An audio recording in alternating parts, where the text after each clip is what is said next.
Hello, hello. I'm just getting the stream set up here. And so, what we're going to be doing this episode is I released a light truck chassis. I've released a couple chassis the last 2 days here. So, I did the live stream of building a transmission. And so, in that video, I went ahead and this probably looks familiar if you watch that. I built my engine and transmission with what are going to be my new modular microcontrollers. And so hopefully what we'll be able to do is I've released the car version and the truck version. I'll show you all, the extent of what I changed to make a car into a truck. This is known as a light truck. Now, as somebody who drove, heavy trucks professionally, a light truck is something like a pickup truck. It seems like a big, bad truck to the person driving it who's a civilian, but, that's a light truck. A medium truck would be something like a large 24-foot, 28-foot box truck. That's a medium truck. Tow truck, like a small tow truck that would tow cars or even SUVs or whatever, that would be a medium duty. A heavy duty truck is something like a tractor. It would have a proper diesel in it. It would have a proper, probably 10 to 18 speed gearbox in there. So this is a light truck. So let me just finish getting all the announcements set up.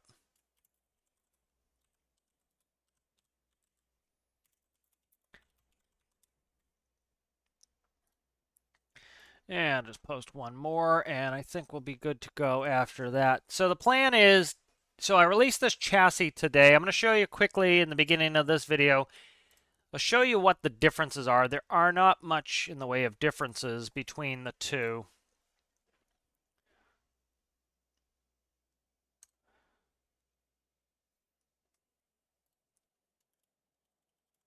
I'm just still getting this all my messages sent out. All right, so all my messages sent here, so I can get back to it. So the thing of it here is I went ahead and let's actually go back and we'll check the saves here. So this build right here, it ended up, where is it? Right here. This is from the live build. And so this has been released to the workshop. You can go ahead on workshop and find this. So there's a flat 6. Went ahead, built the microcontroller for the engine and the transmission, the manual transmission. I pretty much only run manuals. And so all you have to do is, I went through my gearing chart, and let's actually bring that up to frustrate and aggravate people some more. That it's a little bit difficult at times to understand what's going on with this chart if you are not me. And so if we go ahead and we look at this chart, and we look down here at the, where is it? I'll search for it here. All right, so here is the, I can't read what that says. Stand by, I'm trying to do the search function, which I'm just going to scroll all the way down and find it. But so here is my transmission tutorial truck, and here's the transmission tutorial. So this was from the last live stream, the transmission tutorial live stream. And so this is the car we ended up making. This was released to the workshop yesterday, and I released the truck today. So if we look at this, you can see it's a 3-to-1, a 2-to-1, a 1.3, 3-to-1, a 1-to-1, and a 0.66. The reason why I run 4 boxes is not because that's as compact as I can get it. It's for configurability. And so all I have to do is to change this from a car to a light truck. If we go down to gear 3 here, you notice gear 3 changes from a 6.5 to a 2-1. That changes the gear ratios from a 3-to-1 to a 5-to-1, a 3.33, a 2.22, a 1.66, and a 1.11. And the whole point of this is, with that one small change on gear number 3, I'm able to turn this car into a truck. Now, you don't get anything for free. So what we're doing is we're trading speed for power. That's all gearing is. We have the same motor. The only way to get both more speed and more power would be to get a bigger engine or a supercharged engine. And so this is trading because we're not changing the engine, right? Theoretically, if you geared properly, you could take a tiny little car engine and you could make it haul huge amounts of weight because you're able to gear it down. But you're going to have to trade your speed off for that power. So you have to make compromise and trades. So so this is the truck one, and like I showed with the chart there, all I did was change this one ratio, and we now have a light truck. And I bet you if we looked at, let me see if I can find Ford F-150 gear ratios. And I usually like going to the Fords because they usually publish them. So let me see if I can find them. So let's see, Ford C4, here we go. So yeah, usually the Ford is usually pretty good at putting out the stuff that I can easily find. So let's try to see. I'm trying to find the right model numbers here. Those are, let's see, manual and automatic transmissions. So they're running like there's a 10-speed auto. So most of these are like cars at this point. See, like the 3-speeds, those have got to be ancient. So like looking at right here, this is a good one. The ZF650 right there. It's a 6-speed manual. We're running a 5, so let's go to the 5. So 5.72, 2.9, 1.6, 1, and a 7.6. And then if we go ahead and we look at my chart that I think I just closed down, let me open it back up. I don't know if I closed it down or not, but okay, that's the wrong screen. Thanks for all the help there, guy.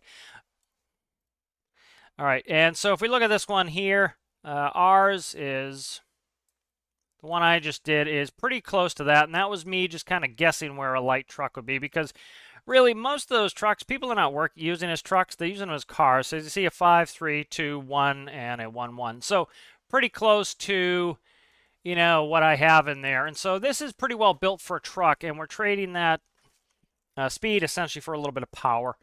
So let's go ahead and we'll start working here. So this is what these chassis are intended for. As you take them, you can cut them apart and build. And so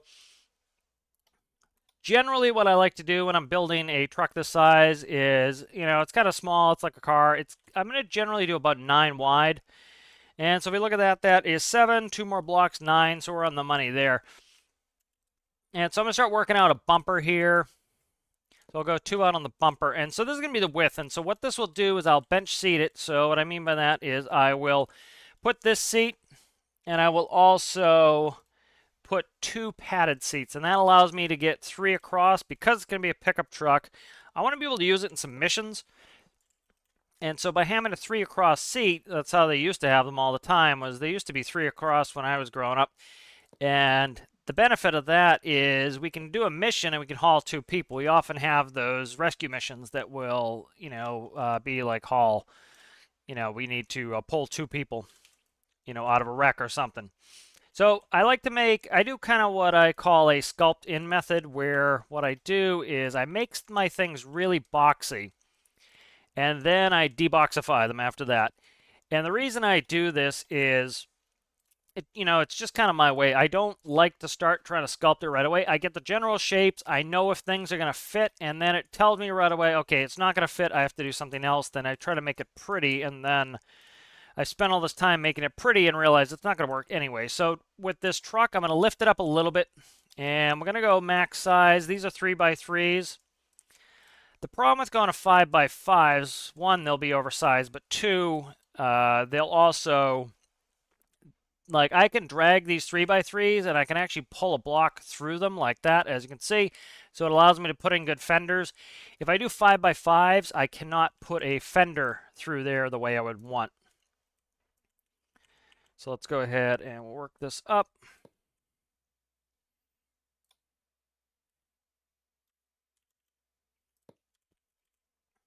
And so you can do rough shaping here, and I will release this one to the workshop.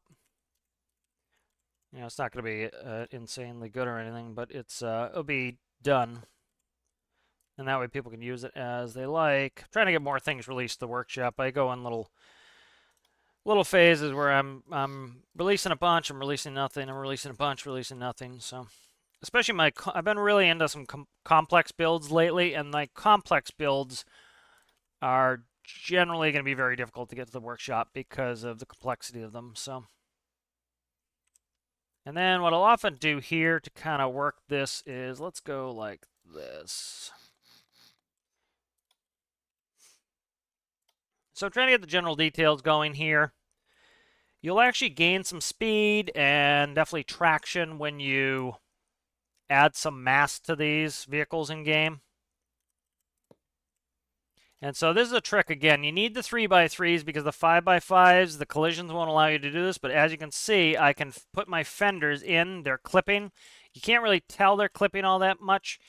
And it allows me to put them in there because I'm using 3x3s at max size instead of a 5x5. All right, so there's a little bit of fender well we'll start with there. And then I think we'll do pyramid here. And so this is just kind of showing what you could do with the new system there that I put out. And I'm kind of going a little bit low here in the sides because I want to be able to put in a step up. All right. So getting the tub of the pickup truck done here. We need to put in a dash. So what I'm going to do here is I'm going to replace this piping here. And I want to move my transmission. This is something I talked about when I was doing the video, is may end up wanting to move the transmission. I'll go like this. And I'll end up, again, I'm going to end up making this look better later. It's getting the general shaping and trying to know where things have to go. Then once I kind of have that done and dusted, I can make it look a little bit more snazzy. All right, so we need to get this area in here fixed. And so what I'm going to do here is I'm going to take my gearboxes and I'm going to rearrange them. And this will allow me to put the floor pan in. I could put the floor pan in like it is, but I'm going to move the gearboxes here. And so the gearboxes will go like that. This is generally how I do them, as I put them sideways like this. Then we're going to cut this, zing, zing, zing, like so. And this will just let me get a lower floor in here. All right, and so we're going to just re-gearbox this. I'll put black there. Actually, I'm going to keep going white. I usually do a color swap at some point anyway. All right. Yep, that needs to go one back. Let me see where we're at here. Let us see where we're at here. Let's actually move this down one.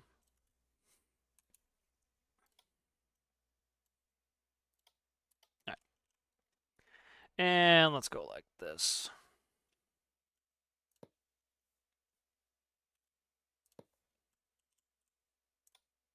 And let's just make this a little bit more compact there. So that'll go through the gearbox there. And this is just to kind of show what this chassis is intended for everybody to kind of break it apart, use it, and just use the kind of the guts and the logic for what they need.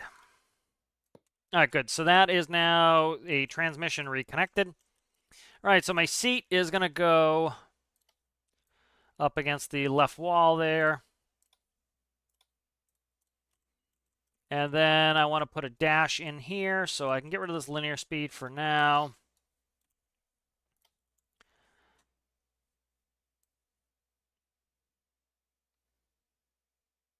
All right, and we'll start like that.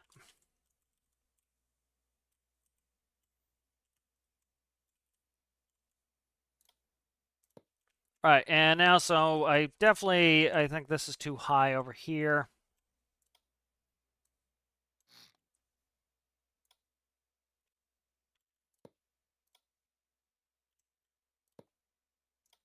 And we'll see, this is a little on the high side.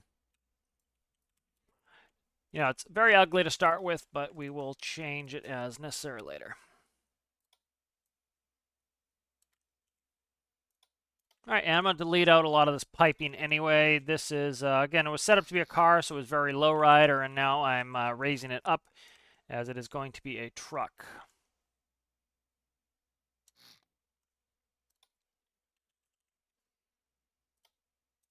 And so just reworking the piping here so that it is a little bit lower.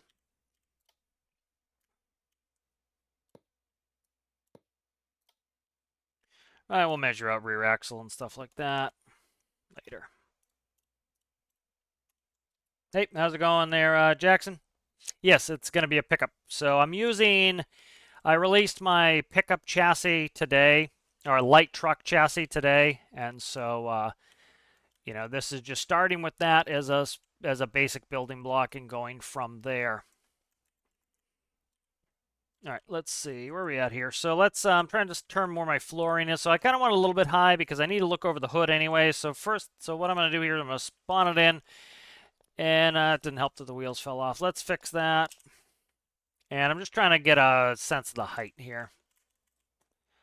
All right, so I need to cut this. This piping can change here. With that, that's turbo. Turbo can stay where it was, I guess. But we'll go like this. All right, so I'm moving the whole suspension and everything down anyway. So we'll go like this.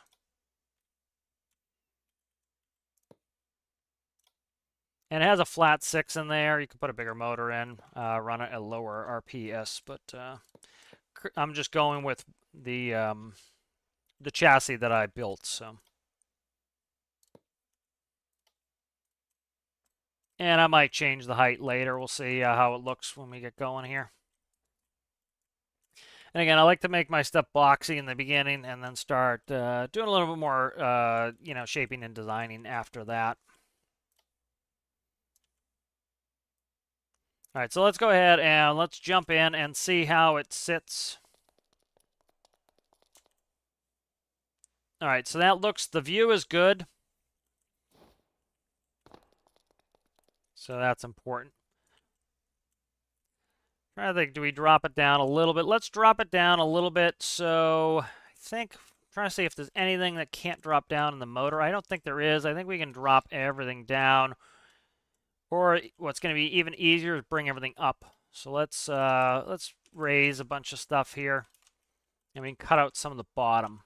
Let's actually just delete out the, I don't want to delete the transmission. Let's be careful here.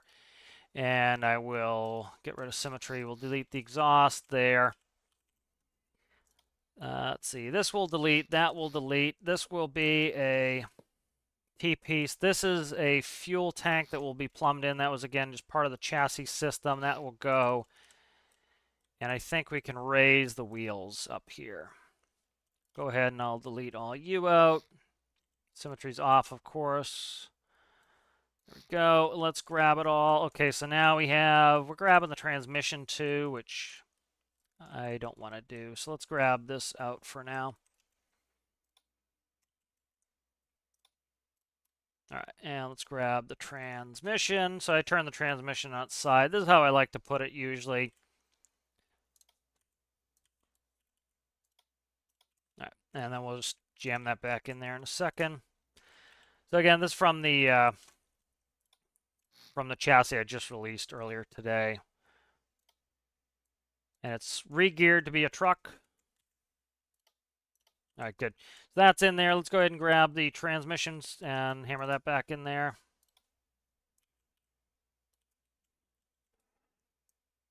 There we go. It lined up. It is perfect. And let's put in a piece there, and bingo. So we're realigned, so that looks better proportionally. And we'll rework, yeah, English language me speak. We will rework the fenders in a moment here. Let's rework these fenders.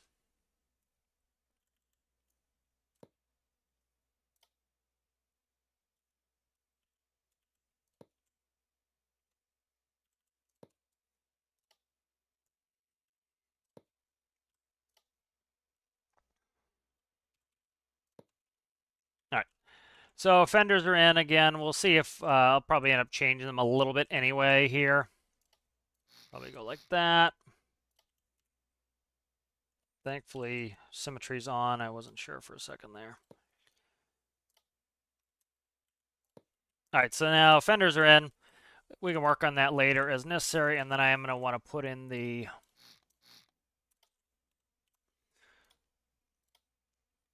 don't want this to be too spindly of a truck.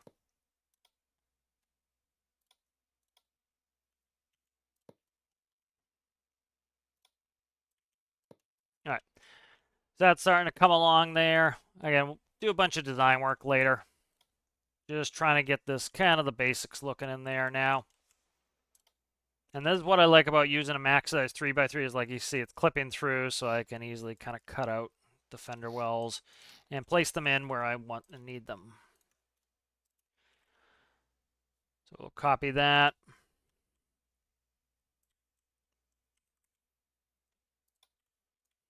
Yeah, we'll just stick them in there for now. We might change them later, but again, trying to get the general shaping. I want to make sure things are going to work and things are going to hook up.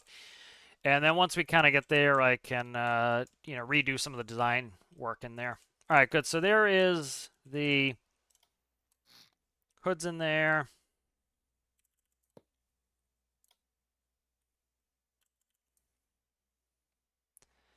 This is one of the issues we get is running A-pillars like that.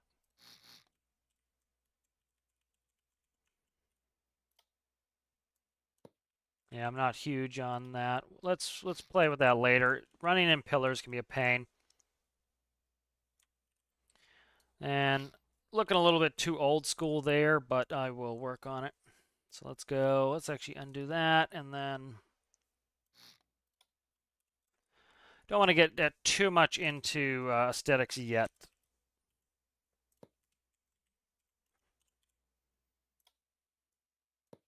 It kind of has a long hood because they had flat 6. Okay. And then we want probably 2 blocks off the windows. And I'm just going to grab a couple 3x3s for now. Probably go lower than that. I don't know. Proportionally, that doesn't look too bad. I'll end up XMLing a single window pane in the middle, but I'll do that later. All right, so we can go to there.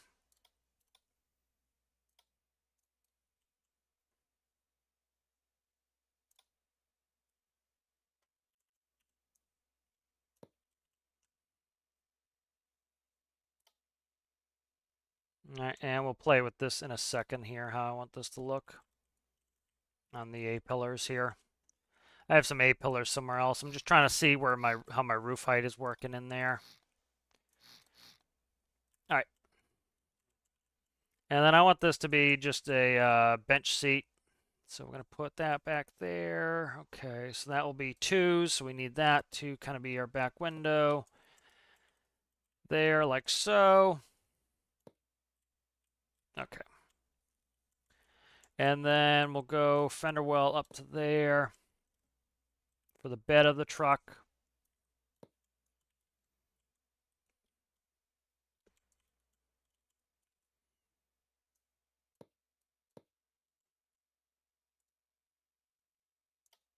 We'll do bumper.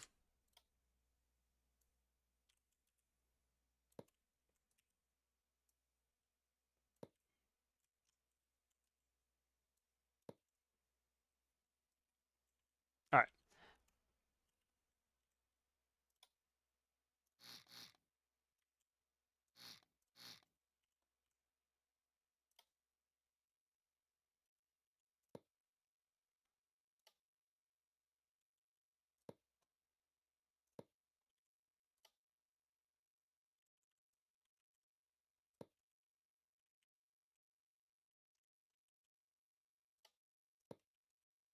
All right.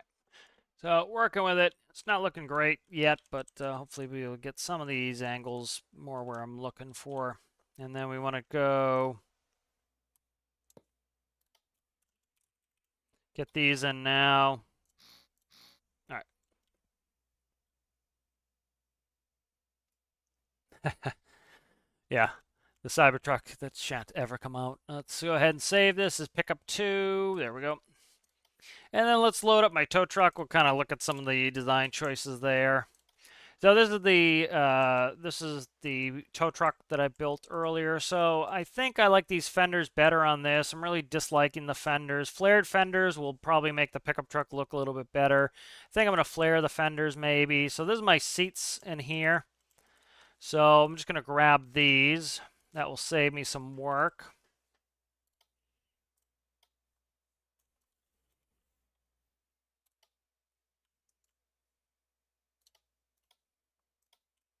Are they up 1? They are up 1. Okay, let's cut that and push it down. And so that will give me like a 3 bench seat in there.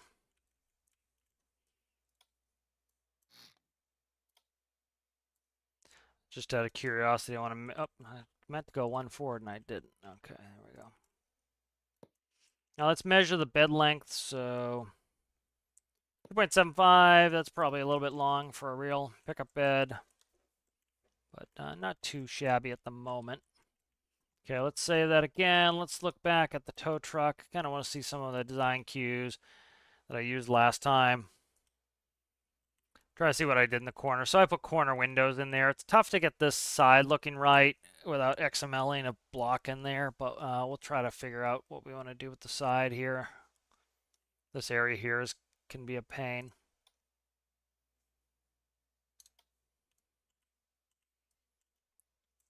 All right, so I might knock these down because I don't want it looking too tall. So let's go, and then let's go, what is it, 1 by, nope, where is it? This one here. So we're going to end up XMLing, editing this in to make that wider. Okay. Probably that, maybe. I don't know. I might go 3s. We'll see.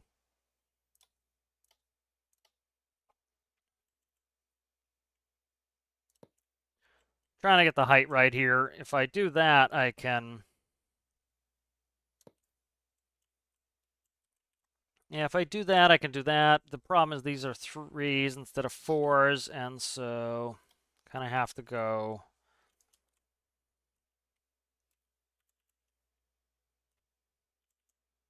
Yeah, that's a pain if I do 3 instead of 4. Could do this, though.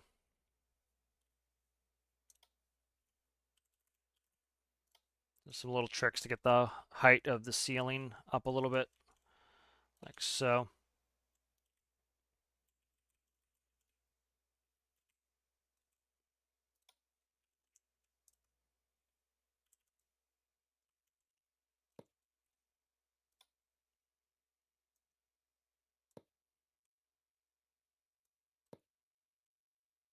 Okay, so we're getting there.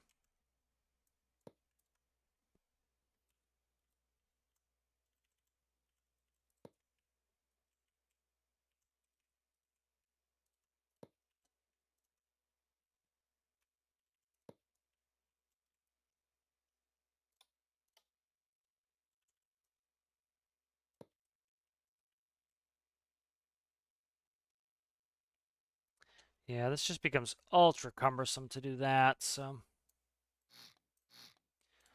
let's do...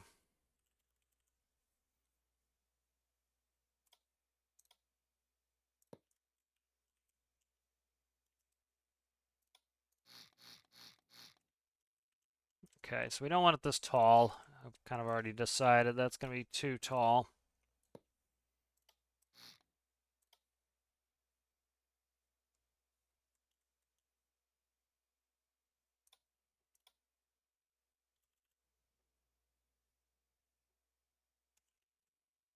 And these are going to be XML'd anyway, so I don't need them necessarily touching. Let's see if I can get them one closer. Yep. Now this will help me drop the roof line down a little bit.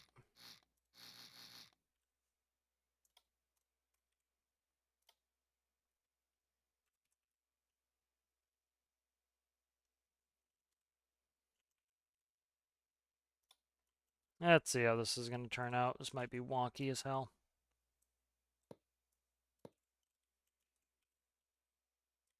Not a bad height.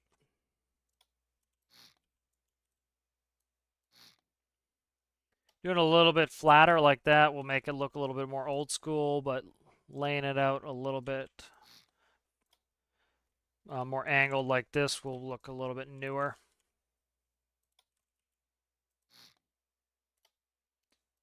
Usually kind of like to make retro stuff. It's kind of my preference.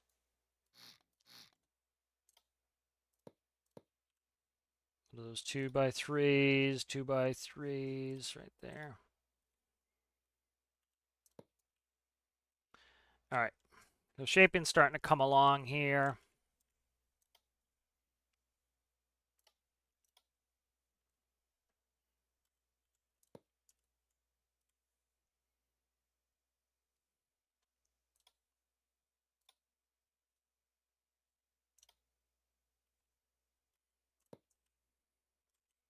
Alrighty.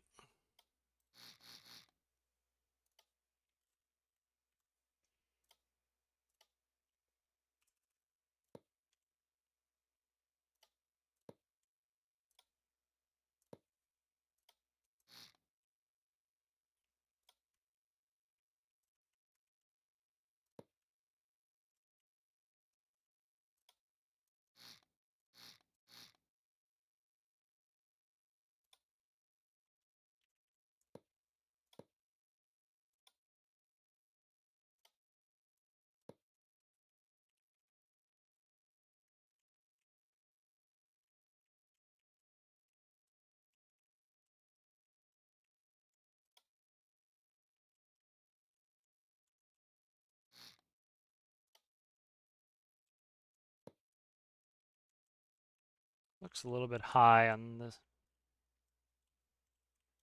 Trying to see. Trying to get some of these angles working better. I'm just quickly checking. Stream. Alright, so everything should be working fine. Let's go ahead and stick this in for now.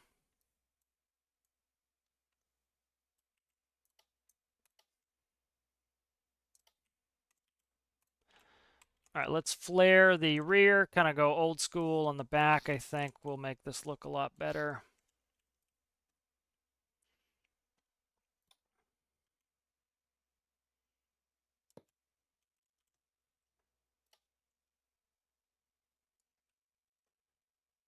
I think I want to flare these arches.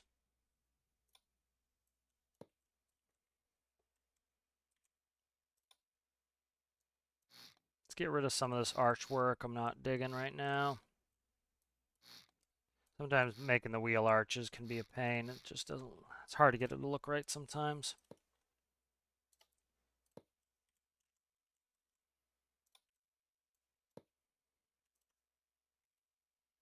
Can XML a block in there too if we need to.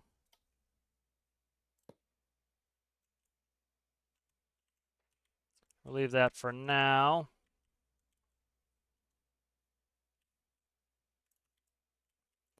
Maybe square up these sides a little, I'm thinking.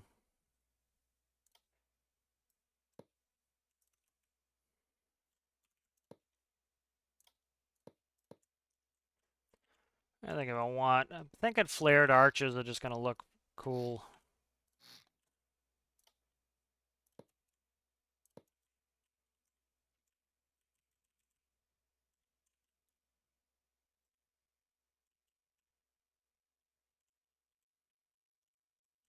Okay.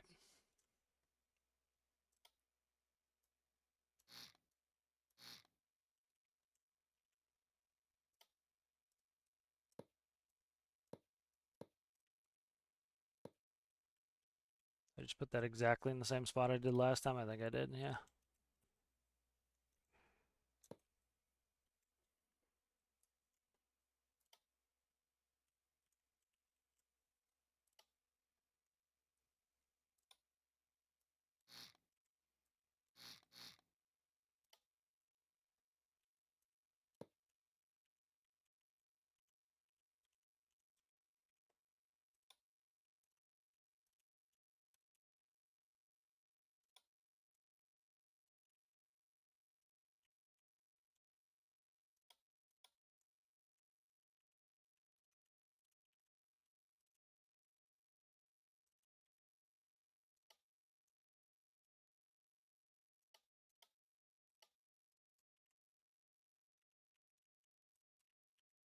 Okay, that's good.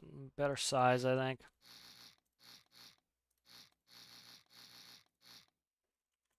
Okay, I'm liking that scaling a little bit better there. A little bit more shapely here. Kind of looking much old schooler, like a 1950s pickup. Kind of digging that.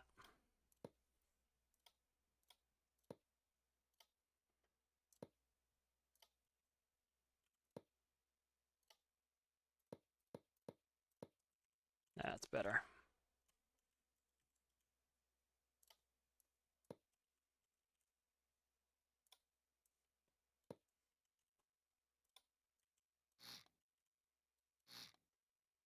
That's starting to look better and proportional. So like this is what I call my sculpt in method. I make it a box and then I cut into it kind of like a piece of marble and go in. Other people like I'm not super artistic, so I can't see way ahead like some people can, which I kind of envy. And so I have to kind of start with a block and then cut into it where they can just kind of see what it should look like from the beginning. And so that looks too low rider in the middle. So let's go like this and then make inner wells kind of like that maybe. I don't know. That looks a little bit high right now. Let's try something here.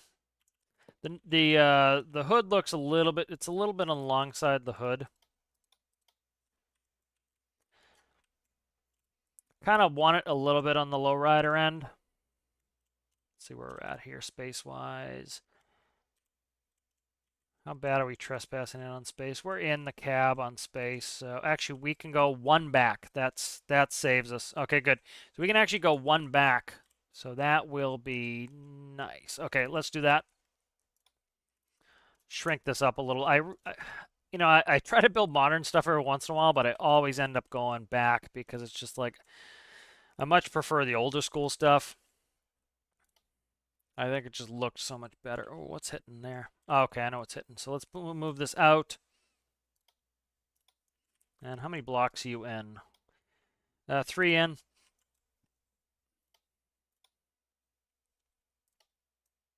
Okay. Love the selection grid. What are we hitting here? Nothing that's going to cause me heartache. Okay, good. There we go. Yeah, making the stub and a little bit like 1950s pickup. That's better. That's a lot better. Nice, nice, nice. Okay. Have I applied to Tesla? No. I used to want a Tesla. I don't want a Tesla anymore. All right, nice. Let's go ahead and cut that out so we get a nice little bed in there. Looking kind of roadstery. Trying to check my angles. I'm trying to count here too. We're a little bit hurting on space here. All right, let's start working. What is it? 1, 2, 3, 4, 5, 6, 7. Yeah, it has a really long hood, so it's kind of hard to get the hood buckled in the way I want it. We're out of space there. We'll keep it kind of 1950s. We'll see what I can do with kind of getting this to be kind of a 1950s truck. So.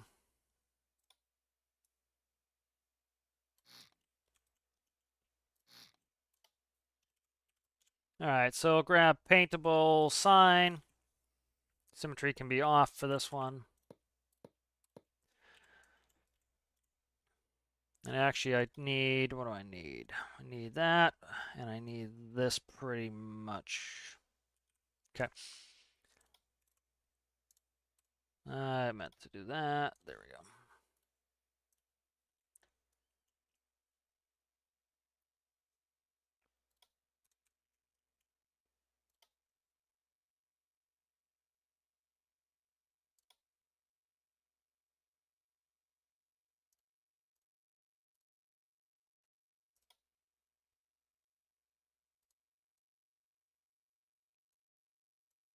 Ah, scum.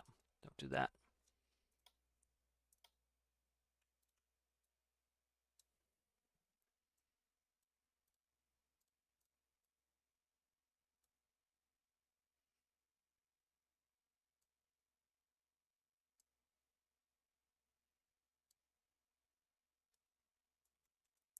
Try to keep this symmetrical so that I can run everywhere. Let's see.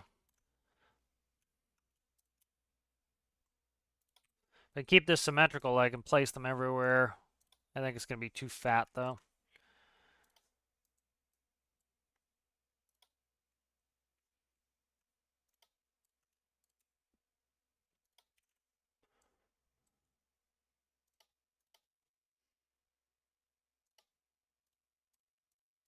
We'll see how this looks. 1950s, they kind of had some pretty open grills, so kind of committing to that style now. I'm kind of digging it, so.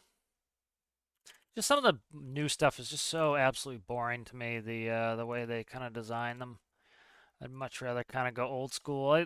It's like, I understand why people want automatics and everything, but they're so heartless. It's like, why even drive at that point? It's like, I don't even want to drive if it's an automatic.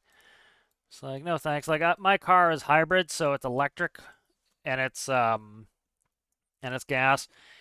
And so, like, if I'm gonna have automatic, it might as well be electric. The electric feels good to drive. Gas is just miserable.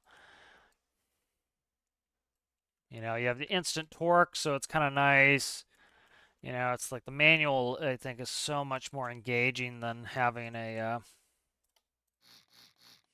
kind of a heartless vehicle. Okay, copy that. So that's one of the reasons I'm gravitated to the older stuff. It's like flying. Flying was more fun for me when like you had to fly by hand and when you had to actually navigate and you had to change your radios to navigate. And you get in an airliner, it's just like 200 feet autopilot and just take a nap. It's like it's boring. That's why I often will tell people in game, it's like, if you're getting bored, try doing more stuff by hand. Try not having a super complex navigation system. That's like I never run a moving map because it would bore me to tears. That it's just like I always know where I am. It's like I love going out in the game and weather, and then you use your like actual navigation radios and you get somewhere and you show up in the fog and you're there and you're right where you're meant to be. You get a sense of accomplishment with that. Just having a moving map's like it's too easy and it's kind of boring for me. But everybody should play how they like, of course.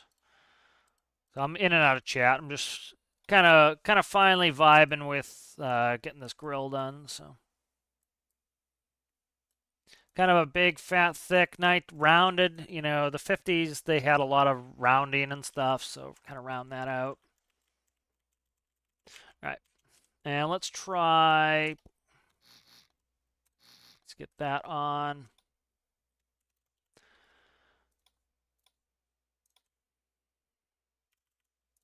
All right, and then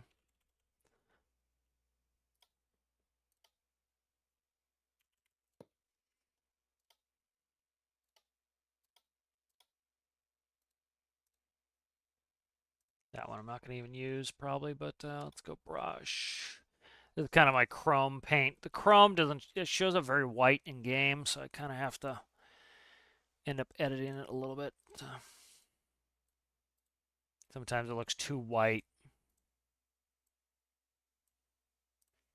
Okay, so again, 50s, very rounded looking.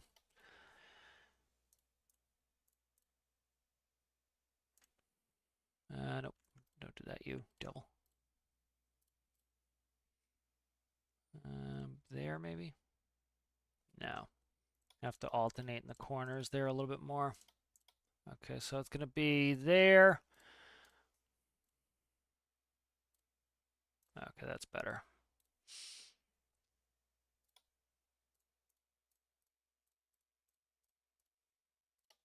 And then what I'll do is just paint out these. There we go.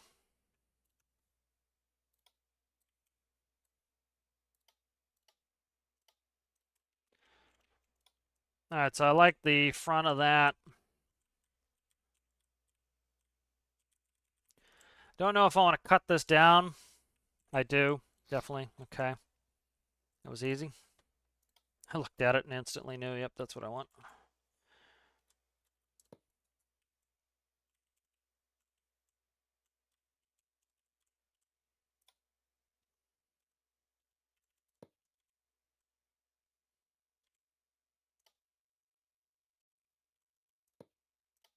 Yeah, what are we looking at here? 7, 4.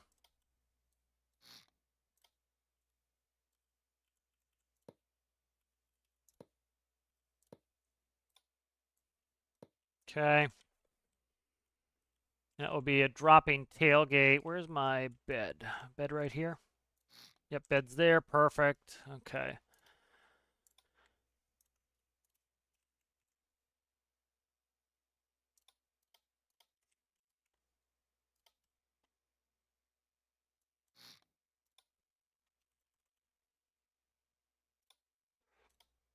Things like pickup trucks and stuff, it's nice to be able to put the details of like, let's go the other way instead, actually. Put the hinges out. Can't see which way the hinges are going. There we go. Okay. All right, we have a tailgate. Hello, hello, Such a Life. How are you? All right, so I think, do I extend the fenders? I'm trying to decide. Let's try extending fender extensions and see what I think here. That looks a little wonky. I think squared up is nice. Let's try this. Fenders look a little bit bare. A little bit underdeveloped. Oh, get out of there, you. Nah, it's too bulky now. Yeah, I think it's going to be too bulky. I think they're fine like they are. What I'll probably do is put in corner pieces like that. I don't know. I need to finish the top of the wells here. And so they're probably going to be like that. Yeah, definitely don't want this. That ruins that, I think. This just doesn't look braced here if I do that.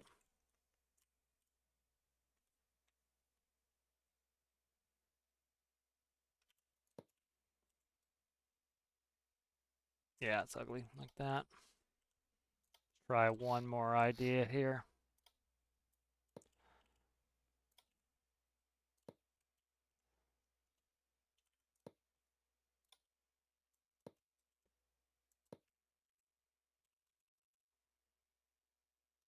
I don't know.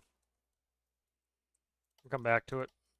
Put some more detail in there and see what it looks like. This right here looks thin. Can't really cut in that with a regular block. Okay. Alrighty, let's see. Let's throw a splash of paint. Let's do doors really quick. So this needs to change here. I screwed with this, so this needs to be like that. Okay. Dare I do this is the question.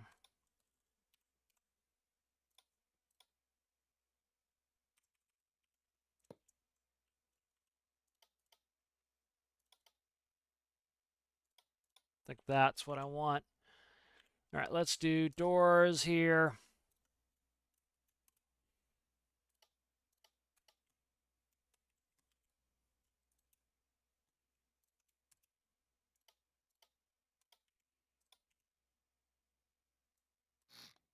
We don't want to do it there because of the color change in the blocks. So this is going to come up body color at the base of it. I can't do anything about that, so I need it to be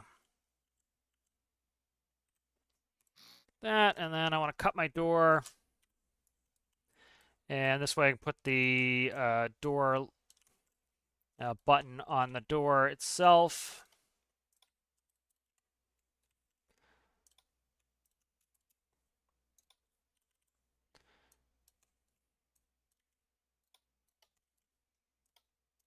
All right, there we go. And then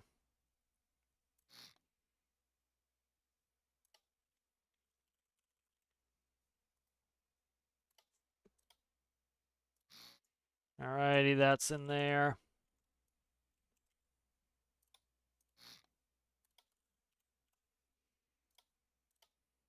Try to see what contouring the door looks like for me. Okay, keep a contour in there for now. We'll see if I want to change it later.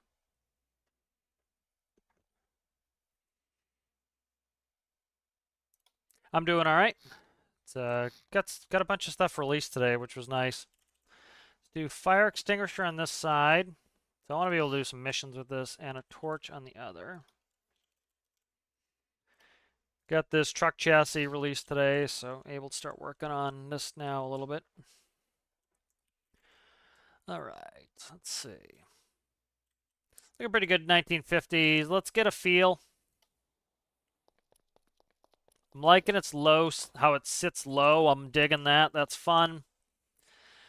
Roof is a little bit of a pain, but I'm an XML up block wide anyways. That'll be fine. I don't feel too claustrophobic. It's all right. I just don't want the roof line to be super high because you see it's already a quarter of a meter tall. That's how thick the metal is on the roof. So it's hard to thin that out without me doing a bunch of XMLing. This is in there. That's going to be gauges in there probably. Okay, let's go ahead and start.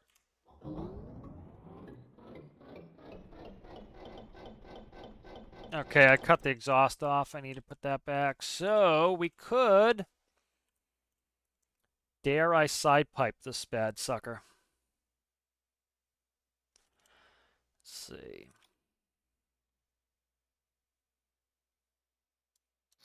Side pipes could be interesting.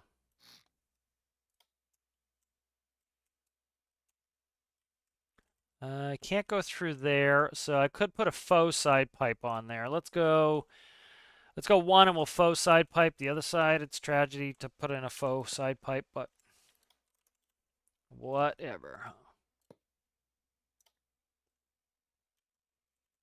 We could put vertical stacks right here. Let's vertical stack here. I think that'll be more fun. Because a lot of this is for the funsies of it, so.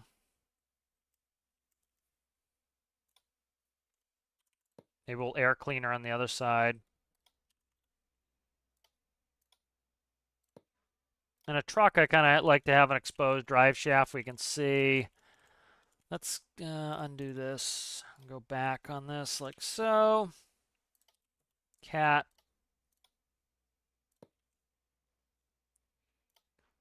Exhaust.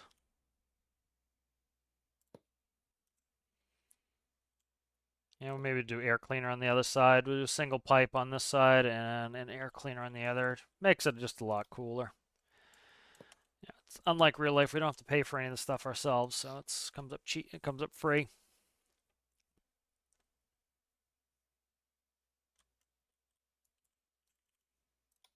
So let's see. Do I like it this square is the question I think I ask myself.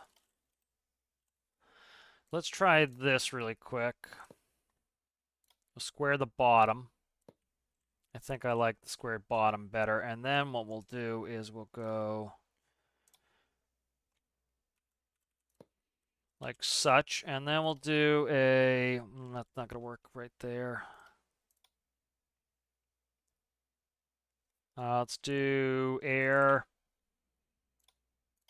And I have to make sure this is facing the right direction here. So what are you? Air in. So this needs to flip.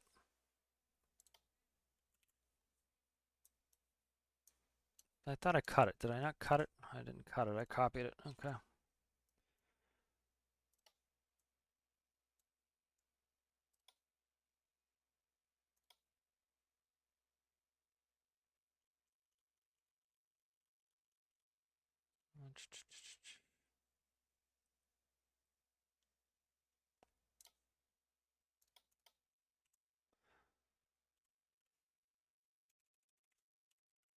It's fine on the parts I want here.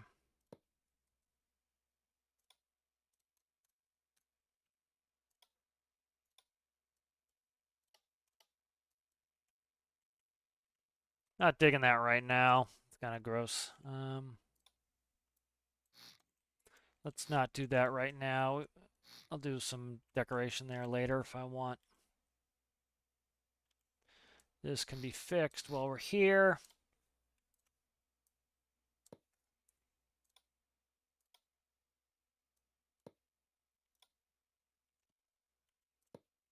All right, and then exhaust we'll just do. For now, I'm just going to do this, and then I will decide how I want my exhaust later. All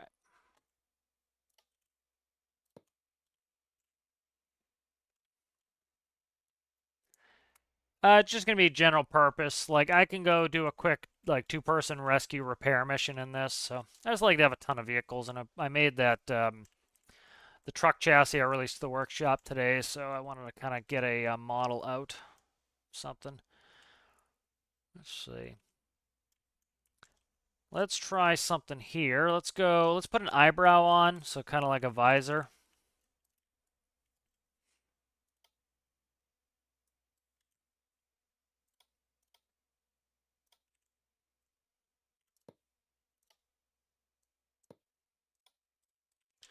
I like that better. A little bit, sticks over a little bit, get a little visor action on there. I kind of like that. What are we looking at here? 7? 7. Okay, so what we want to do here is we're going to fix this windshield. So we want to grab the 1x2x2. All right, that goes there. Let's go ahead and save this pickup 2. Quickly grab my vehicles folder.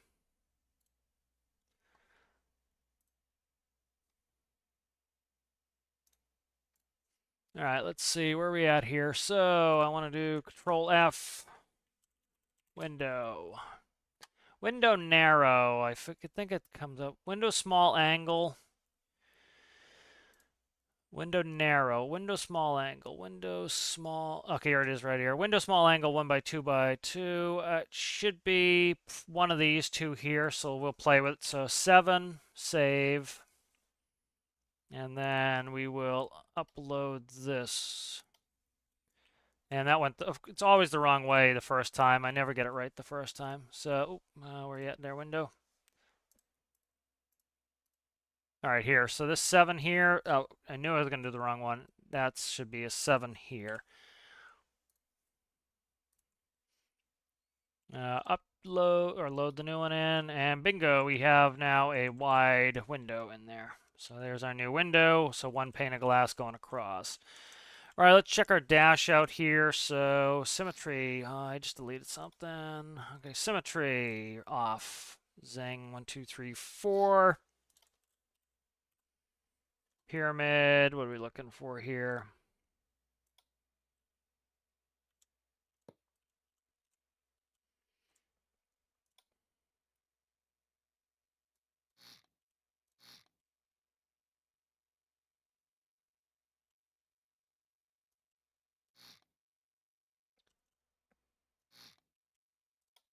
Dials. So again, I like the old aesthetic. I like having a full-size tack and a speedo, and then do some gauges in here. And then I kind of don't want that there. I want the kind of an inlay dash on here, I think. So let's go instead like that. Yeah, we'll inlay the dash like that. Yeah, I'm digging that better.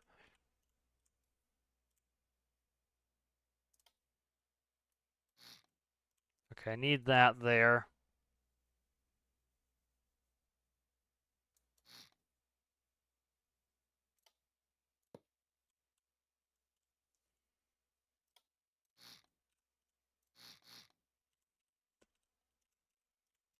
If I can find my way around the build here. There we go. Okay. All right, that's just a little bit of a recess for the driver there. Put my feet in.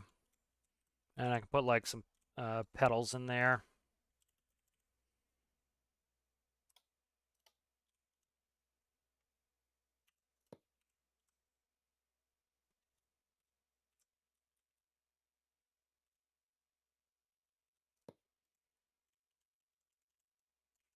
All right, a little bit of an inlay dash there. And we'll put in a glove box here. Just little details are nice to throw in there. Kind of breaks it up a little bit.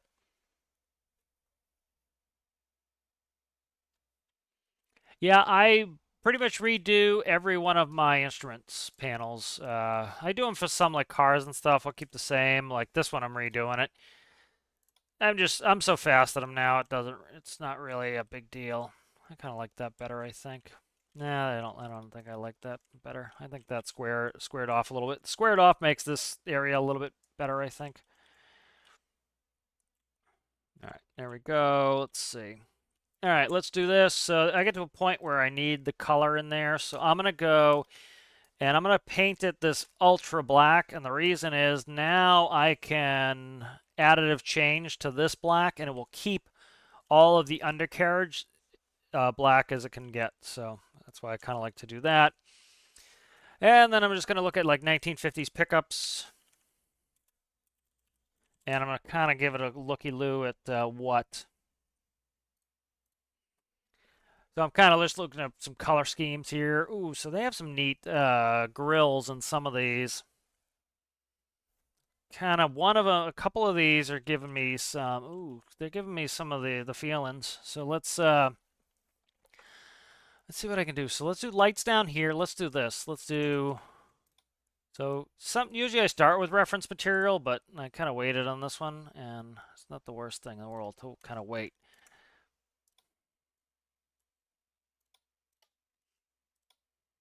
So a couple details on some of these 1950s pickups that are really neat. Let me see. So I want this black color when I put that in there.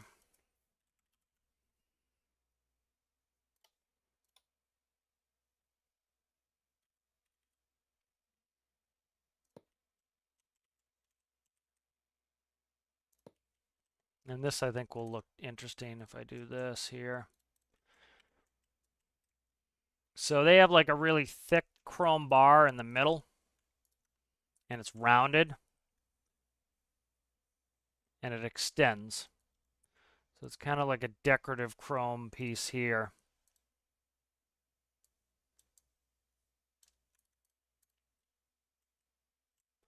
So maybe I'll go all the way to the end like so. I think all the way to the end.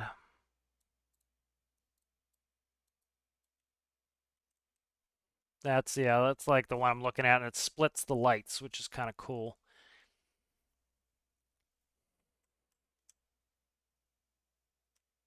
So that's kind of cool. I like that. Gives it a little bit of detail. And then I want to go color replace that.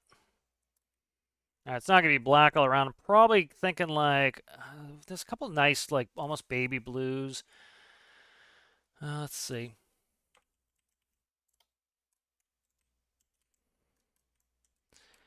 Can also go kind of an extreme color and see. I hate using the bucket though. The bucket starts coloring stuff that I don't want colored, but I kind of have to be a little careful with it. That was kind of the nice thing with the 50s trucks too, is they had really cool colors. You know, they had some nice coloring on some of them. And so now we can color swap out this blue for whatever we want, so we can actually test a handful of colors while we're at it. I'm not digging this blue, but we can probably find one that we like. Do symmetry here. All right. See, like that. See, that's one reason I don't like the bucket, is it just colored my floor in here, but it's not the end of the world. All right, so that's looking pretty good so far. Let's try to, I don't want this blue. Let's see how it looks in game. I'm thinking more towards the red, like a burgundy. But now we can color swap, so makes it easy to test some colors quickly. That's looking nasty, that. A little bit on the redder side, I think. Yeah, I'm thinking a little redder. Oh, that is like a really burnt color. Let's see. Yeah, absolutely not that. Let's see, burgundy. Let's play with this red channel a little bit. Try that. I'm kind of digging that. And then we need white walls. So let's go. I don't like white walls. Let's go like a cream here. I think they look better than the stock game white. Oh, we didn't mean to do that. Color swapped out again. There we go.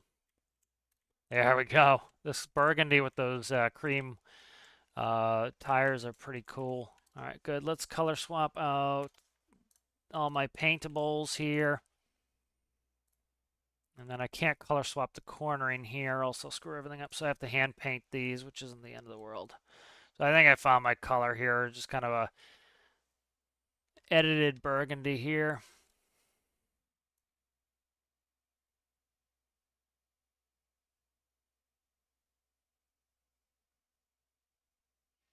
And I'm thinking probably chrome out the bumpers. See, like this chrome looks very white. We'll have to see how it looks in game. I have like a stainless steel color that I use as well that's a little bit less white. But this has a pretty dark color, so it could come out all right.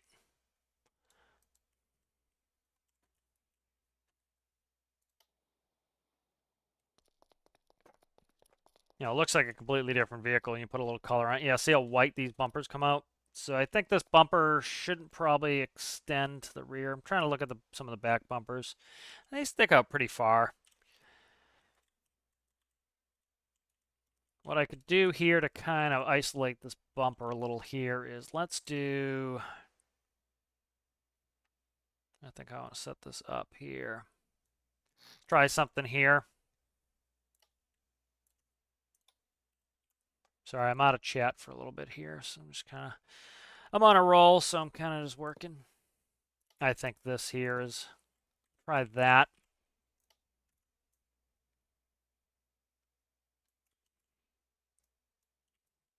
And then that will fix the bumper up a little bit here, and then the bumper will cut there instead. I think that looks better.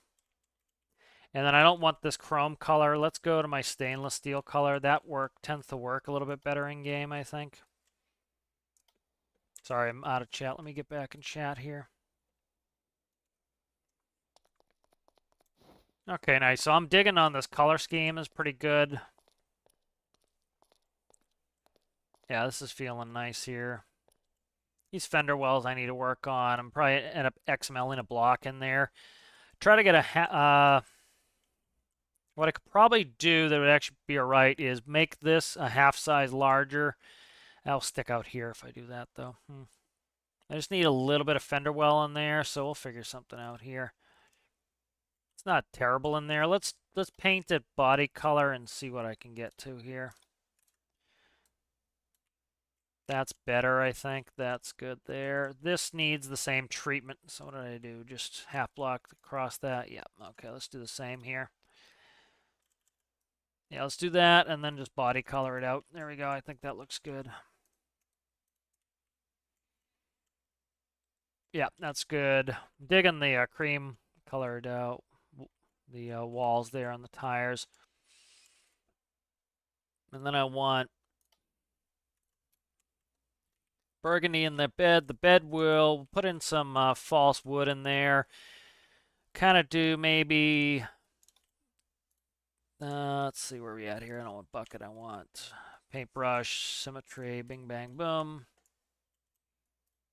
And then I will do wood dash color in here.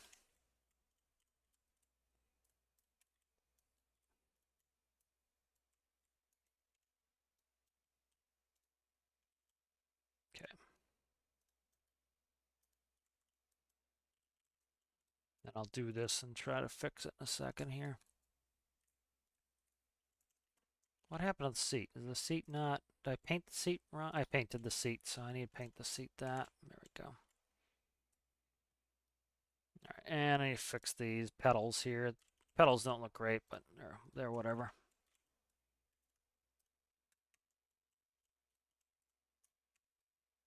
All right, good. So that's starting to come along nicely, I think, in there.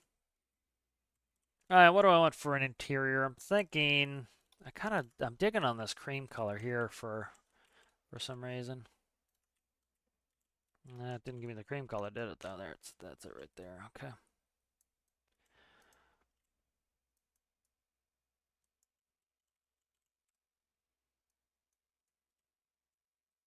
And then I think more of a beige out, and then that will be body color up through here.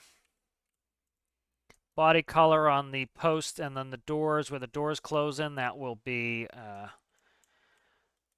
black on there and on the underside. And then what do I want for door panels? Let's go. It's kind of like woody, leathery looking, maybe. I don't know. Let's go. That looks a little bit on the bright side. It's a little bit more tanned out. That's better, I think. Good, symmetry was on. Was be quite upset if the symmetry was not on. Let's try to see how this looks in a moment. I think I could probably risk that for the biscuit there, and then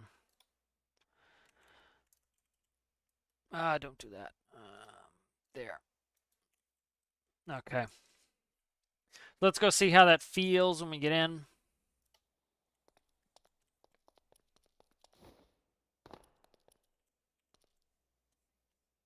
Yeah, I'm liking that. It's nice and bright in the top, especially when we're looking up. Like, we can see through the roof anyway, so that's, I kind of want it looking light above me. I still need to fix some of the floor. The floor here needs to be fixed over here. And then my seats got taken out somehow, so I need to fix those. Okay. Lost my padded seats when I was doing something, I accidentally deleted them, so I need to fix those. All right.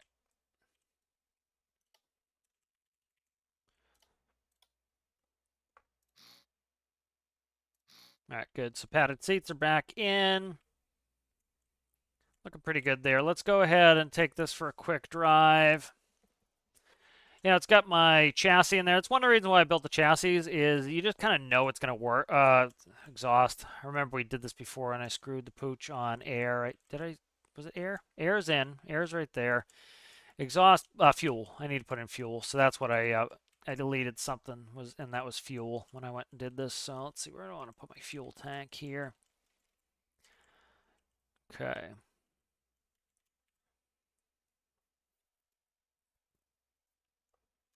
So let's go.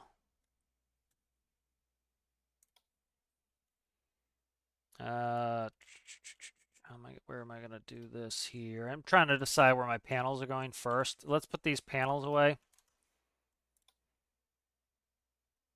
And then I can use those as part of my fuel system. I don't need an enormous tank, but I just need a little bit of space for fuel.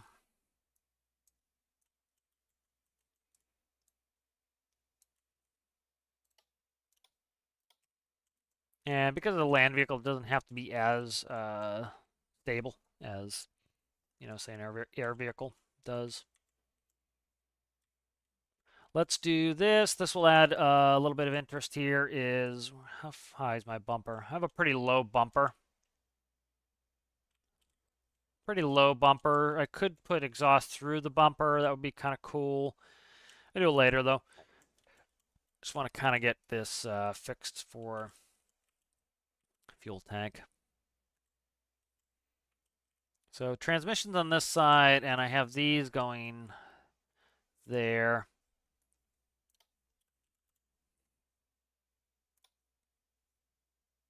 Let's go this black here, and then let's try to see, can I fit a meat in here?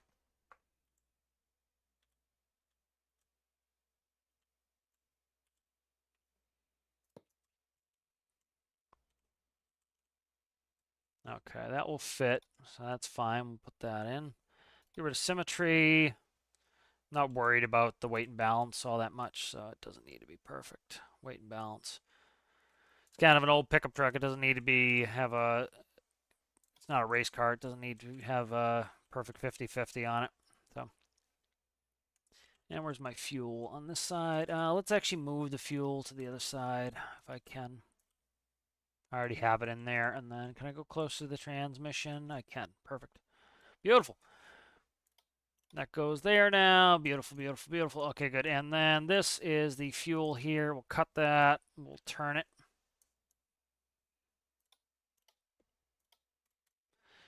And we'll just route.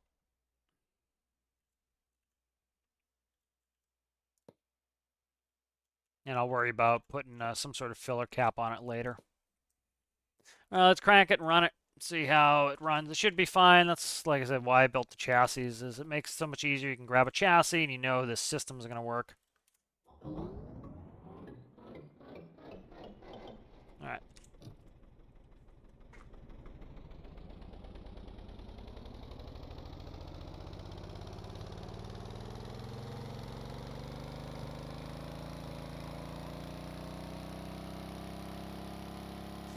So this is with no steering stability system. We're going to put that in. I need to put that in the workshop.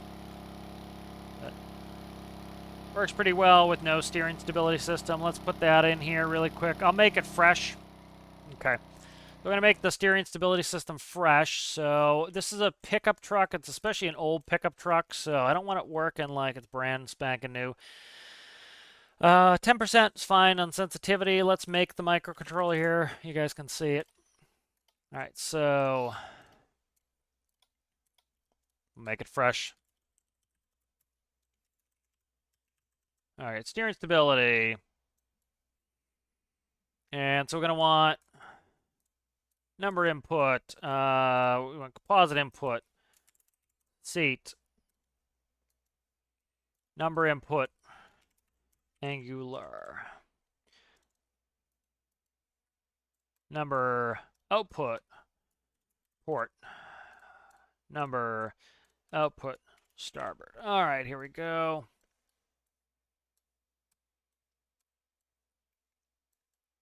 Move those down a little bit. All right, good. So the AD is going to be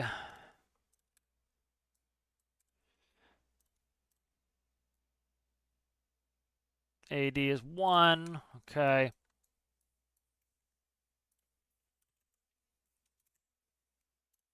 And we have the luxury of this vehicle. The seat is going to start it.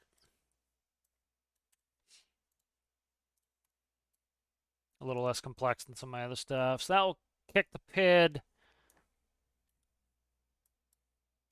Like the exact opposite of what I wanted to move. There we go. And then Angular is going to go there. Property, number. Let's see, 0.75 to start with. Steering P value. Okay, that's going in there. All right, we have starboard and then port. I'm going to invert. Find it works better this way, inverting it, than flipping the wheel because of the way the PID works. So, all right. And then what we want to do is I'm going to do a little, I want to try to get this 50-50 weight balance. The thing, oh yeah, oh yeah. That fuel will last me 100 years.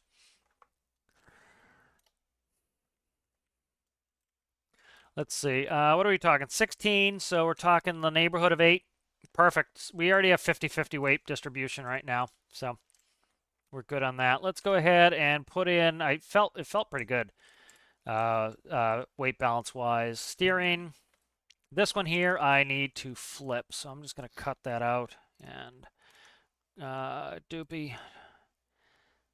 There we go. There we go. And I want high speeds just because I like the look of them better.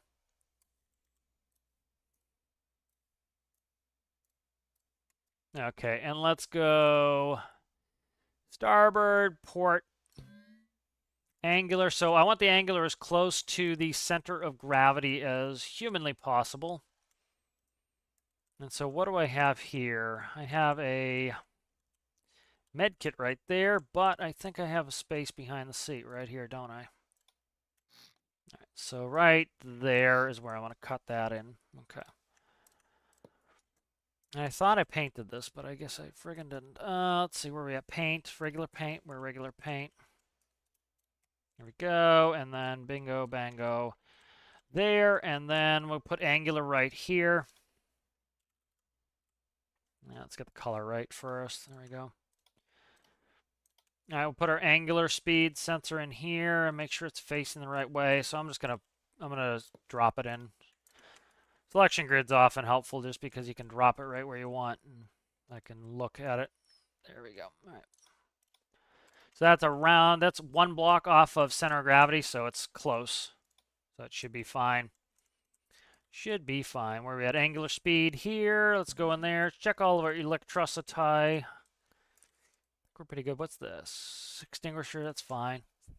Okay, let's go give this a quick romp with, hey, what's going on there, MD? So let's give this a quick little look at the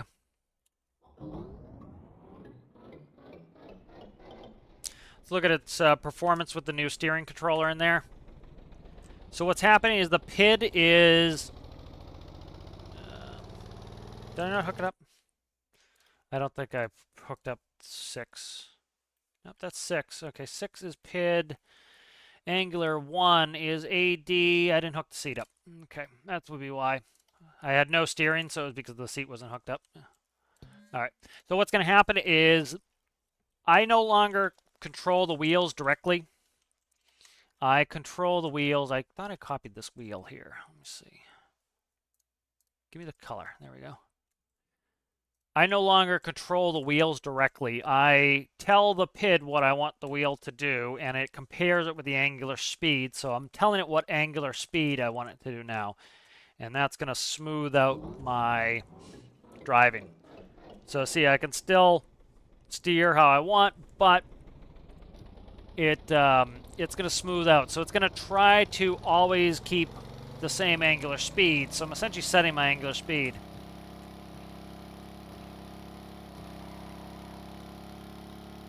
So now as I try to take a turn, you notice I can drift now. And it's drifting because I'm setting the angular speed I want. So now I can be a drift machine if I wanted. And I can easily recover without spinning out, as you can see. So that's what that simple speed, what that simple stability controller is doing, is I'm no longer telling it how much I want the wheel to turn. I'm telling it how much angular speed I want it to be. And it is controlling the angular speed, which allows me to hold perfect drifts like that. And so as you can see, it's light. So it's a little on the light end. It's 774, which isn't too bad. I want to actually get this weight back a little bit. I want it right on the angular speed if I can. So what I'm going to do here is, let's see. 1, 2, 3 there. Okay, let's do this. This is a good bit of decoration too. I like doing this, and this also adds a bunch of weight. Okay, good. I can put it there. So let's go to Battle Cannon extension. The reason I use Battle Cannon extension, it's 40 mass for 3 blocks, where the weight blocks are 30 mass for 3 blocks, and they look ugly. These kind of look like, I can make these look kind of like suspension pieces. So we're going to cut there. We'll put in that, and then, so that right there added, what's that, 160 weight right there. And so you see that dragged it way to the front. And I want to actually bias this towards the rear just a little bit. And so we're going to go ahead and we will put in a couple of those and a couple Battle Can extensions. So this is nice. These look kind of like suspension a little bit. And they also have good mass to them. So we just put 160 in the back. And so what I mean when I say bias it is I want to try to get this 50-50 weight distribution, which actually we might be there. Let's look. So 16.8 is right there. We're right on the money. We're good. We're 50-50. So now it weighs 1,096. So you saw how it was trying to pick up off the ground. Ideally, I would like to not have to put fins on this truck if I can avoid it. It's not the end of the world, but it's something I can do if I need to.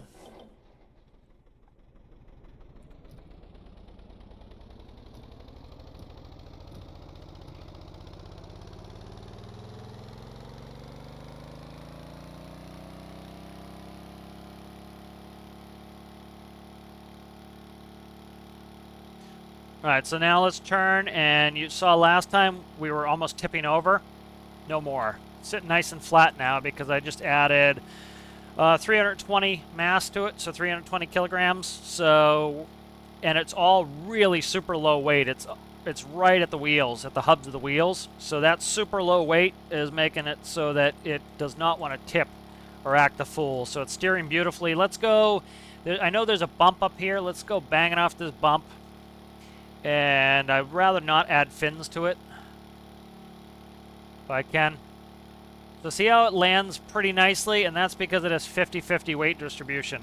It doesn't want to tip the nose down. If, let's say, most of my weight was in the nose, like in a real pickup truck, you would jump off the jump, and it would try to slam the bumper into the ground. This is kind of a little bit forgiving. Let's go back over that bump the other way, but see how it's nice and forgiving. The stability system makes it a dream to drive because all it wants to do is see, when I let go of the arrow key, I let go of my steering, it's telling the PID, stop me from rotating. So it automatically will take you out of the drift. So I actually let go of the steering to get more stability. That's how it actually happens in real life. So adding these stability systems, what they're really doing is they're simulating the gyroscopic stability. So for example, we used to do this with when we were teaching our students things about flying, was you have gyros in your instruments in the old steam gauges. And so what we would do is if you take a bicycle tire and you have it on the rim and you hold the shaft of the bicycle tire and you spin the tire, when you try to turn it, the force works 90 degrees to the force that you put on it. So if you try to turn the wheel to the right, it's going to try to pick the wheel up to the left. And that's why in a motorcycle or a bicycle, you can lean over, and as long as you're going fast enough, you can maintain the lean angle because the gyroscopic forces are trying to pick you back up. And so it's fighting the force of gravity, and it's equalizing out the force of gravity. And so in a truck or something, when I'm trying to turn like this, right, my force is I am putting a right turning force on it while my tires are spinning. They're big gyroscopes. So as I try to put a right turning force on it, it's trying to pull me back to the left. So when I let go, it's actually more stable. And that's how it is in real life. So really the stability system is it's mimicking the gyroscopic forces of a real vehicle. I didn't hit the brakes fast enough. All right, good. So this is running really well, and it's fun to drive. So let's go ahead and let's move you down here. We'll do a quick fuel check. It should be fine with that medium. My stuff's usually pretty fuel economical. This has kind of a high RPS on it, but you know, it still should be pretty good. Let me quickly, I'm trying to see where we're at here. I don't really want to put these micros in the bed of the truck because I kind of want to paint the bed of the truck yeah, I kind of want to paint the bed of the truck kind of a wood grain color, so I don't want to stick that there. So this actually isn't too bad of a build to hide microcontrollers because the pickup truck, you sit a little higher in the cab, and so it's easier to hide. The cars I have to put in the floor pan because I want the cars to kind of sit lower. So I actually have to have the microcontrollers under your feet. And so it means I can't build anything in the floor, where with this, I can. I didn't think that panel was very big that I just put in there. Okay, this is all panel. I meant to put it on this side. That's why this panel goes over here.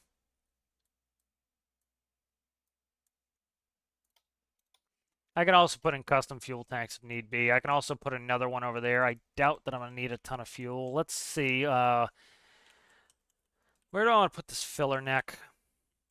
Generally, they're like right there, I think, in these like vintage trucks. I think where the hell is where is it? Way the hell up here is the issue. Let's go right here. Punch the hole there. Okay. Okay, goes there. That's fine. I can run it here. Okay, that's microcontroller there. That's ugly if I try to put it there.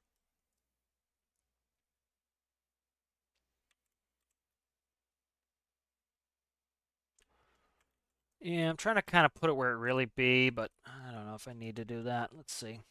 Okay, I have nothing back there, so we're good. We'll route it a little bit. So let's go pipe, corner pipe piece.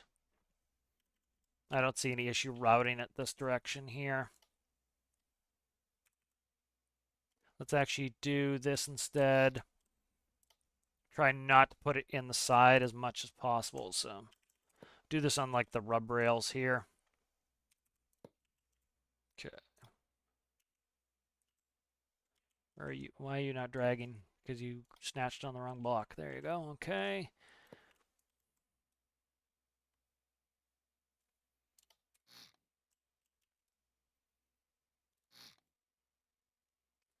Okay, where is that? Okay, good. Let me see. I'm just trying to get in and out of there without causing problems. All right, we're good there. But I have a lot of space for micros on this, and I'm not making this super complicated. It's not gonna have a lot of panels and stuff. It's gonna have pretty basic lighting and stuff, so I don't really need it super duper.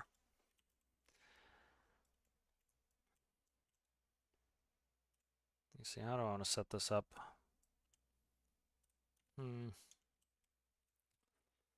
That's a C.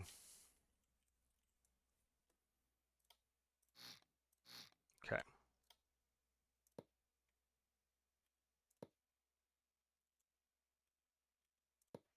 There, and there we go. Adds a little bit of eye candy right where it needs to be. I need some detailing there, and that adds to it, so nice. All right, good, and this will take a regular block.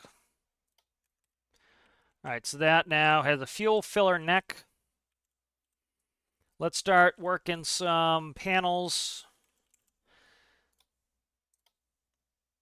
That's what I need. RPS tack and then conversions. All right, let's go. I'm trying to find what I have for spaces first. All right, a bunch of twos, so let's make these twos. And I want this black here. That just makes, like I said, so I can color swap out later.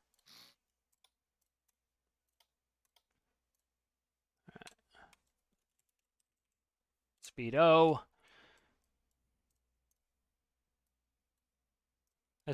I have a cooling system in there already. Okay, let's see. Number input. Linear. Number output. MPH. All right.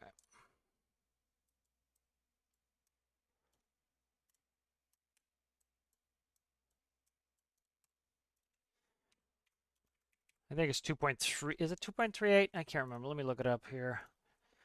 Meters per second to MPH 2.237. Okay, 2.237. Okay. Hello. I said hello to MD. Okay, good. 2.237. Good. Okay, that's updated. So that's gonna be my speed. We need a linear speed.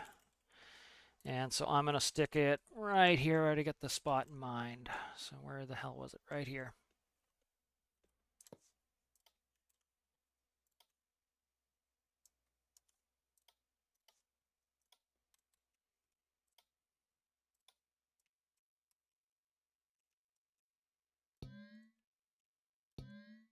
And then we'll take this, cut that like that, paste it, and we'll make another one.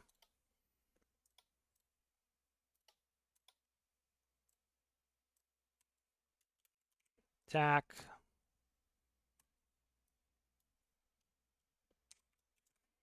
Turn that into RPM.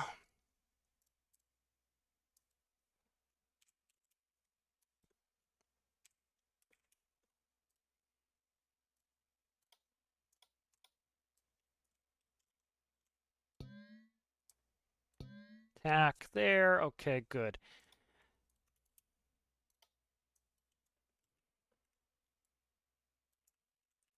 And then we have space right here next to the drive shaft for that.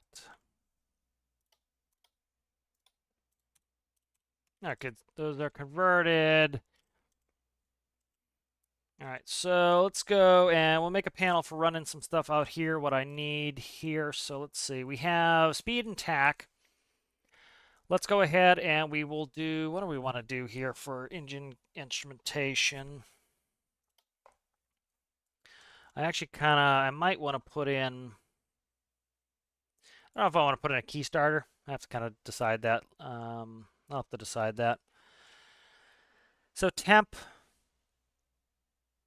we do temp over temp, fuel, low fuel. That's what we'll do. Okay, because I don't think I want to move it from the where it is. All right, make another blank panel here.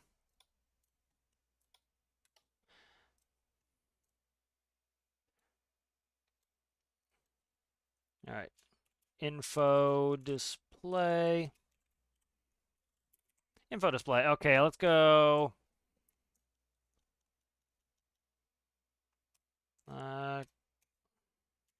Engine. What do we want here? Fuel.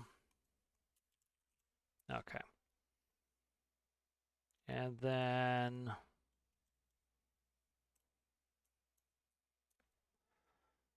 composite output panel. All right, so make this nice and simple here. So channel 3 is temp. Just do it in Celsius. I tend to operate in Celsius despite everything else being in imperial for me. Was it liters to gallons? 3.28? I can't remember. 3.75. 3.75. All right, there we go. So I'm going to want temp. Temp will be 1. All right, so let's write the numbers here.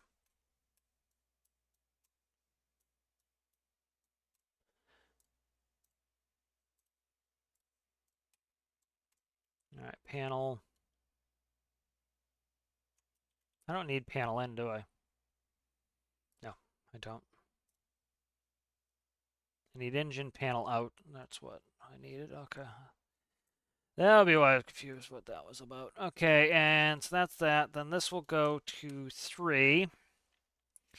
And then we will go ahead and we'll put some warnings on here, a couple warning lights. So we'll do some on-offs. So that'll be 2 and 4. All right, and if this is temperature is greater than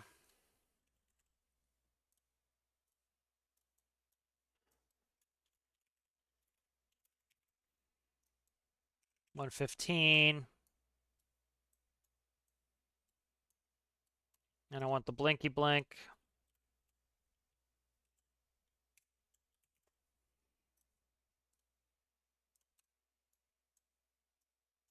Blinky blink, and then this one here will be, I have to see how many gallons this is before I put that in, so we'll go actually do this.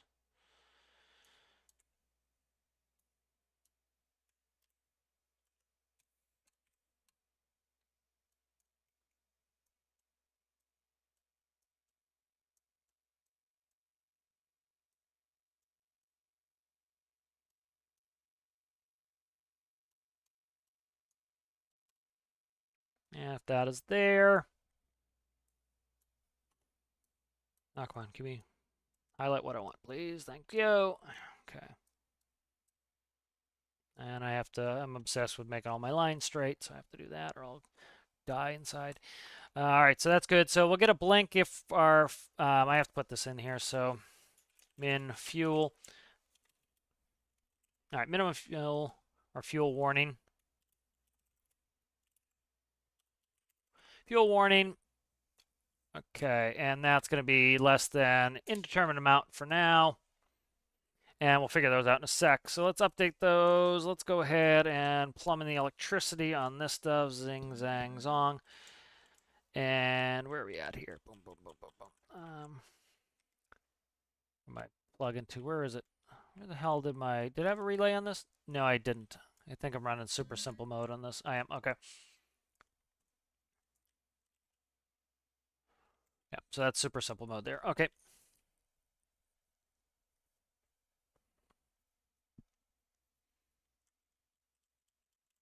Trying to think, I could do that, but I'm just thinking in my head for a second here. Okay, that's good. Let's go ahead and hook this up. I need to check a couple numbers before I get moving.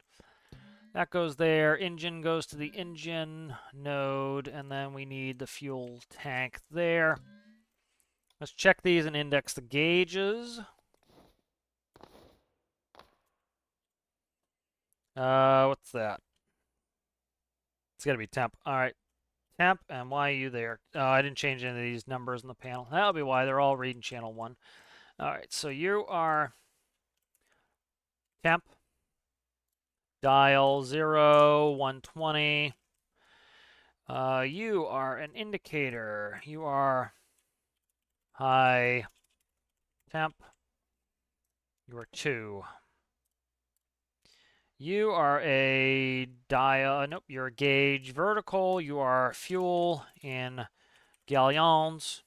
You're vertical, you're 0, and I forget what that is, but let's try, like, I think 45, and then I'll check it in a second. 3, and then low fuel. Low fuel. That's going to be an indicator, and that's quattro.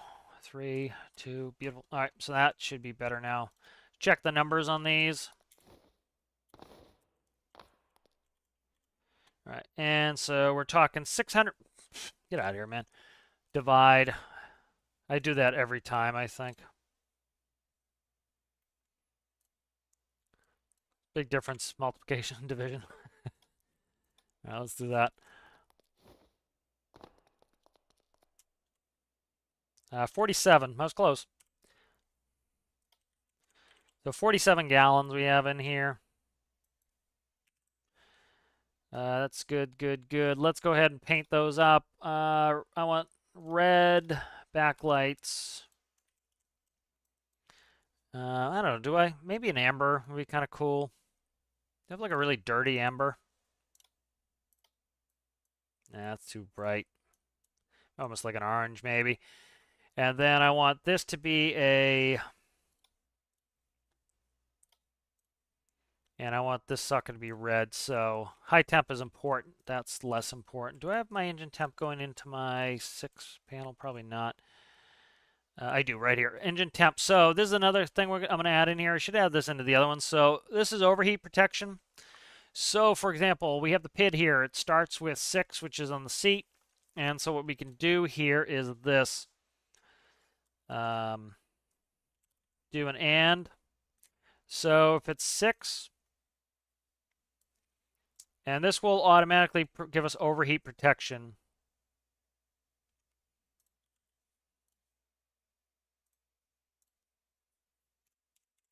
So what this will automatically do is kill the PID, and the engine will go row, row, row if we end up with...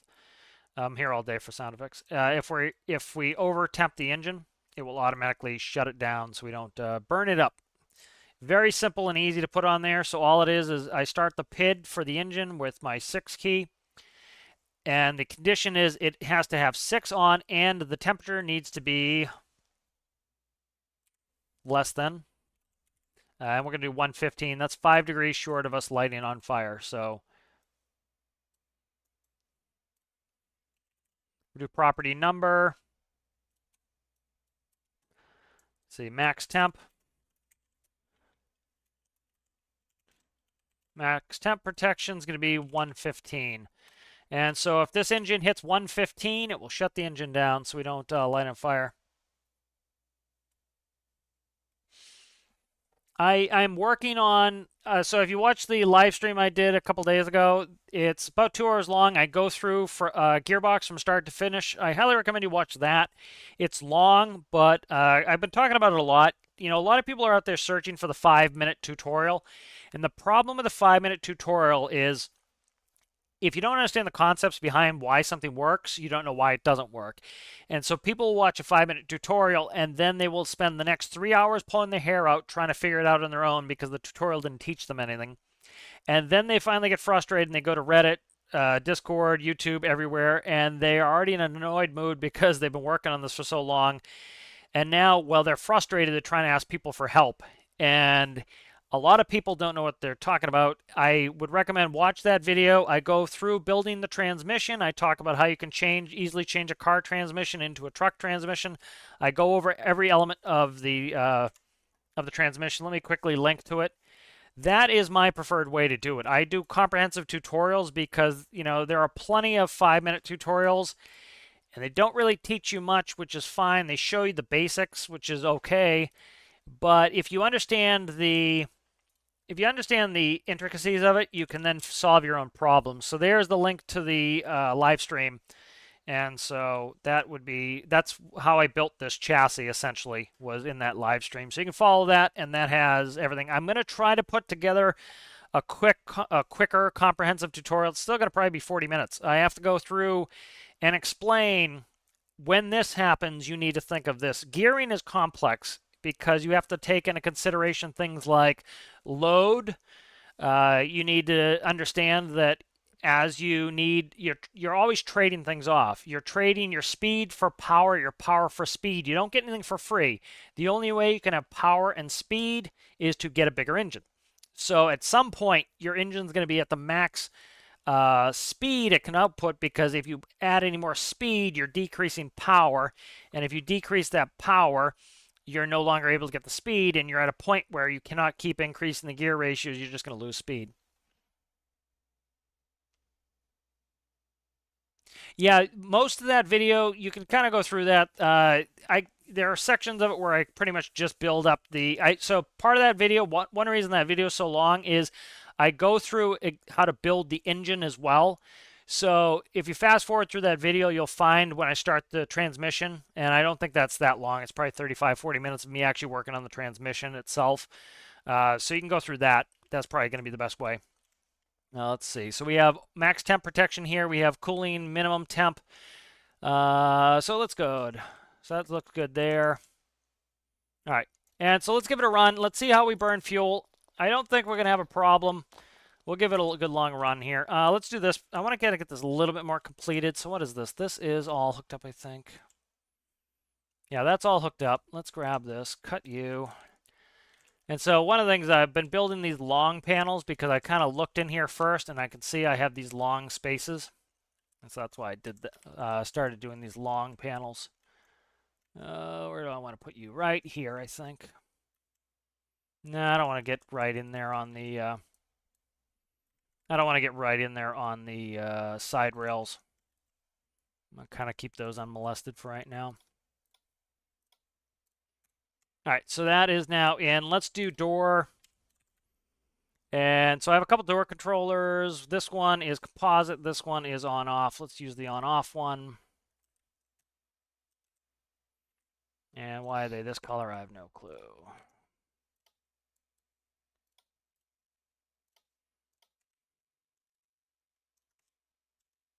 How did it give me that color? I clicked on the black.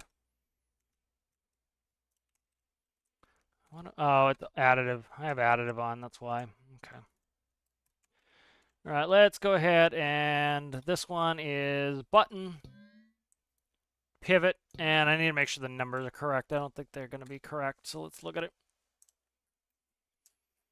So the door starts at the 1 position. That's fine. And then this one here, I only want it to go out to 0.25. So the doors will not open 90 degrees. They'll open 75s. All right, logic there. That's good. Okay, and let's go copy you. Yeah, that video was long because I went through both the engine and that, and then I answered a lot of questions, showed people a bunch of stuff.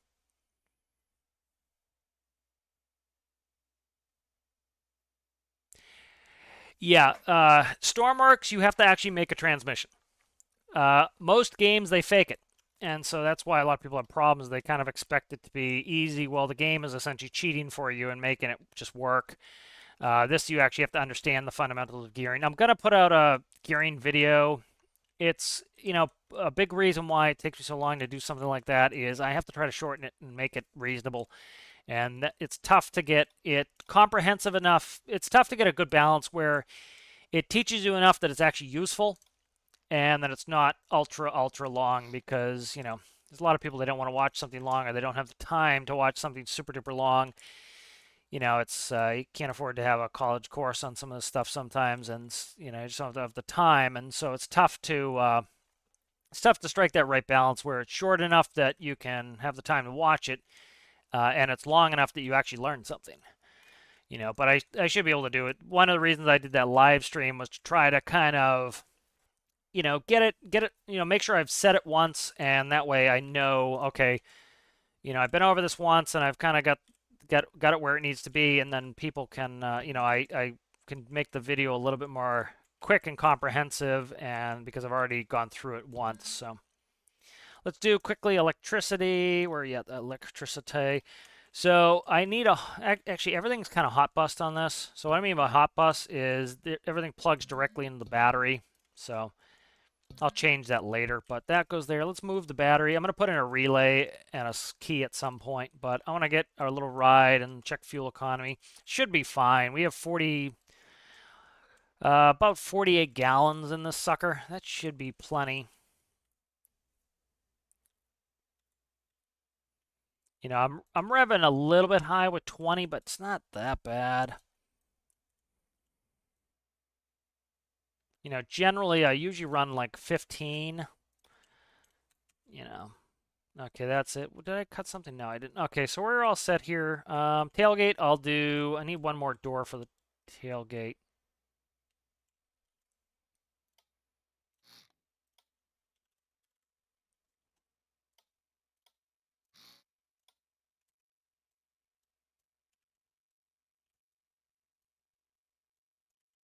Now let's quickly try to do this decking. Come on.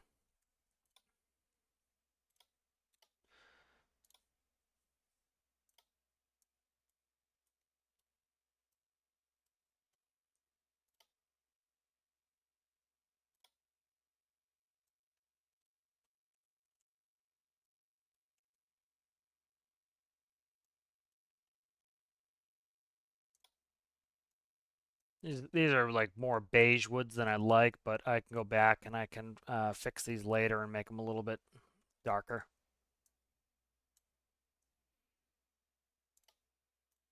That's not going to work there. We'll do that.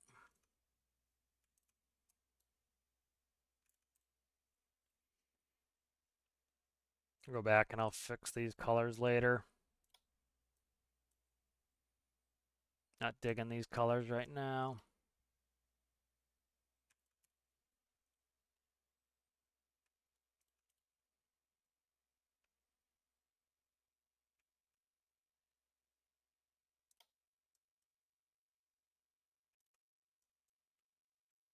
Yeah, not digging that right now, but that's too blonde of a wood. I have some better.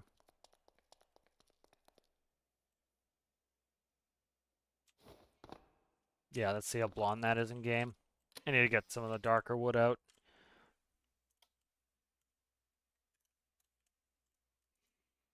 All right, let's go take this for a jaunt. You saw how, like, in the beginning, it's not the best looker ever, but you saw how, like, real box it was in the front. That's just kind of my method, is start super boxy. All right, let's see. So we're talking 20. 20 times 60 is what? 1,200?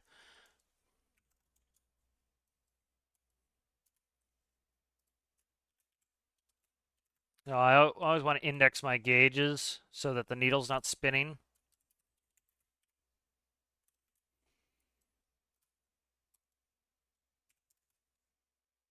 Okay. And the rest are indexed. I hate the spinning gauges. Yeah, so gears are just multiplying fractions, so that's the easiest way to consider it. If you watch that video, I go through my chart. The easiest way to do it is with a chart. That really helps you a lot. You don't have to think about it too much. Like, literally, the difference between this truck and the car is I changed the ratio on one of my 4 gearboxes. So this is how easy it is to change this from a truck to a car. So this is gearbox 3 right here. If I change this to a 6.5, it's a car. If I change this to a 2.1, it's a truck. If I change this to that, it's a big truck. That's it. Now I lose speed on that, but that's all it takes. And I show that in the video and the chart of how, you know, that's why I set the gearbox up this way, is because it allows you to change that one gear ratio, and you now can change the whole dynamic of how it operates. All right. All right.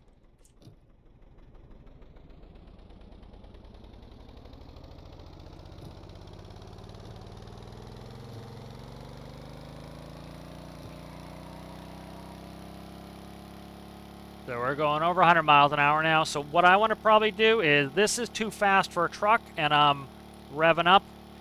If we look at our fuel, you see how much we're sipping fuel here? So we're pretty sippy on fuel here, going 98 miles an hour, as you can see. You know, and that's gallons. That is not liters, that's gallons. So each one of those ticks is, you know, with that 3 liters. Each one of the big ticks is 3 liters, essentially.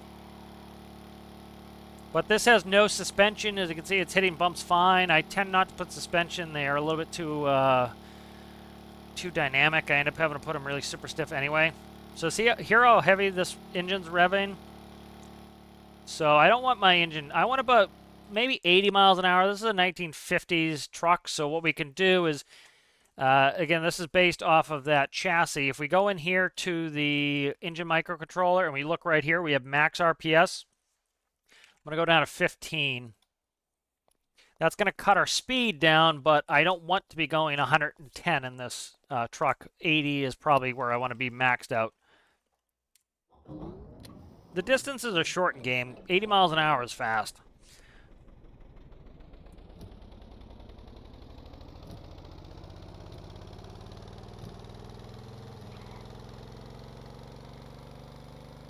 All right, so there we are, 80. Now, let's say I want to make this more efficient, right? Look at my tack. So, guys, remember, it's 844, 845 at 82. All right. So, one way we did that was we cut down the RPS. The other way we can do it is we can load the engine. So, let's go back to 20. Let's go back, where is it here? 20. And instead of doing that, let's do this. Let's go to the gearbox. If I can find it right here. So gearbox 3. Remember I said if we make that a 3-to-1, that's a bigger truck. So we went back to 20, but I increased the gear ratio even more. I don't really want it at 20. We'll play with it really quick at 20, and I'm probably gonna down it to 15 again anyway. We'll see. All right, here we go.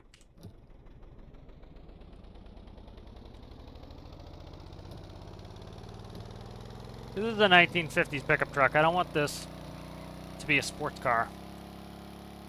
So look at our speed now. So we're doing 74, but we're revving out really high. So I can do it a couple ways. One, I can try to load up the box by increasing the gear ratios. Or the other is I can... so what this is doing is this is giving me more torque, or I can make this more of a car and get more speed out of that. So right there, that's fine. We're doing 75 there. So let's go back here. Let's kind of compromise a little bit. Actually, I kind of like the 2:1. Let's go back to the 2:1 ratio. That was working well for me. It sounded pretty good. Let's go there, and let's go back and do 15. I think that's gonna sound better. It's gonna give us better efficiency. It's also gonna be less noisy. Hey, what's going on, Enrique?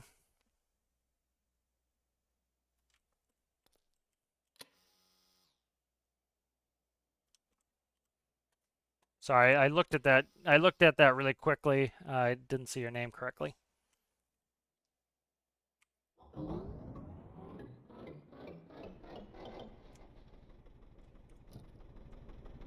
All right, so here we go. So now I'm limiting my RPS to 15. So it's gonna be quieter. We're gonna lose some speed on that. We should be pretty good on... This is a good intermediary light truck gear ratio. This is actually what's in a real F-150, is this range of gears. If you look on the workshop page when I put this up there, this has a pretty damn close to the real F-150's gear ratios.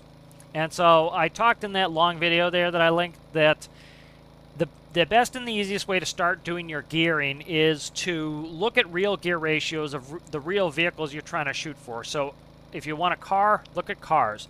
If you want a pickup truck, don't look up truck transmissions expecting that a pickup truck has a truck transmission. A pickup truck is pretty much a car. It has like a 5-to-1 gear ratio. A car has like a 3-to-1 gear ratio. A proper medium-duty truck has a 7-to-1 gear ratio or an 8-to-1. start getting into heavy-duty trucks, they start at a 15 to 1 gear ratio. So, you know, a pickup truck is hardly, you know, a truck in the grand scheme of things, you know. You know, you might get like a heavy-duty, might go up to, again, maybe a 6. Like a heavy-duty F550 maybe is a 6 or 7, but that's where a medium-duty proper, like Freightliner, International box truck is. All right, so we're going to check a couple things. Temp, as you see, we're only at 27 degrees. I have 0 cooling running right now. Remember, my cooling does not turn on until I hit 100 degrees. So 0 cooling. You see it's not moving up that fast. Fuel, you can see how slowly the fuel's ticking off there. Every one of the second digit there, you can see 46. Every one of those is about 3.28 liters. So we have 46 gallons here. We should have no problem driving long distance. TAC is out there, 846. It's not overly loud.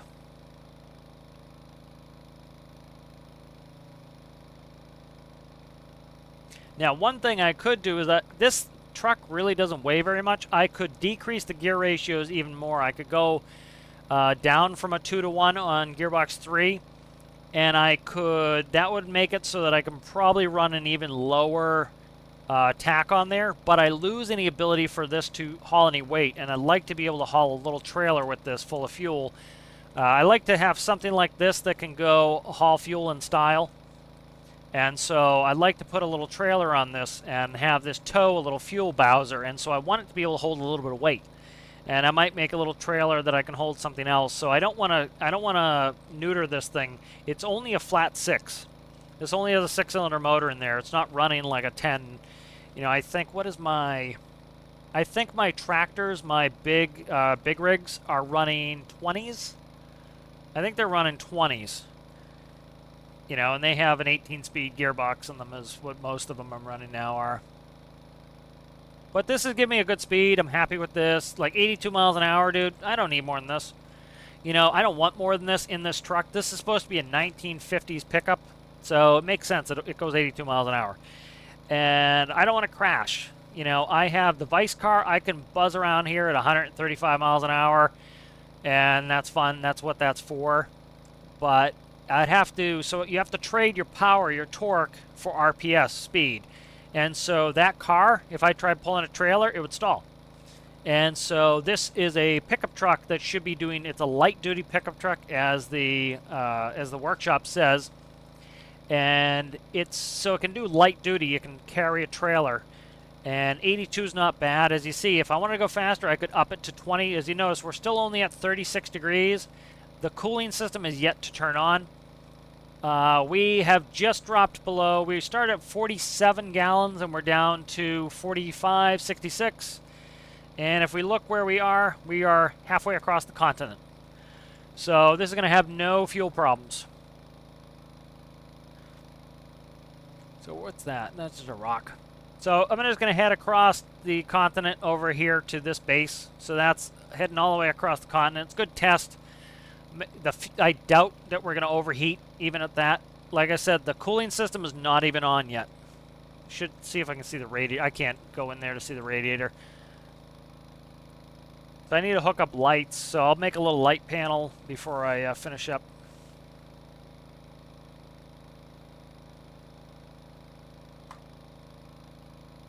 So if anyone's interested, I have noticed there's a lot of new players who are joining the game, and we get a lot of the same questions. The tutorial isn't really great. It's very old. The boat's very old. People struggle with that.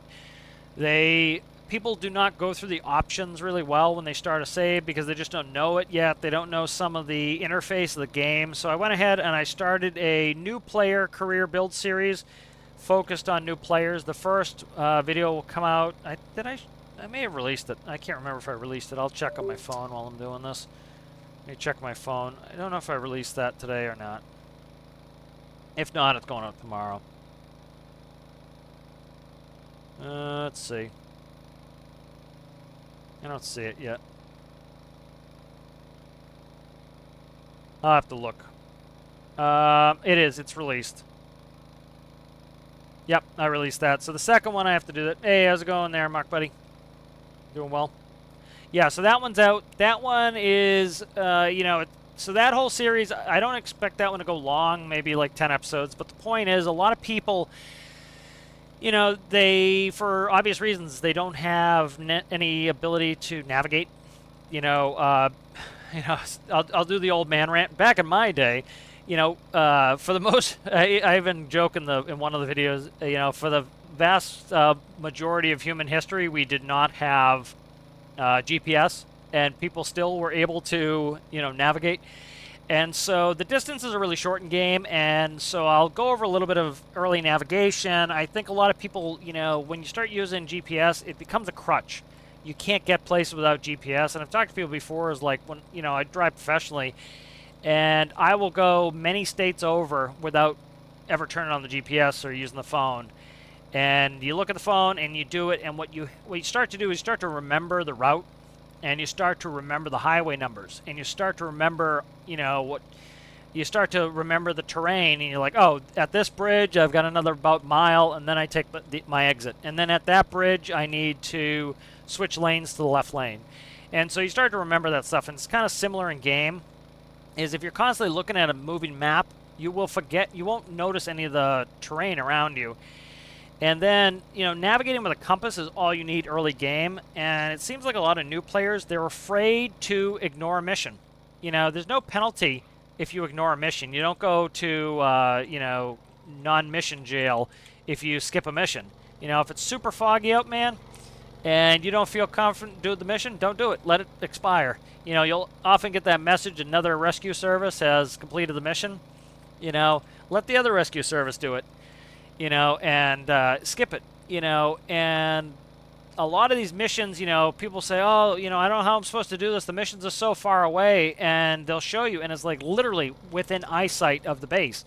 And it's like, I can understand if it's foggy, but it's like, so I show in one of the videos, in the second video, which I made but I didn't release, that'll probably be tomorrow or the next day, is it shows how, like, the first missions you get, all you need is a pair of binoculars, and you can stand at base, and you can, whoa! So the reason we flip back on our bottom is, remember those battle cannon pieces I put at the very bottom? That's why you do that. It landed on its bottom. I have no damage. Is damage on? I think damage is on. Vehicle damage is on. I haven't damaged the thing. It has no suspension. Oh, there's a missing. There's a gap right there. I gotta fix that.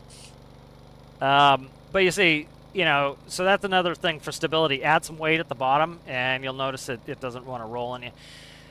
But, you know, early missions in career, they're all within sight of the base. And so you can, like, stand at your base with a bunch of binoculars, look out there, and then take your boat out. And then, like, I show how, you know, you look at the map, and you say, okay, he is straight up from the base. Well, that's north. So you use the compass, put north, pointing straight up, and you'll get there, you know. And so little things like that I think I take for granted because, you know, I was trained to do transcontinental flight navigation. And so, you know, my navigation is well and above most. And so I kind of take that for granted. But I'm trying to kind of help people a little bit with that. So when, you know, when you're starting as a new player, it can be daunting. And one of the things a lot of new players are doing, which I really, in the first video I talk about not doing, is get rid of natural disasters and krakens and all that crap until you learn the game. You know, you need to drive with training wheels. You're learning to ride your bike starting the game. So put your training wheels on, and that's why I recommend custom menu, because instead of pulling your hair out and get frustrated, none of us like getting frustrated. It's pretty miserable. So with the custom menu on, if something happens, like, you know, I see a ton of this lately. I see it all over Reddit, is people talking about, I ran out of base, I ran out of fuel, what do I do now? And so they lost their only boat, they're completely out of money, they're frustrated, they have no clue how to get fuel. And so I'm going to be explaining, I explained that, I think, in the first video, where to get fuel. And, you know, guess what happens if you do that and you have the custom menu on? You turn on infinite fuel, you limp back, and you say, okay, I need to go get some fuel. And it keeps you from getting frustrated, which keeps you playing the game. And there are instances where I get frustrated. Like one of my new planes, these slats keep getting stuck. I've tried 20 iterations of these slats trying to get them to not stick. It's a game thing with I get phantom physics that's causing my slats to get stuck, and it's driving me nuts. And so I don't let it bother me. If it crashes me, whoa, I knew I was going to do it again. There's a big bump right at the front here, and I need to slow down. That's the other thing a lot of people won't do, is they won't slow down. It's like me too. You just notice if I just slowed down there, it would have been fine, but I just hammered through. So, all right, we'll slow down a little as we go over this. There we go. Look at that, done. And so, you know, I highly recommend turn on custom menu. It's not cheating. You know, if you're playing solo, there's nothing wrong. You know, there's no wrong way to play the game when you're playing solo. And so, turn on the custom menu. If something happens, if you forget, like I show in the second episode, I forget a repair torch. I didn't read the mission. It said I needed a repair torch, and guess what? I forgot to put one on my boat. So you know what I did? I teleported back to base, and I got a repair torch. And I teleported back to the mission. And so instead of me getting frustrated, it didn't take me long to get out there, but instead of me being like, oh, I got to drive back now and get a torch, I don't even want to play anymore, I said, okay, I'll teleport back, grab a torch, and I teleported back, and guess what? It took all of 10 seconds. It cost me nothing, and it's not cheating. You know, you forgot it. And guess what? In real life, you'd have a checklist, and you don't want to do that in game. It's boring, so you know what you do? You just go without the checklist, and you forgot your repair torch, and you just teleport your way back. And you know, it makes the game so much more enjoyable. All right, so we drove from FJ. And no, I don't want to teleport. FJ Warner Docks all the way across here to the North Mire Outpost. This is where that beginner base series is set. I don't know if they added this later, but a lot of people were struggling, or they were complaining, they're struggling that if they started this base, it was super hard. They may have added this later, I can't remember, but this is a free workbench. You can spawn cars here for free, all right, as long as you own this one. If you own this base, you own the water base, and you own this car base. And guess what? The hospital is right there. So this is the easiest, cakest base I've ever seen in my life, this one right here. You have your beginner base there, a free car place here, and the hospital is right there. So it is super duper convenient and easy for you to operate there. And so this is where I would recommend people start. But let's look at our fuel. That was a question. How fuel economical is this? All right, so we started with 47 and change gallons. All right, we've burned 5 gallons, which is about, let's say 15 to 20 liters. We burned 15 to 20 liters to go across the continent. So we'll be perfectly good with that for fuel. So this thing's nice and fuel economical. You know, it'll take us forever to get this to run out of fuel. And then let me just quickly check it. I want to test it and fill it. So we'll go pump in. Not pump in, pump out rather. I want to pump out, and I want to make sure this is hooked up correctly. And there's 49 gallons in there. And we lost, the reason was that 47 is it spawns the pipes empty. And then your fuel tank leaks into the pipes. So that extra 2 gallons is accounting for all the fuel pipes. So the reason why the gauge initially showed 47 was because when we hook it up to the pump, the tank is full, the pipes are full, and so all we're doing is filling the remaining volume. So, yeah, I'm liking this truck. I think it's looking pretty cool. It's fuel efficient. It's not too shabby. I want to finish a couple things here with it. Let's take a quick screen. One thing you know, if you want to get better pictures, I recommend just drag the contrast up a little bit. It gets rid of some of that fog that we have in game. You see how hazy foggy it looks? Do one tick, and I think the pictures come out better. All right, let's go ahead and work on this a little. So I'm going to purchase this base. I'm on my test world anyway, so this doesn't cost me anything. That's the other thing I talked about in that beginner video was, you know, build your builds in a creative game. You can test them. You know, it doesn't cost you anything, and then put them in the world. All right, so this is working well, and I have not saved this yet, so let's save it. I haven't saved it since it was back white, so. All right, let's see. Catch up with chat really quick. I am doing well, Mark, buddy. How are you?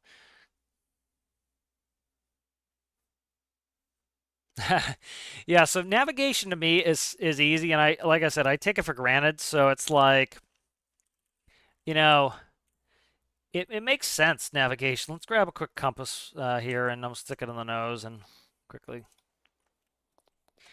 And that was a skill that, people used to have to, everybody has a GPS in their pocket. And so as technology advances, we lose skills like, I make all my transmissions manual. They're more fun.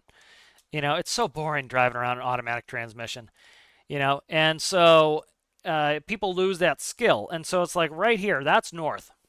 Okay. If that's north and we put the needle to the left, that is east. That is south. All right. That is west. All right. North, south, east, west news. All right, good. So we look at the map. The map is oriented north, south, east, west, or north, south, east, west. All right, pretty simple. So we can kind of tell where we're going. So if I look off of this volcano there, which actually might be a little bit slanted. I think it's a little bit slanted. I think it is. Let's look at this main volcano, this big Mount Trapdoor. So if we look at that, we look at the deviation angle on the needle. It's, what's that, about a quarter to the east maybe. So we're talking north might be there then. So I think north is actually there. But we can make some reasonable predictions with this. It's going well. There, Danny, how are you? So little things like this. So, for example, a mission popped up in that video I was talking about right here. That's where it was. And it was actually closer than that. It was like 2.6 kilometers was the entire search area. And so, like, somebody was, a bunch of complaints us on Reddit were like, the search area is enormous. It looks enormous. It does. This looks like a huge area. Until you realize it is all of 2.6 kilometers wide. And standing here, I can see the entirety of the search area. And I could stand here and the boat's right there. So that's the kind of thing is when you... Thanks, Mark, buddy. All right. Thanks, I appreciate it. And so, like, I could stand here and I could see the first rescue mission. And so, the beginning is pretty easy. And if you look out there and you see, okay, this is my search area. Okay, so I have the volcano. And then I look at my map and I say, okay, the volcano, and I draw a straight line. This is only about, 40% of the way to the volcano. And then, okay, so if I draw a circle around here, that's probably, I don't know, to there. And so this is my entire search area for my first mission. And you say, okay, that's pretty tiny. I just need to drive around this area, and you find the boat easily. And so it's pretty easy, but again, it's daunting if you don't have any navigation experience. You just don't know what to do. And so, it's perfectly reasonable, I think. Let's go ahead. I'm not digging this tailgate. I don't know. Maybe upside down. I don't know. Let's go ahead and do a couple things here. Let's get rid of this compass. I should have a door here. Where is it? Door, where's the door? Right there. Okay. And so we need to change the numbers up on this one a little bit. That's tack. That's not door. This is door right here, I think. So let's go. Pivots there, here. And then I want button there, and we're going to change this to 0 and 1.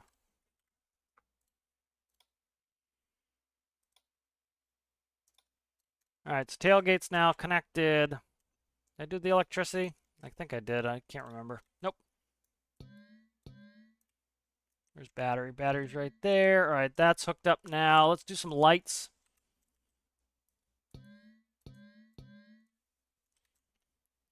I'm trying to make this one super simple. I want to get this out in the workshop, and I don't want it to be a pain to run.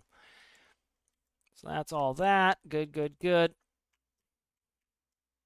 I make sure these are tipped up the correct direction. They are. Let's go ahead, and I have to do the background of these. So let's go there. Grab my burgundy here. I'll paint that. That fixes those lights. I had something screwed up here. Right here is screwy. Right, this one right here.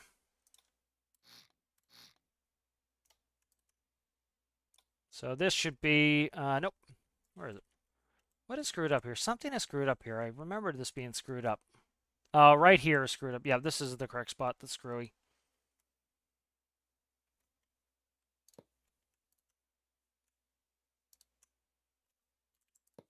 And one of the reasons why I did that color swap from white to this black is it makes it so that, anything that's, barely visible through a crack will show up black and not show up blazing white.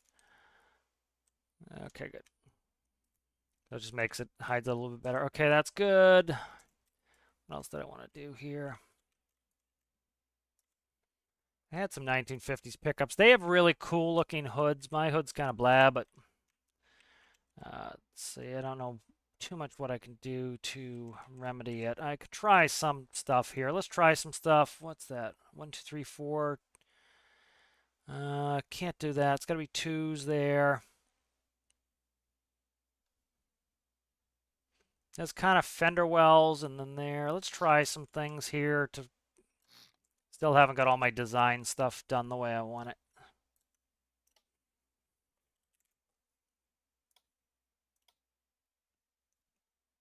Sorry, I'll be out of chat for a second.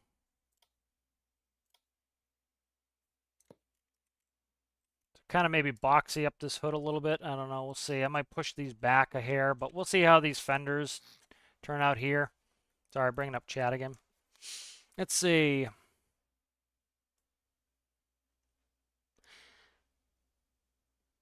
Thanks, Mark, buddy. I'm just getting back to some of the messages.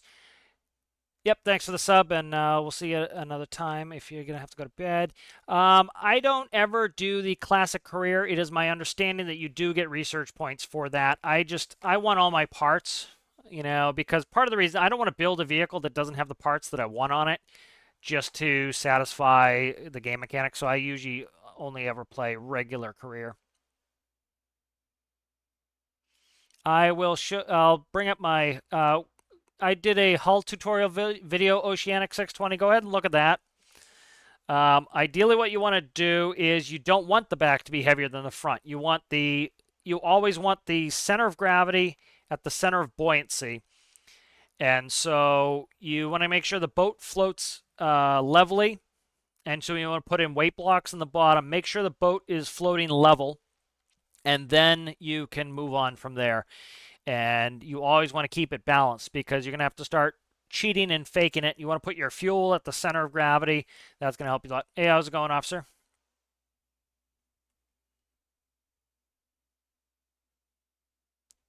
Triton, probably not.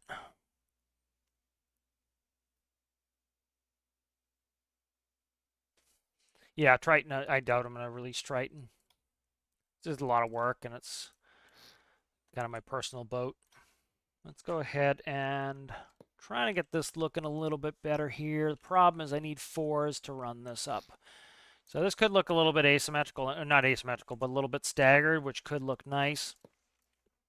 Yeah, I think this is going to turn out nice working on it like this. Let's see what I can do here. Could push these back and run tops. Yes, I saw that. I favorited that, the SS Captain. So what's the issue you're having with it? It's uneven. Like I said, I would just ballast it. That's why I put those weight blocks in there, is I pre-ballast it, and that helps with getting that. Ooh, that's overly square there.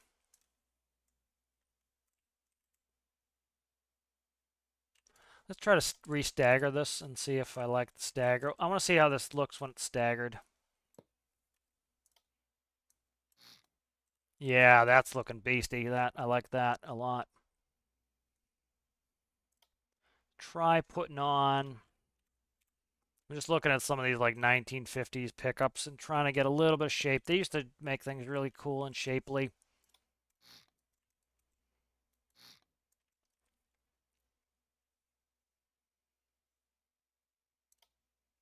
Trying a couple little things here to try to get this kind of tweaked out here.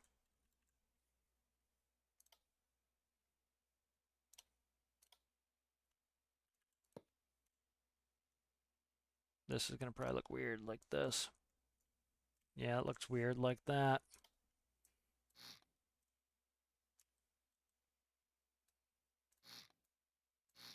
Yeah, I got a couple ideas. I'm just trying to get a little shapeliness on this. Like I said, I always start with a box and then I kind of work it.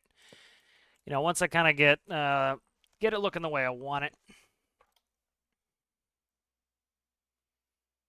I can't do this or I'm going to have to redo my lighting, which I don't really want to do. Could come in over here with this like this. And I have to push that one forward. It's 1950s. It could be pretty squared up, and it's not the end of the world.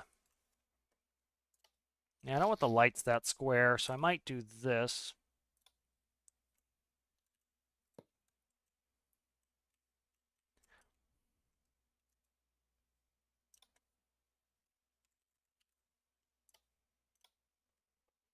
Yeah, checking a couple.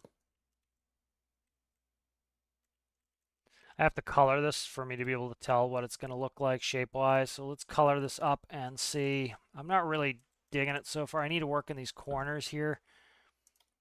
This squares it up a little bit, so we'll see how I like this. Give me the block, you ding-dong. There we go. It's hard to tell whether it's painted all black like this. I can't see the shapes. Like this is like asking for a hood ornament now. That's a little bit more interesting shape. I don't know if I like it though. Like beaky as hell right there. I don't like it there. Let's do this. Push these back one maybe. I'll get back in chat in a second. I'm just a little bit of a roll right here trying to get this done.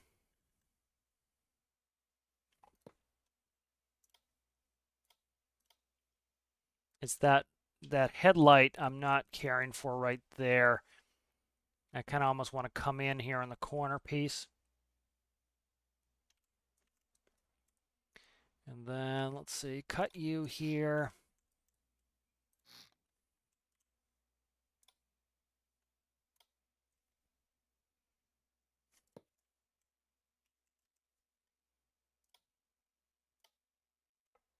Try not to get that headlight like too forgotten is essentially kind of what I'm thinking there.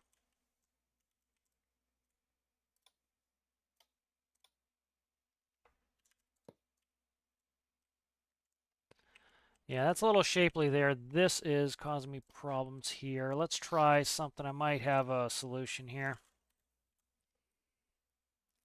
I could. Let's try.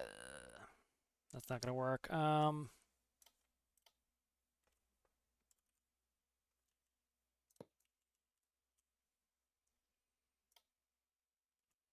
This headlight is causing me a little bit of grief here. It's too square. So I might have to lower the headlight into that this detailing here, which actually I think I'm going to do.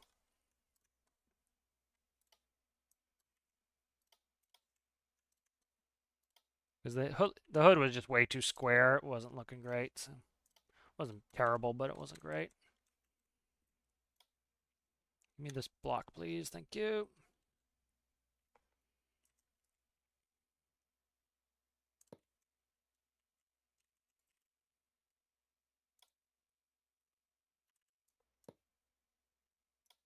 It's asking for a blower now. put a blower on this sucker. So this engine's not supercharged either. That's looking better, and I think that's going to be better. This sticks. See, this is very square up here. I'm not digging that. Let's try something here. Put a little bit of a curve on it here. Ah, come on, get out of there, you. See, that is doubling up that. It just doesn't look good. See, this is going to look crap right here, too. It's too angular there. I don't know. Yeah, I don't like that. This is trying to, a little struggle trying to get this exactly how I want it.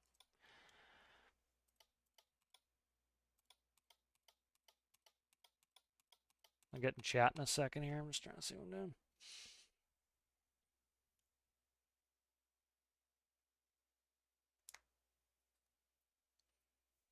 I'm catching up here, guys.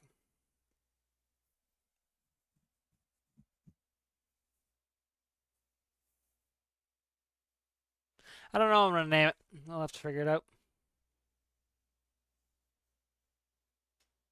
Yeah, you know, I think modern stuff is so incredibly boring, and one of the reasons it's so friggin' boring is you don't do anything. Is you don't drive. You're a passenger.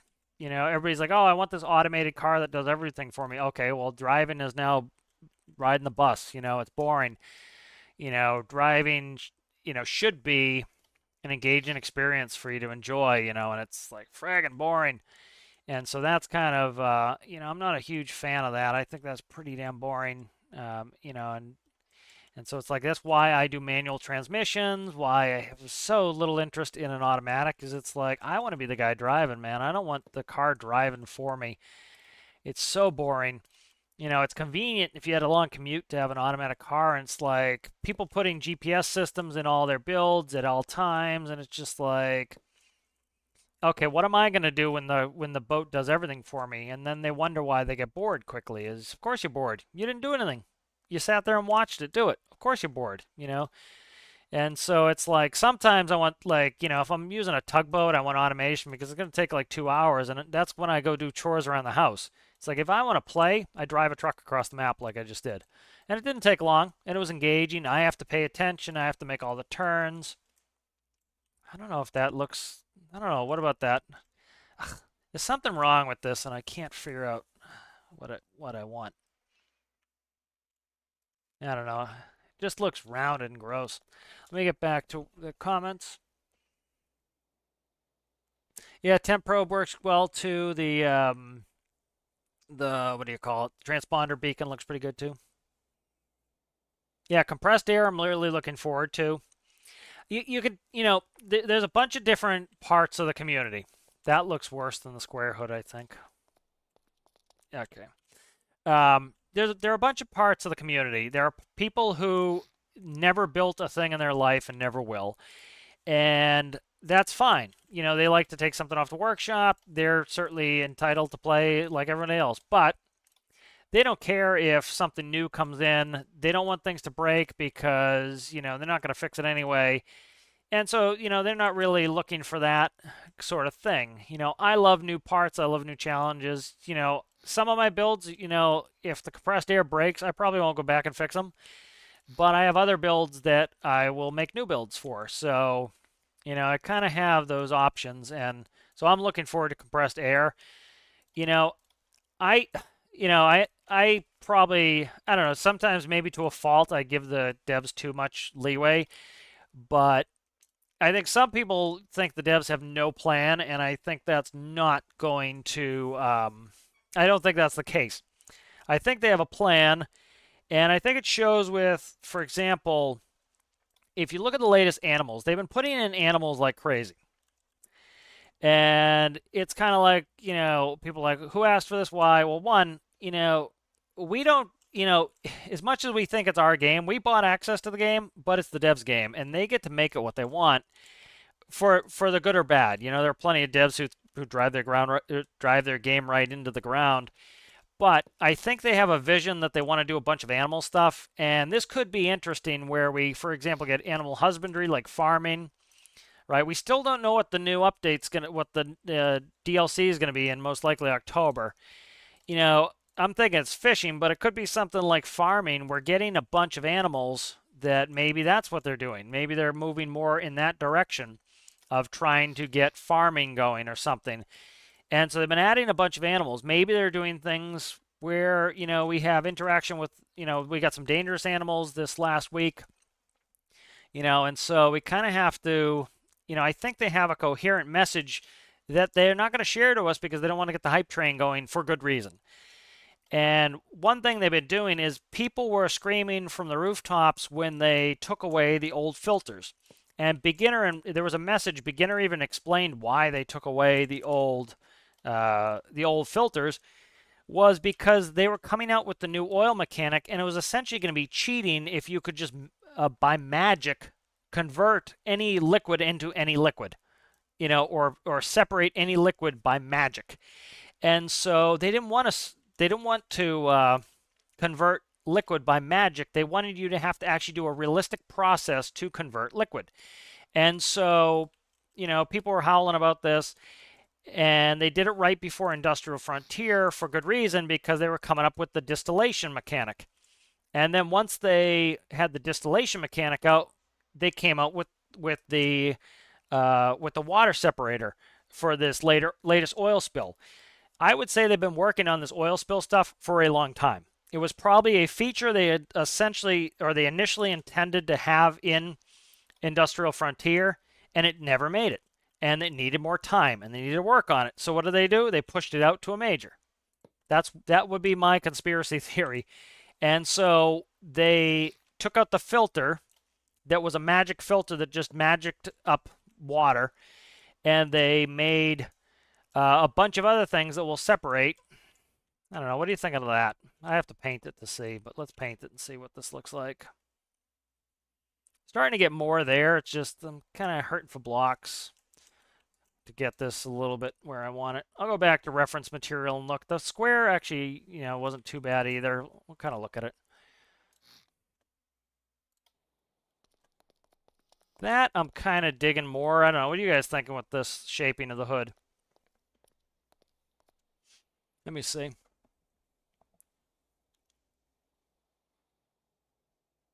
No.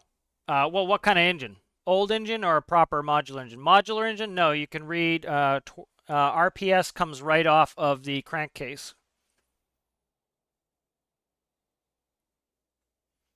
Truck's going to be used for just general rescues. I had a rescue the other day that was 2 passengers, and it just needed to pick them up.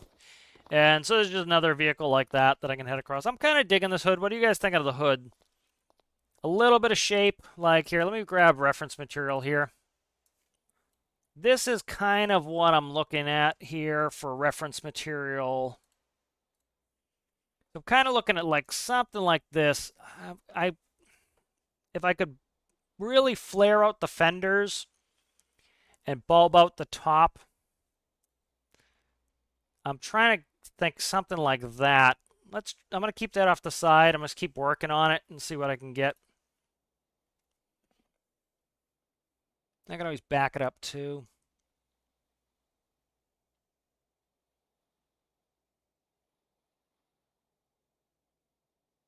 Yeah, they get way too much hate. This is the problem. So many devs have said what they planned on doing.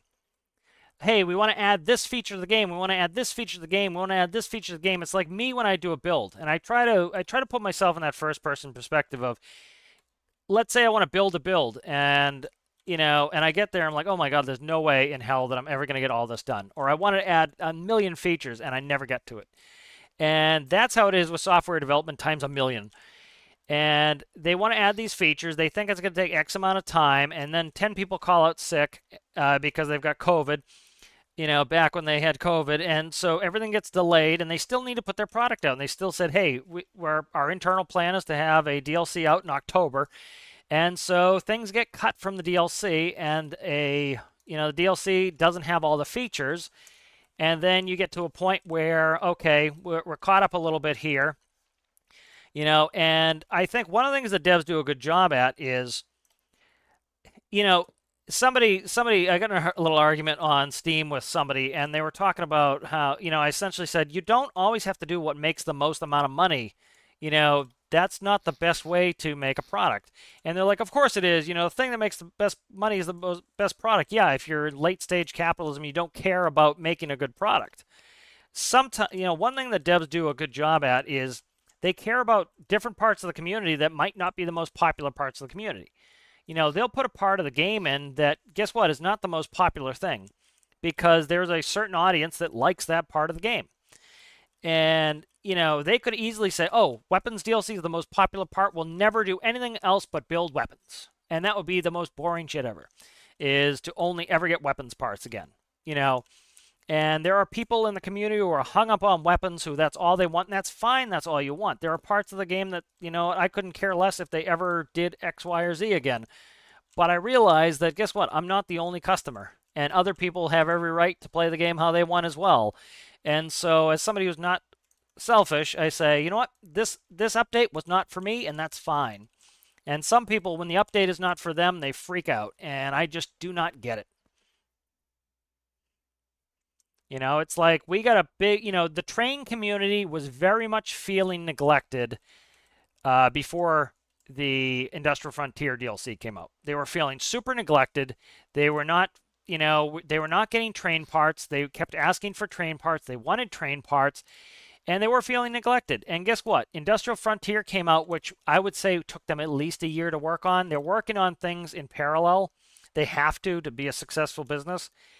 And so they're probably working on those train parts the whole time, trying to get them done, and finally they get them out, and now they've done something for the train community. And there are a bunch of people, who were a part of the weapons community who were like, oh, you shouldn't have done this. This is stupid. You should have just put out more weapons. Well, guess what? There are a lot of parts of the community, myself included, who could not care less about weapons. But I'm glad that the weapons people got their stuff. But guess what? That means you move on to the next community and help them. And I think the devs do a great job at that. They give the different parts of the community some love. And they could just ignore all different parts of the community and focus on one contingent of the community. But I think they do a good job of going out there and giving each little part of the community some loving, and that's awesome. And and it's ironic that you'll get some of the same people saying, "Oh, it's a cash grab, it's a cash grab." If it was a cash grab, they would do what was the most profitable thing every time, bar none. But they don't do that. They do things that are less popular to try to make the game more appealing to more people. So I think it's the opposite of a cash grab in that regard. Let's try this hood. I'm starting to dig on this. We'll see. This is a little bit more like that 1950s here.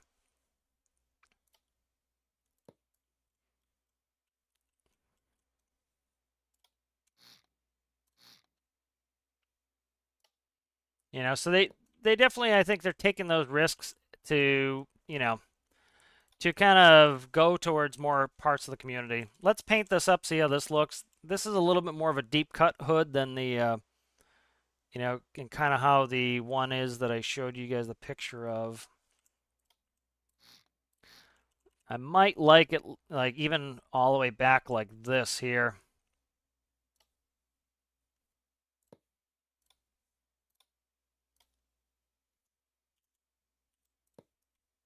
Having too many facets is a little weird. Let's put in.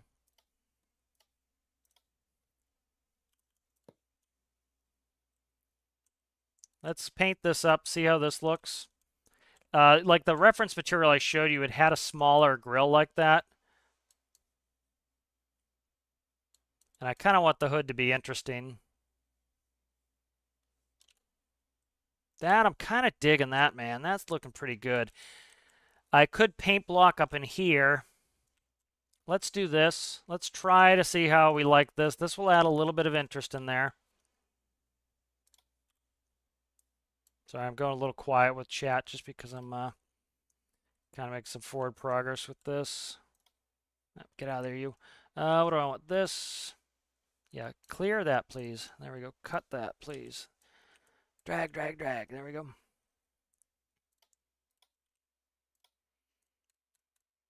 That was like the 1950s had some of the most beautiful cars and trucks and stuff. They were just like super cool. It was back, it just won the war, and they were like willing to try some stuff, and like they were doing turbine semis, and like they were doing some crazy stuff back in the day in the 50s. It was absolutely insanity what they were working on. All right, so that is there. That curves like that. I need to clean these up a little bit and try. Oh, come on, you.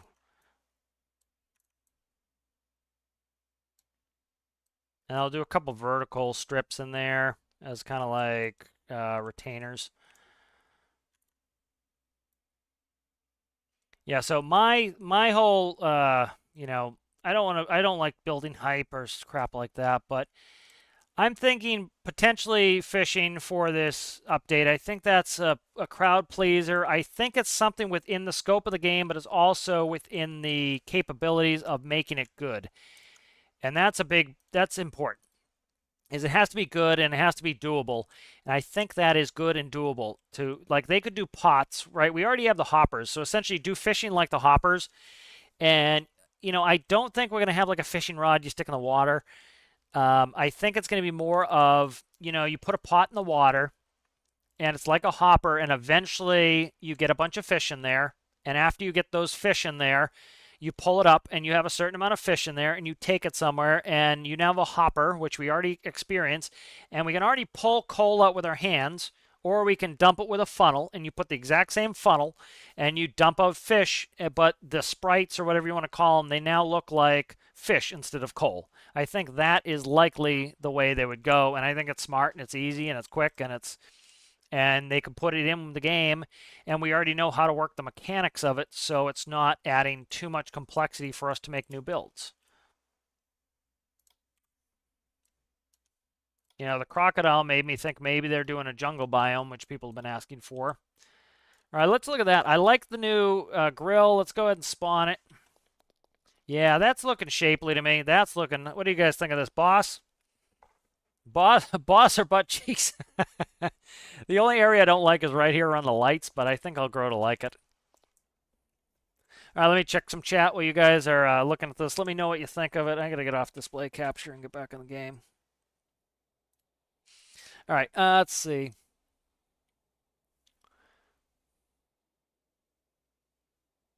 Yeah, we're getting updates every week. And, this is the other thing. I think there's somebody asked in the Steam discussions, why is the community so negative? I don't think the community is that negative. I think there is a certain part of the community that's negative that goes and they spray all their negativity on Steam. If you go into most of the Discords, guess what? People are enjoying the game. They're having fun. They're showing their builds. They're putting out builds every day. They're still sharing the workshop. You might get a grumble here and there, but most of the people are building builds and showing them and sharing them and having a great time. Reddit's a little bit more is less negative than Steam because people are there showing off their builds and enjoying it, and you get some disgruntled people there. But you go to the Discords and people are playing and enjoying and having a great time, and that's the community that it only matters, like really matters, because they're playing the game. And if you look at what was I going to even say? If you look at the Steam grumbles, often you look and it's somebody who has like 50 hours in the game. Well, guess what? They bought the game. It wasn't the game they thought it was going to be, or it didn't go in the direction they wanted, and they stopped playing, but they're still hanging around because they're pissed off they spent money on the game that they didn't like. And so I think there's some context to that. Thanks. Appreciate the send truck. Looks good. Yeah. Yeah, the hood's coming along. I think I like this hood. It's got that shapeliness in the 1950s. I'm not thrilled about this section, but one thing I always talk about, and I'm trying to do it myself, is when you're building, you have your nose right up against your part. You're like, this is hideous. I hate this. Oh my God, that looks ugly.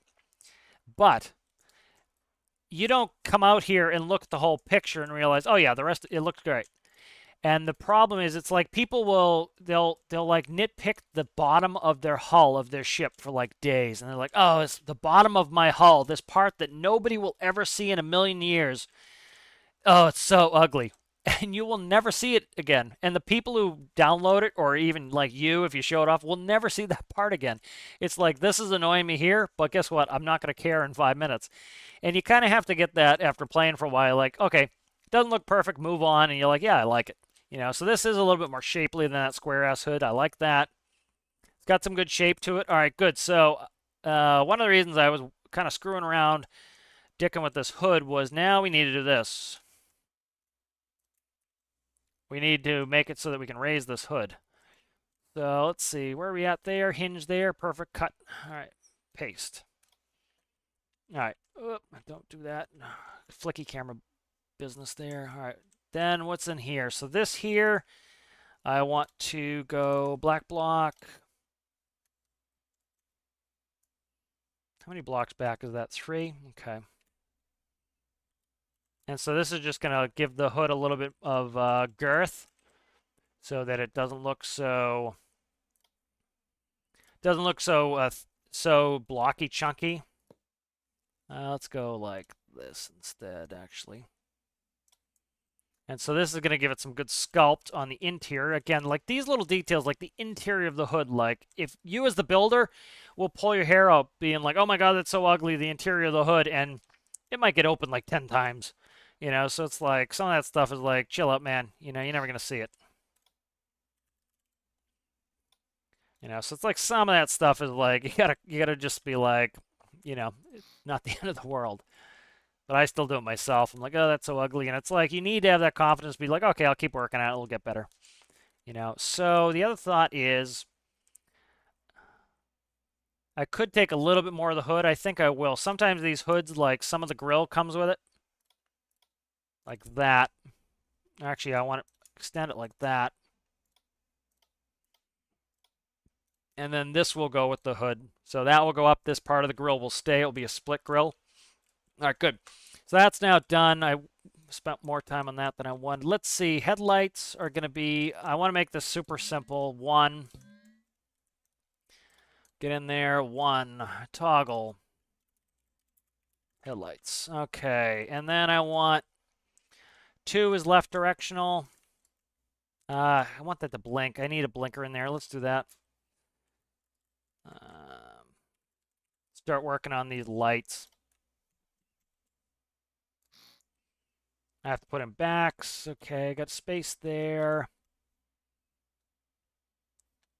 Okay, I'm trying to see where I'm going to put these lights in the back. Good bumper light. They didn't really have bumper lights there. I could put them in here. We'll figure it out. All right.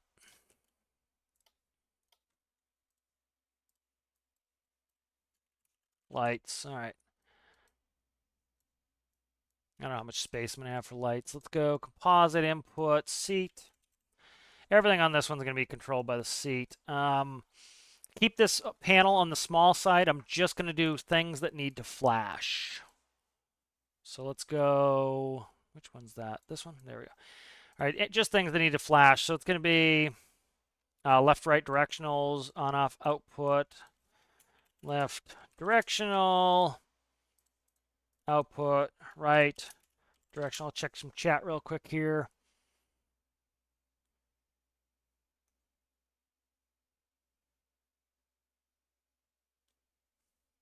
Yeah, sirens were a huge thing. Like that's the other thing too. People forget the parts. They, you know, there's a thing. It's I'm trying to remember what the expression is. It's confirmation bias.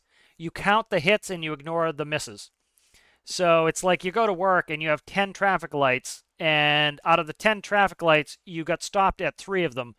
The other 7 were green, and you go to work and you go, "Ugh, I stopped every traffic light on the way to work." No, you didn't.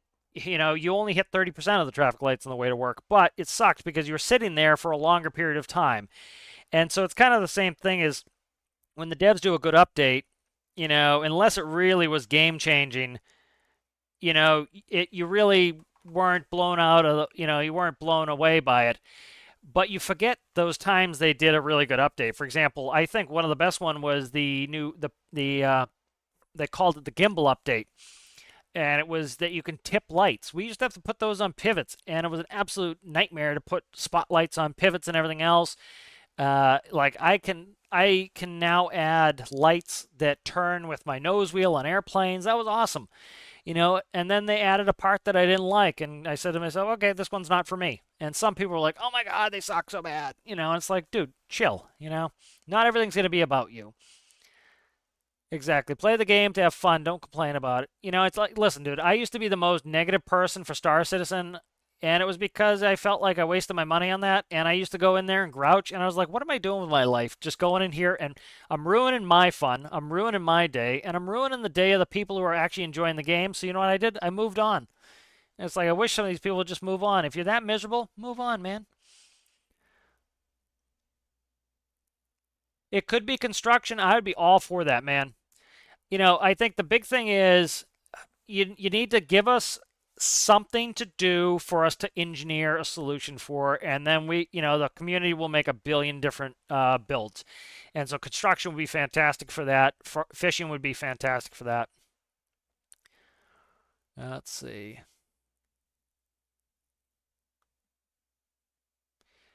Yeah, fishing rod.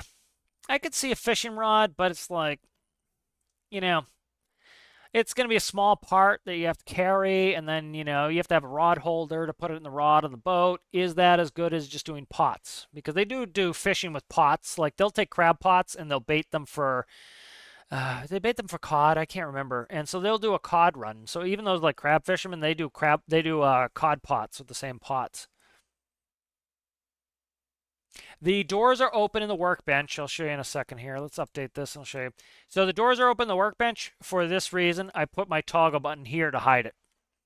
And I do that as well so that I can do, put a handle here. And so this allows me to not have to see that ugly toggle button. And I can use it on either side of the door. So I can use this on the left or the right side of the door. So when I spawn it, they auto close. And then when I come over here, you don't see the stupid button. You press it, you get in. And then you don't see the stupid button, you press it and you get in. So it's just cleaner that way. And I can have one button that does both. If I do panels, which I do sometimes, I have to have one here and one here because I can't double side the panel. And then I can't put a handle there. So that's why I do that. Let me check some more chat.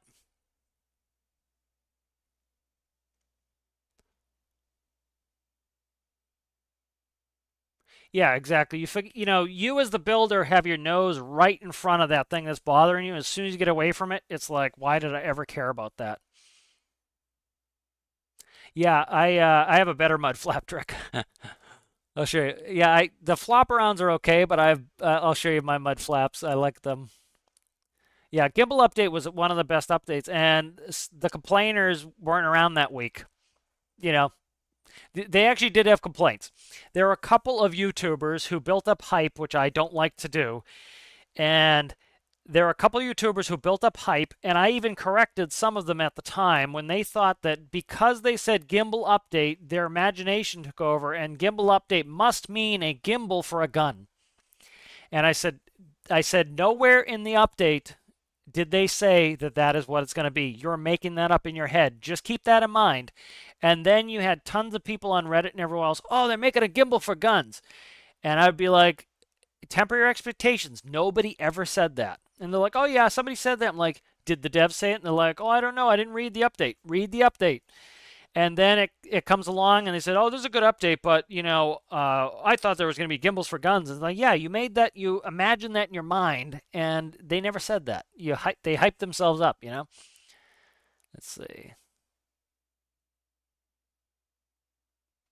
Yeah, I'll show you the pivot controls and the lights. It's pretty simple.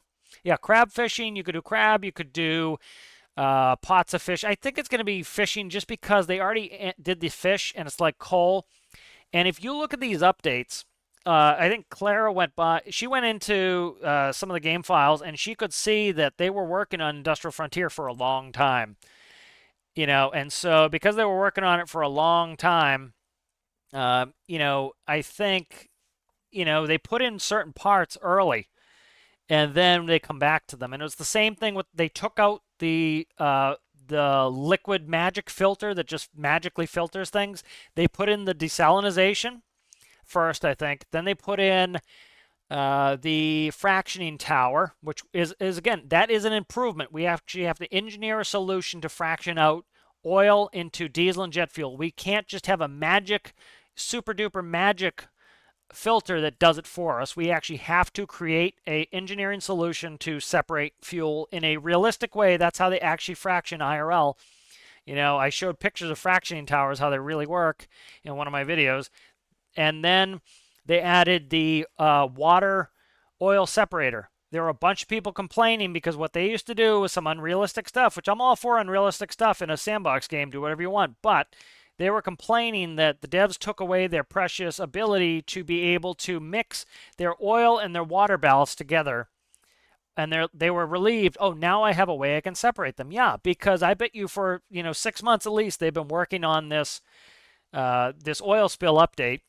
And so they knew they were going to need to make it so you couldn't just use a magic filter that separated it. You had to have the slurry.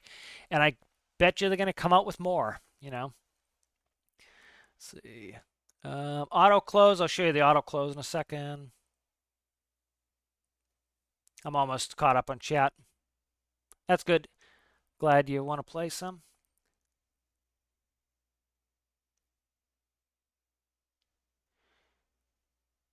Because they're different, Mark. It is still a career game. In a custom game, you have no money constraint. A career game with the custom menu on it is ultimately configurable however you want it. So right now, here, let me save this really quick and I'll show you. I get this question a lot, so let's go ahead and spawn in the world.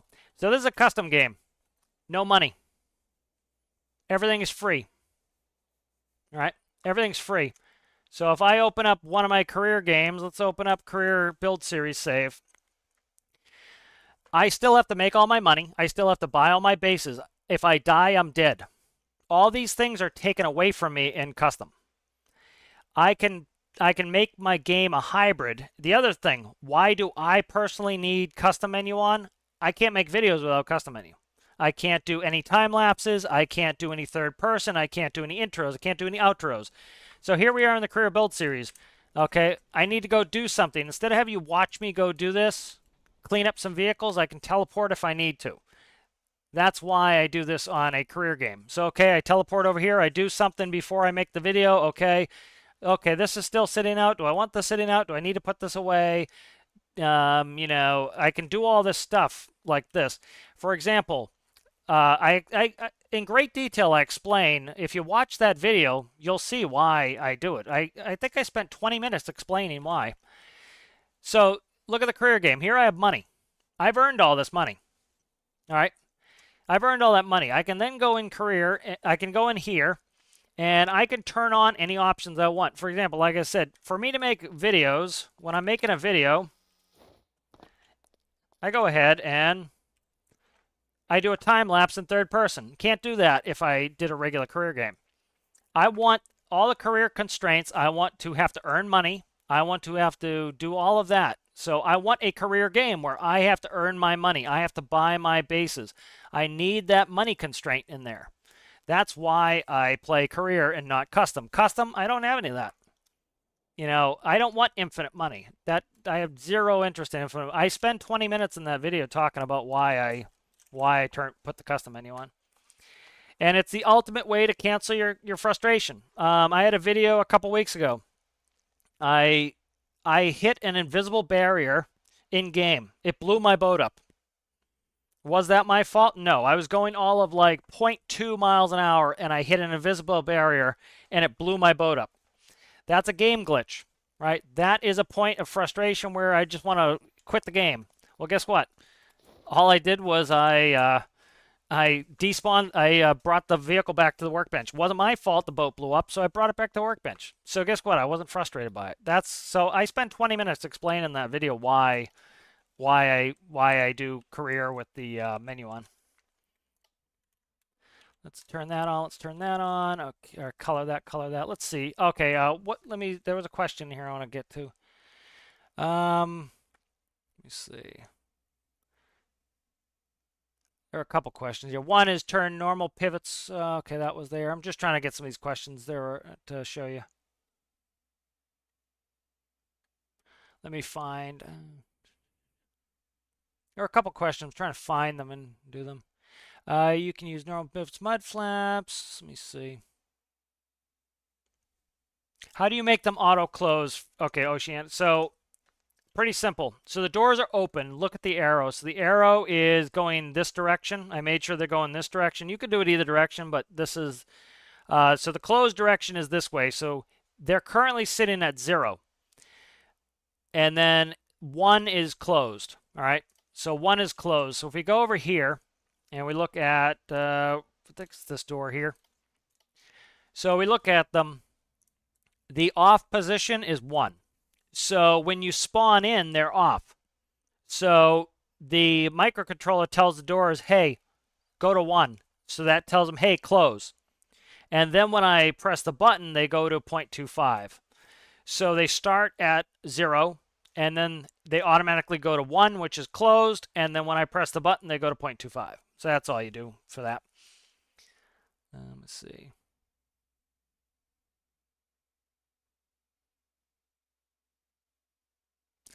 Yes, I think they, yeah, exactly. I think you hit the nail right on the head there, Zerf and the Max. Yeah, let's pull up the filter. So when they did this, and you had a bunch of people complaining, oh my God, they ruined filters. What were they ever thinking? The devs suck. All this like bad talking. Allow gases. Okay, that to me is a big hint. Allow gas is a big hint to me that you're going to be able to disable liquids and allow gases. Now you can also vent. I already need this sometimes. Sometimes you get things airlocked and you need to vent gases. But it is likely to me that we're going to need to move gases in the future.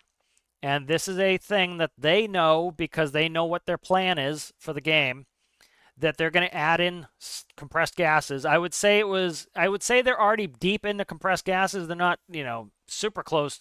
They're months away. They admitted they're months away. But I think they were already thinking about this for a while. And I would say they were thinking about compressed gases before the fluid filter come out. People have been asking for compressed gases for years. And so it would make sense to me that that is part of that is they and I would say this is why they asked us for our input on if we wanted compressed gases. They know it's going to break a bunch of things in the workshop. And guess what they just did? They did exactly what I said they should have done a while ago, which I don't think they listen to me. I think it's just common sense. Is they went ahead and they asked the community, hey, are you guys willing for us to break some builds to put in compressed gases? And you had a huge amount of people say yes. You don't need 100%, but you need a big group saying yes. And then guess what happens? They release compressed gases. It breaks a bunch of builds. And they go, hey, we asked the community if it was okay for us to break your builds. And a huge part of the community said yes.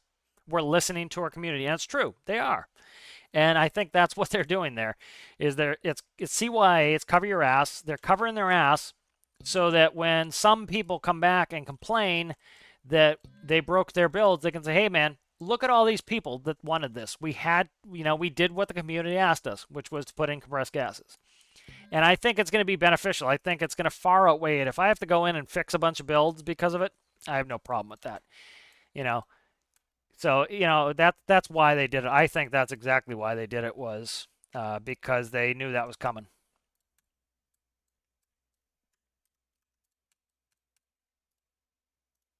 All right, so let's go. I'm doing directionals right now. So 1 and 2, and let's do 3 as hazards. So I'm trying to put everything on the seat, keep this sucker simple. All right, so 1, 2, and 3, and what we'll do here is we'll do the old blinker, blink, blink, blink, blink. Okay, good. Move that over there, and then, no, we need 2 here. Go there, and then what I want is a couple ores.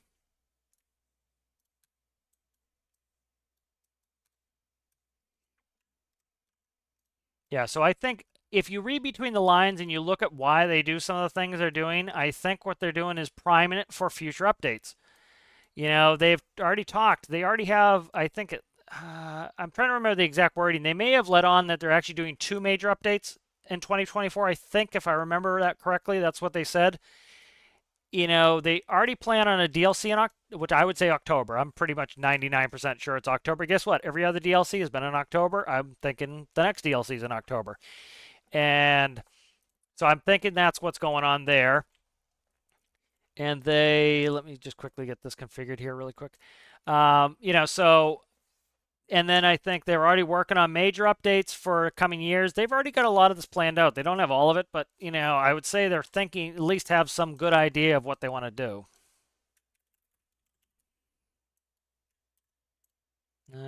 2, 3, and 4 I need. Headlights is 1. Okay, 2, 3, and 4.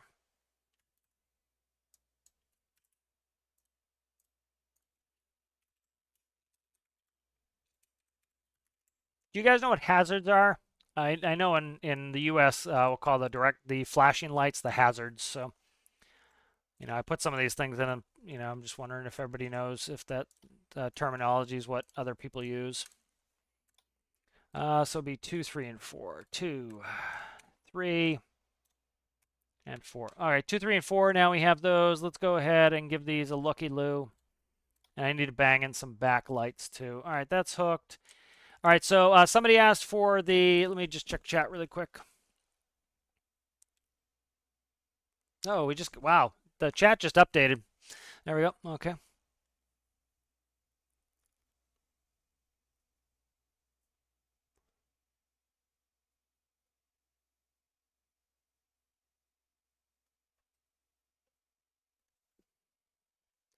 Yeah, it still has everything that you'd want in a career game. It still has the constrictures of a career game,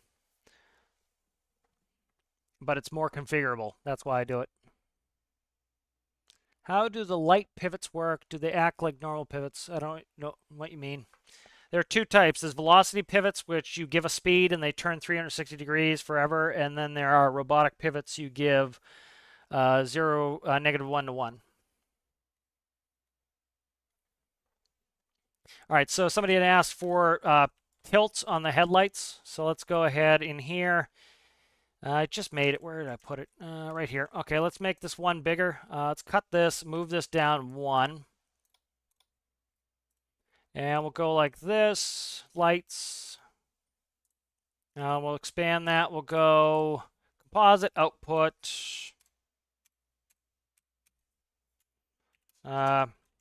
Headlights.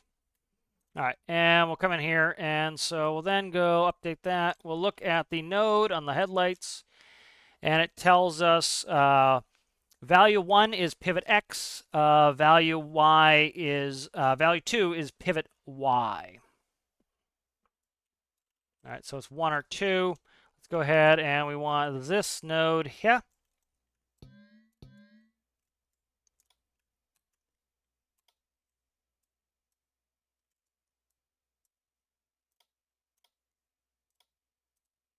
All right, let's go in there, and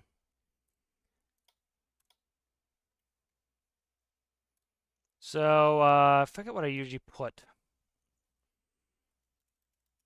So it would be, it's a negative value. Let's do property number, so I can change it. And we want to write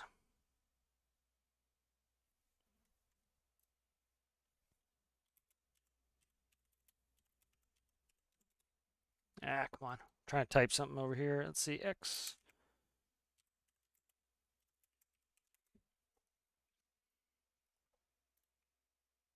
All right, so we want to work the y-axis. Let me just double check. I think that's 2. I looked at it and then I completely forgot what I was doing here. Let's go. Y is 2. Okay.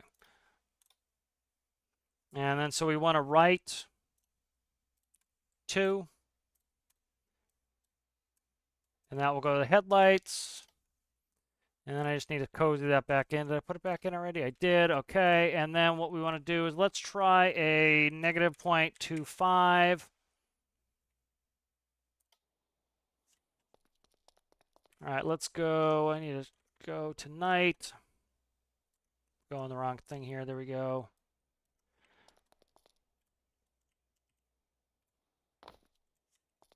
No, it's not too dark.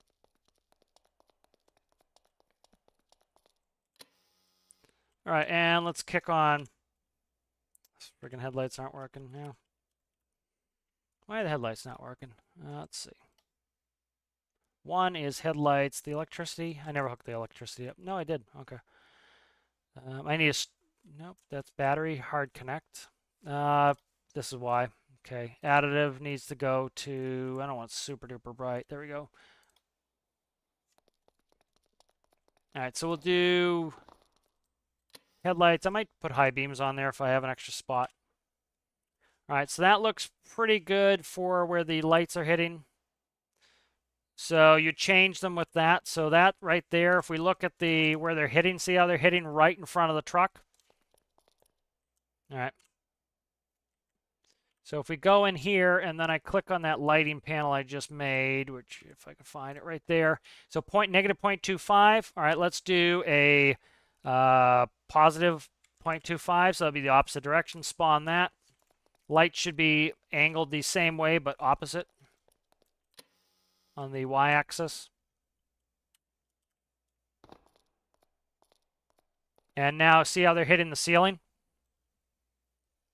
So the lights are now hitting the ceiling up there. So look, see, it's lighting up all that. We go back in here. And we go in and do negative 0.25 again. And they shouldn't be hitting the ceiling anymore. The cones of these are pretty big as it is, so it's good for airplanes especially. See how it's not hitting the ceiling anymore? So your y-axis is your vertical, and a positive number is going to go towards the ceiling, and negative is going down, so that will aim us down. So you see the lights are beamed down. And then what we'll do in here is we will go back in here. And I think 5 is available. 5 should be available. All right.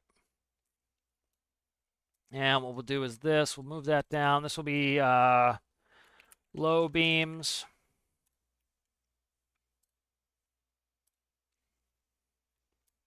And then we will go ahead and, what was it, 5? 5 is what I said, 5.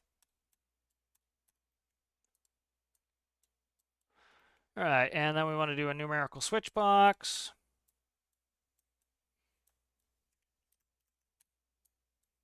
And then this will be 0,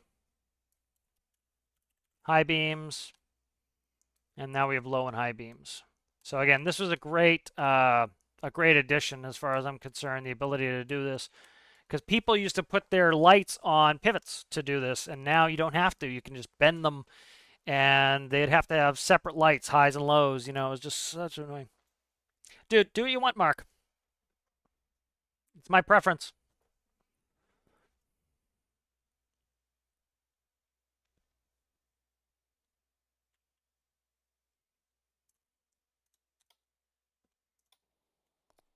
All right, let's test out the highs and lows.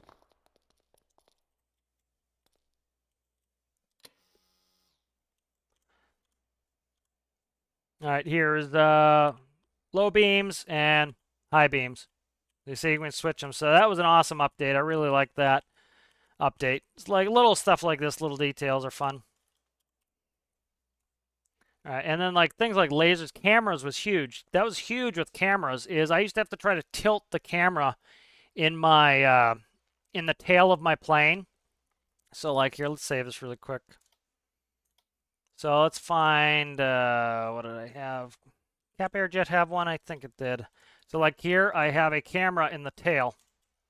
All right, I used to have to try to tilt that down or it didn't look where I wanted it to. And now you can tilt that looking exactly where you want. So that's awesome. If you look on this jet, this is how MD-80s used to do it. They had their lights on pivots. And when you went to land, they would come down, and then they would retract when you would come in. You know, now you can angle these down. So, for example, like, I think the Ant 2. Ant 2 has, are they angled yet? I might not have angled these yet. Let's see if I angled them yet. So, yep, see, these are angled. So, when you're coming in, your pitch angle, your nose is up. So, your light would be shining up. Now you can have these angled down, and so the light hits the runway as you're coming in to land. So like little things like that, I think were a big change. Yeah, I think that was a cool update.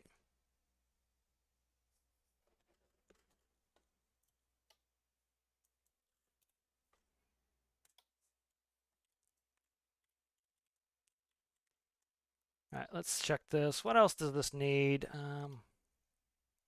Let's work on some wood color really quick. I need some darker wood colors here. I'm going to grab some RGB wood paneling here.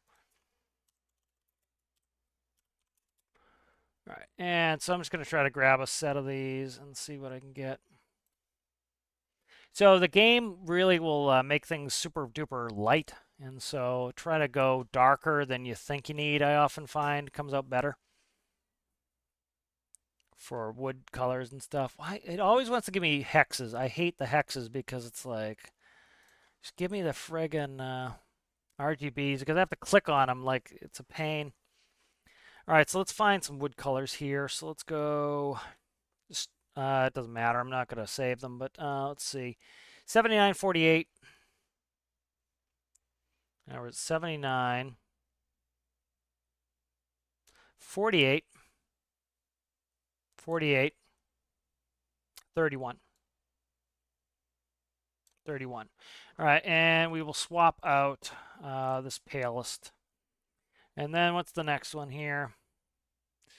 249. 249. 243.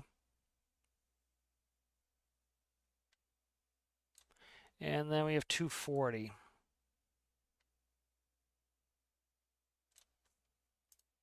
Oh, okay. I thought that looked wrong.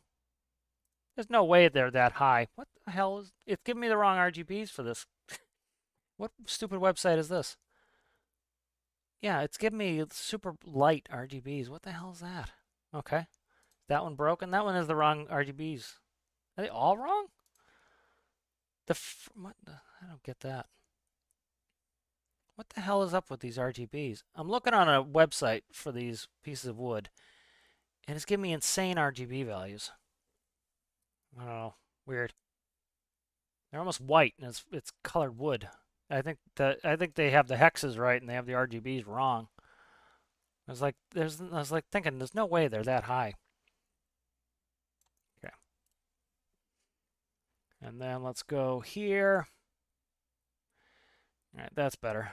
2215. Nope, didn't switch the wood color. There we go. This website sucks.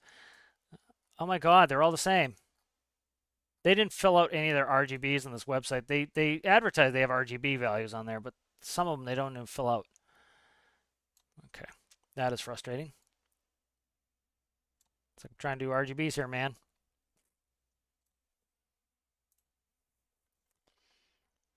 All right, what's this color looking like here? 614228.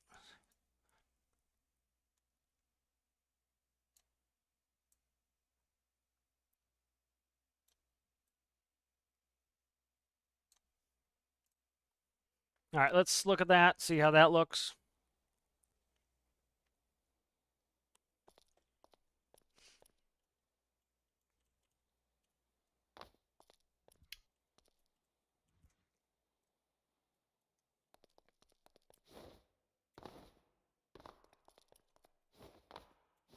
Doesn't look too bad. It's not great. The dark is too dark, and this is too red. All right, let's keep going up the ladder a little bit and try to get some.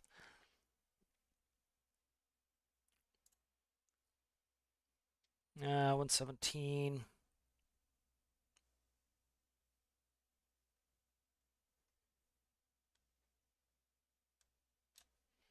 I should just read my mind and go where I want it instead of having to drag these blocks. Trying to get it perfect too. I don't need it perfect.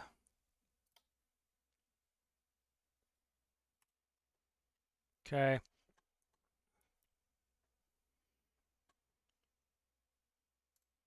Go a little bit lighter on some of these here. 101.69.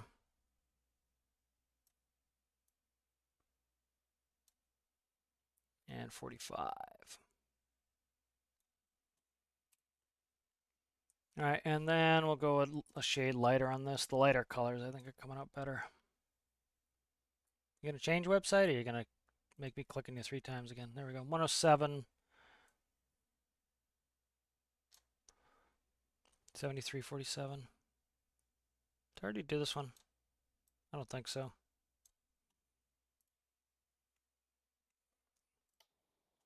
The dark one's probably too dark now, but we can check it. That looks pretty good. You guys think of that for wood? Dark board's a little bit dark. I'll grab the next one up. And what's that? 49.2F, 49.2F. step up one from that, and then I will change out that really dark color. 113, 7749.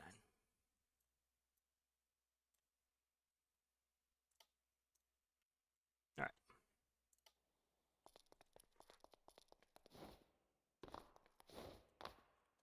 That's a little bit better. That doesn't have that really huge contrast in there.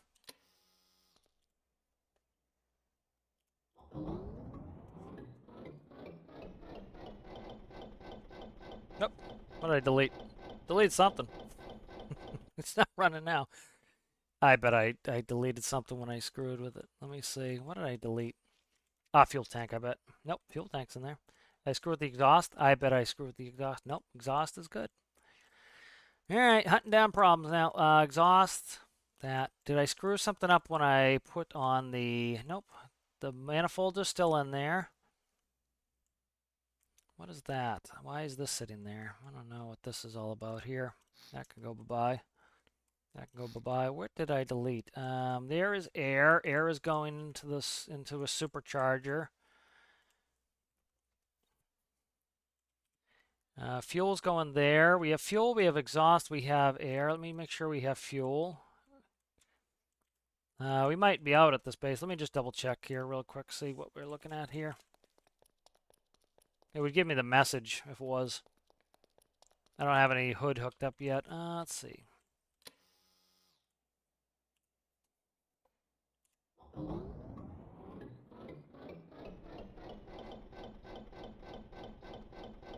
Okay.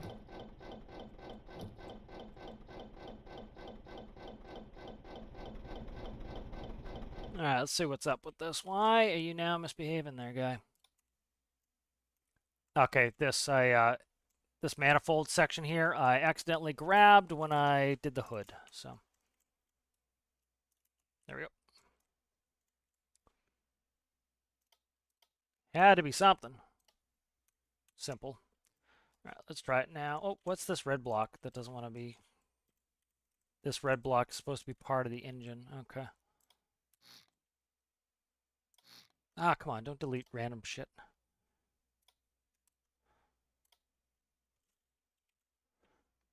Oh, was it a 2x? It's a 2x. All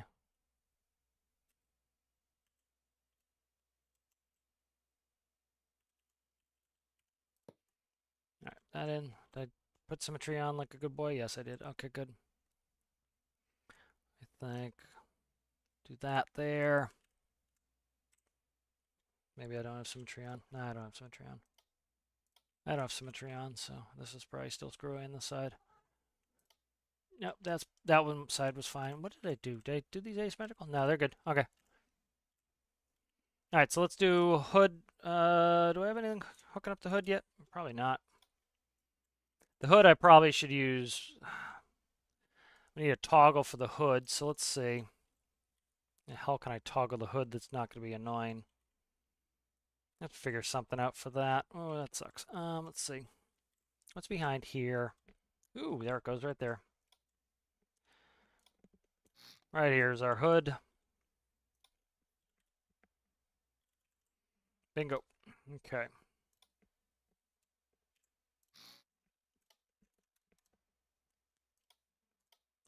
The dreaded color swap strikes again. All right, good. That goes there, and then that needs electricity. Plumb that in there. Need another door controller. Shut. So it should be the same one as the tailgate is already pre-configured for that right here. Okay. And we'll stick this somewhere in here just so that I don't have to drag the nodes 100 miles away. Probably a better place. I can hide it right here, I think is a better place. Oh, come on. Eventually I'll remember which buttons to press. All right, let's merge that up. Let's go toggle button. Where, yeah, there, guy right there. And then this will go here. We'll go test out all the ones we haven't tested yet. Let's check electricity on that. Make sure that is all set up here. That goes there. And then to the button.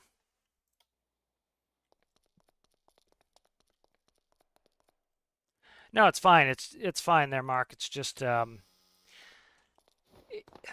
you have to change a bunch of stuff to make the custom go, and I think it's too easy for you to cheat because it's default like that. So I recommend the custom because you actually have to play a career world, and you can add as many features as you want. I'm just, it's shorthand. I highly recommend you do that. You can shut things off.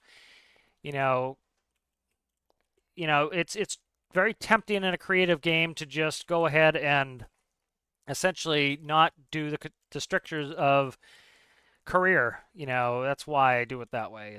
I find that's how I've always done it. It works best that way. I can add what features I want. I can take off features. And again, that's for a beginner game. And part of it is I said maybe I said it in the second video, but it's kind of like training wheels. Is you're putting on training wheels as you start the game, and you with that option on, you can take off the training wheels when you feel comfortable to ride the bike by yourself. And so that's the main reason why I do that. I didn't mean to come off rude. I was just in the middle of something, trying to think of something. Sorry if I sounded rude. No, you're not. It's fine. You're not being irritated. I was trying to think of something as it was going, and I shouldn't have got rude. If I was rude, I apologize. So let's see. Update that, and let's see. Spawn that.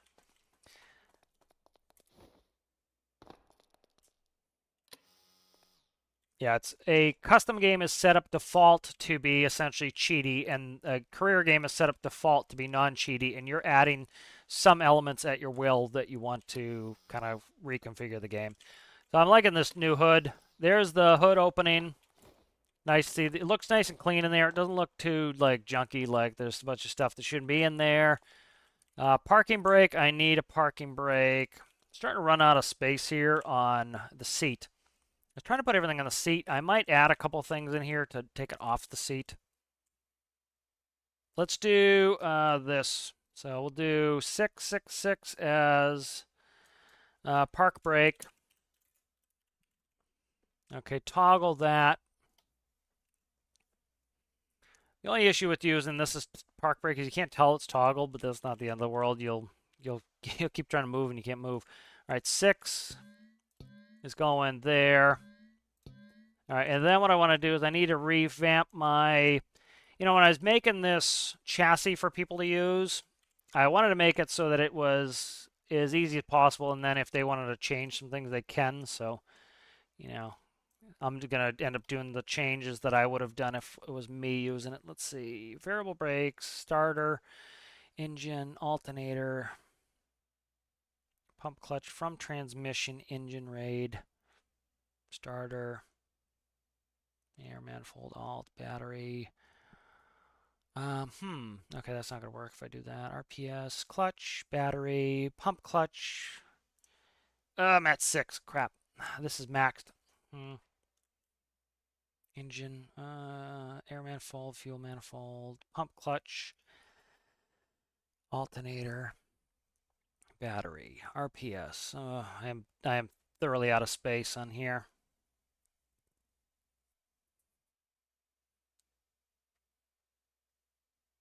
Park brake. Trying to think how I want to do this park brake.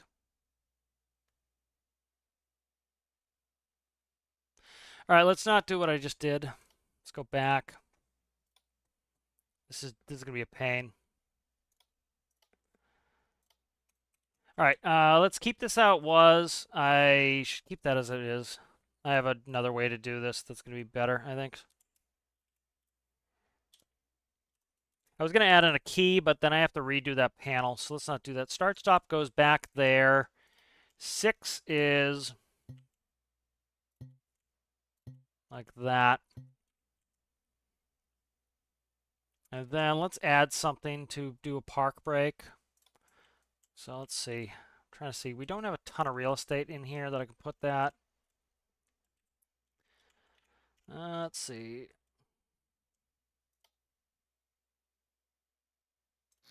Don't really like those panels.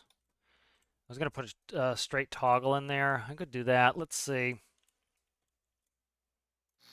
I don't really like the toggles, but it's kind of hidden, so I think I'll be all right. It won't bother me too much putting it in here like this. It doesn't look too much out of place sitting right here. All right, there we go. Let's go. Park brake. Default state is, and this is parking brake release. So we'll start in the on position, and you have to release it. I usually do that on airplanes, but the nice thing with this is it makes it so that the car won't roll away if it's on any sort of hill. You know, when you start it, not that there's many hills when you start, but it will slide around or you'll bump into it when you're trying to get going. So I like the release. It starts with the brakes on. It will stay stationary for you. Let's go. Where are we at here? Electric. Just plumb that. I'm going to plumb the electric system in simple on this. Keep it kind of on the easy side, this one. All right, let's see. Where are we at here? Paint there, and then this one should be brown. Make sure I'm using the right brown here, because I was using all those other browns. I want to make sure I'm using the right one. And then that gets painted there. Okay, good. So I think that's an easier solution.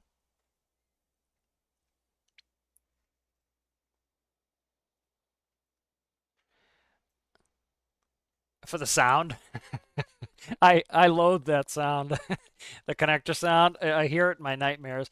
I wish they would make it configurable so I could shut it off. Okay, so this park brake is released. I should be able to push this Johnny. Okay, and then there we go.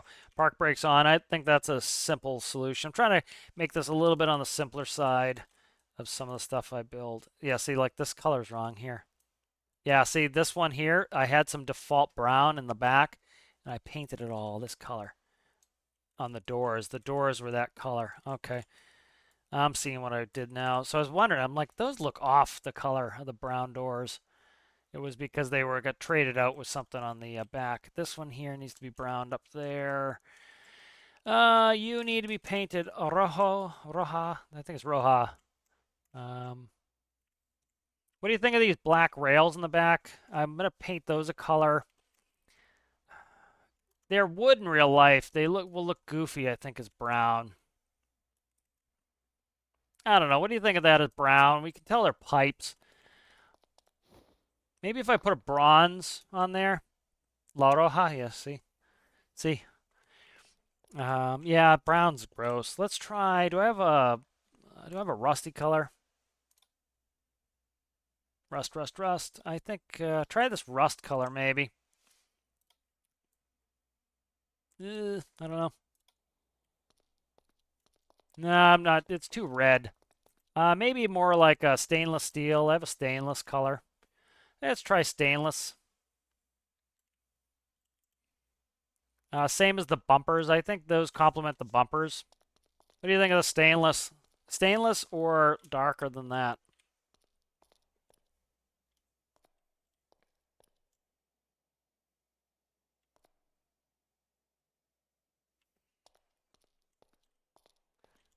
Trying to see if I want to change anything on these fenders. I think the fenders are alright. I don't want to play with them too much. Let's do tail lights. I still need to test out my directionals. This is going to be me. Actually, you know what? We can make this simple here. Let's do this. Actually, I think okay, good. We're good here. I'm trying to think what I want to do here. Or we'll do a little bit of RGB work. I was trying to avoid it, but trying to think. You know what? Let's do this. Let's not do RGB work because I don't want to. I do not want to. Especially, yeah, I kind of want to keep it a little old. I want to paint the blocks is why I don't want to do the RGB work. So let's do this. Let's do paintable indicators here. All right, and then we will copy these. Not all of you. There, copy that. Let's press the U key.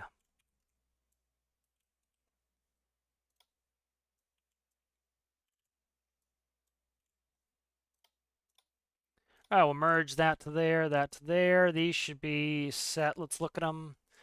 Lights and lights and lights, and we can actually just do this because I'm not segregating the electrical system like I usually do. So normally I'd segregate the electrical system just to be difficult. I like to do it because it makes sure you don't burn up your battery, but generally that's like overkill engineering that I don't really need to do,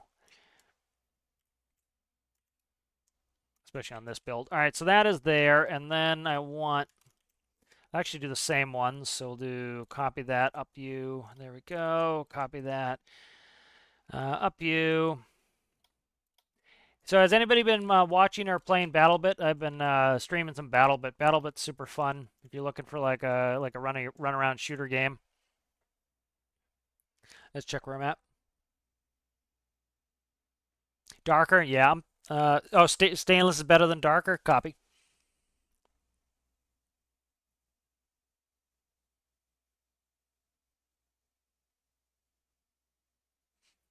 Oh, the hood, yeah. I'm just so I'll tell you the current bane of my existence is my slats on my Antonov 2. It's driving me absolutely buggery trying to do the Antonov 2 slats, and it's just absolutely it's absolutely maddening because they keep getting hung up for no reason, and so they're driving me nuts. And so I've been I keep trying to fix them, and the easy solution is use two connectors and it will work and it'll be a piece of cake. But I'm fighting it because I can't stand that sound and I don't want to hear that friggin' click noise every time I slow down. So it's like it would save me so much work to do it on the Ant 2, and I'm just like I just don't want to. But yeah, let's see. All right, so we want paint, additive paint, and we're gonna paint these. These are gonna be your tails.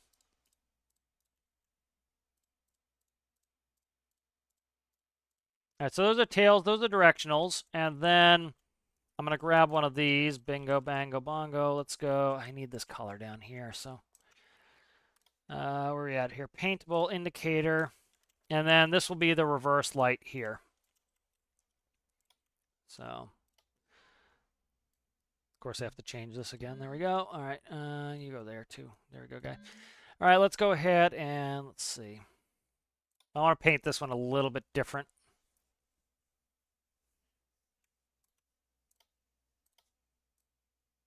I just thought I'd grab this color here. There we go. All right, and let's go brush. We'll do my chrome color. Actually, we might do stainless. The chrome's on these. Chrome looks, I think the chrome is too bright. We gotta go to stainless. Yeah, I think stainless looks better on this too. And then we'll do the square.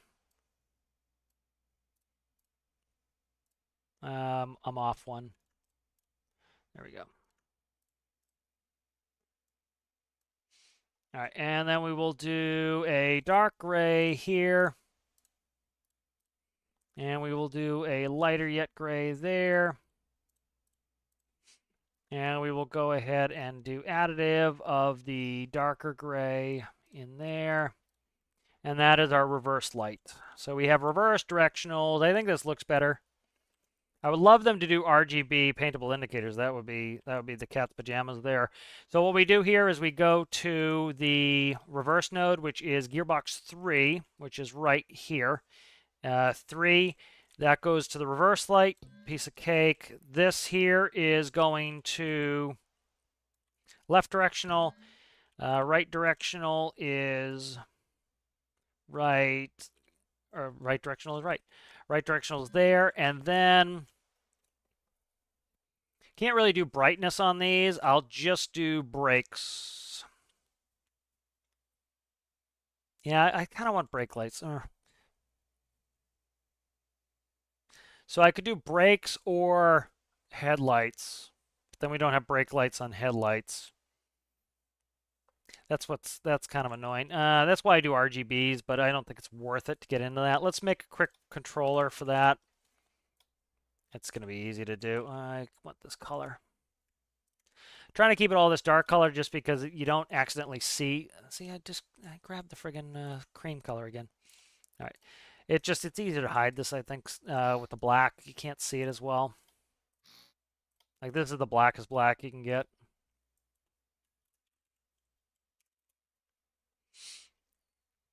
So what I think I'll do is give it a really like imperceptible flash, and then you'll know it's brake lights.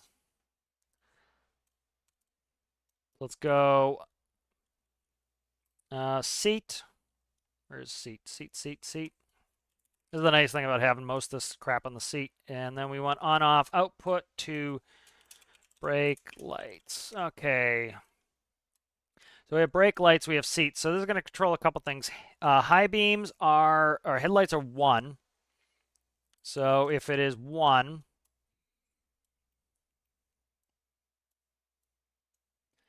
and not. So we'll do a Boolean. So if it's this,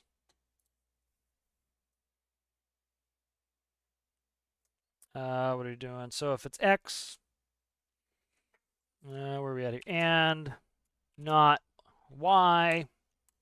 If X and not Y, light up the brake lights. If it is, and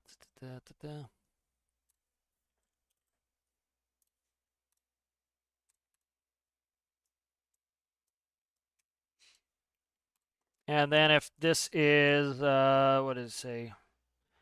Where the hell are we here? Read number, WS is 2. So if 2 is less than 0, that means our brakes are on. And we'll do a really tiny little blink here. It'll be imperceptibly fast.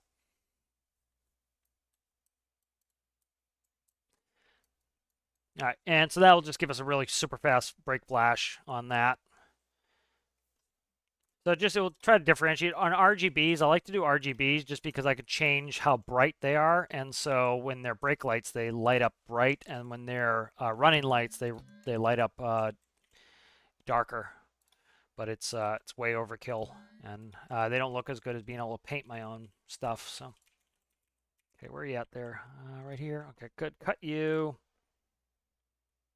And you will go zing zang. And you'll go right there. It's these little details that make the build fun. Is like doing this crap. I think I was gonna put handles on here. Put in a long handle I could do, but no, I don't think so. Let's test that out before I get distracted. Let's do lighting, electricity rather is what I meant to say. So I'll catch up on chat too here.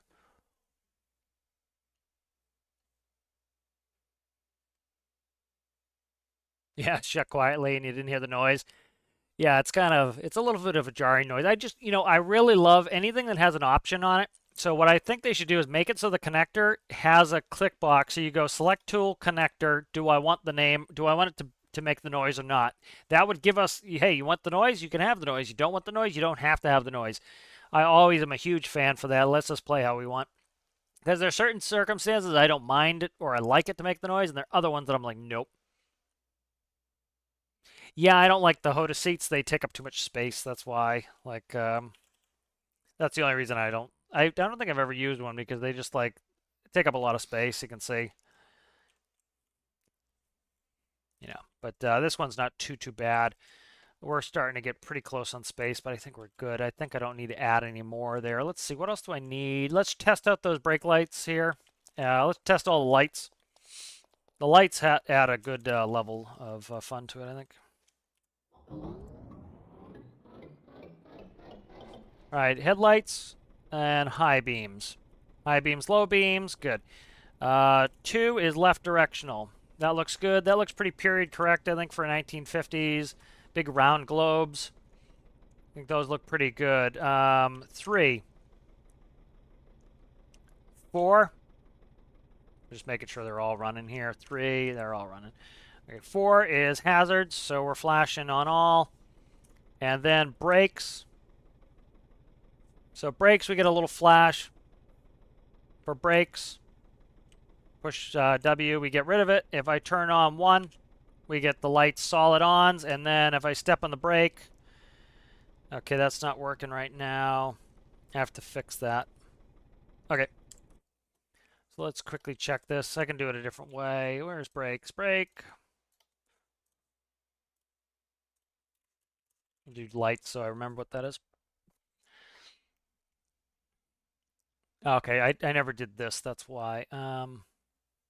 So this needed to be hooked up to Y. I forgot to do that. All right, so what this will do is this will put through the running lights if the headlights are on and this is not going. As soon as this goes, it will default to this system. So it will choose the flashers over the solids. So like right now, we get flashers, get rid of the flashers, put on 1, press down the brake pedal, we get flashers. So it's a little way to just kind of trick the system here. So I can, because I can't do brights. The other thing people will do is they'll actually make their lights, they'll split them between the panels. And so now see the running lights are back on. Yeah, I think it would be the HOTA seat. I've literally never used it. It would be nice to use on some of the planes. I think it is pretty cool looking. Part of the issue, one of the reasons I don't think I've ever really used it is, let me save this really quick. I haven't saved in a while. Don't do that. What am I doing here? Yeah, the only reason I don't use it, one of the other reasons I don't use it is generally when I'm putting my panels in, I put my panel what is it, 2 blocks off the seat. So I put it here, and I usually put my wheel well lower. So I would only be able to get 3 panels here. And so when I do a seat for an airplane, I generally do this. It'd be nice if they had a shorter front on it. I would actually probably use the HOTUS more. Because see how high that is? It goes up 2 blocks. When I generally make my seats, I do this. And then I put an empty bin here for underneath the dash, and it goes out here. And then I can put the panels 1 block lower than on that, so I lose a block of space. Is usually why I don't do that. I think we're getting close here. What do you guys think else we need here? Can't screw with that step because of the fueling. Fueling worked. We tested the fueling. What do you guys think we need on this, if anything else? I haven't tested the tailgate. Let's test the tailgate. Oh, yeah, a couple anchors in the bumpers. This should be... That's okay. Black gapping there. That's fine. That's good there. Did I test the brake lights? I don't think I... Or the reverse lights? I don't think I did. Go ahead and stick the sucker in reverse. There we go. Reverse light comes on. So that's our reverse light. Yeah, I do like them for missions. That's a good call. So if I don't want to see them, which I don't care if I see them on this one, it's kind of a pickup truck. But if you didn't want to see them, this is what I usually do, is I will grab, and I just put them down. So that's usually actually a lot of tow hooks will be facing down like this anyway. So I'll go down like that on the bumper if I don't want to see them. If I don't care, I'll just leave them up. But can we do trick exhaust on this? No. I can't do real exhaust. I could fake out some exhaust. Maybe I'll fake some exhaust in here. Yeah, I'll fake some exhaust. That will look good. Let's do ropes. And we'll do a little XML editing here. Let's do paint. Where's paint? Additive. Get rid of additive. Bing, bing, bong. Zing, zang, zing. All right, that's good. And then under here, fix that. Okay, good. So that is now, yep, good call on the rope anchors there. And then what I'm going to do here is I want to cut in here and cut in here. That will actually probably make this bend a little bit easier. And then what I want to do is, where are we out of here? Exhaust pipes will stick out. 1950s, I probably didn't have them sticking out of the bumper, but I don't really care. I kind of want it just for the look-sees of it. And let's do exhaust there, like, nope, not there. We need 1 more block. I just don't want it hitting the ground, so I'm kind of doing this. All right, so we'll do that, and then I will delete. And we actually had the blocks where we needed them earlier. Let's see, right there. And then you go bye-bye, and then we'll look in the old repository here for crap. Let's see, block, where is it? Block 2. I mislabeled it, so I think it's like block 2. It's actually XML block 2 long. One of them's the right one. One of them's a 1.5 block. And so I XML'd this to be 3 long, and that will fit. So good. And all you do is you go in there and you have the regular block will be 1, 1, 1, and just you'll find which one it is and change it over to a whatever you want. So in this case, 3. It's going to go 3 times its standard size. So if you did like a 2 wide wedge or something, it would go to 6. So it's better to use the single block and make it do the multiplication you want. So this has a collision in the center, so we still can stand on that bumper. We just can't stand on the gaps. Then they're only 1 block gaps, so we shouldn't be able to fall on a 1 block. And so that sticks through. I don't know how I like that, but we'll see. Let's go look how that looks. I'd like to hear your guys' opinion on it. Ugh. That looks terrible. that looks they need to go in one. I just need the tip sticking out, I think. They're sticking out too far. It looks absolutely terrible. That looks hideous. All right, let's get that and let's Jesus. That's scary looking. Okay, that looks pretty miserable. Let's grab some exhaust here. Oh, I can't see them. All right. I'm not going to worry about it. Let's delete that out. That looked absolutely hideous. I did not care for that at all. I did it. I think I did it in the Vice car. I'll pull up the Vice car. I'll show you what I did in the Vice car.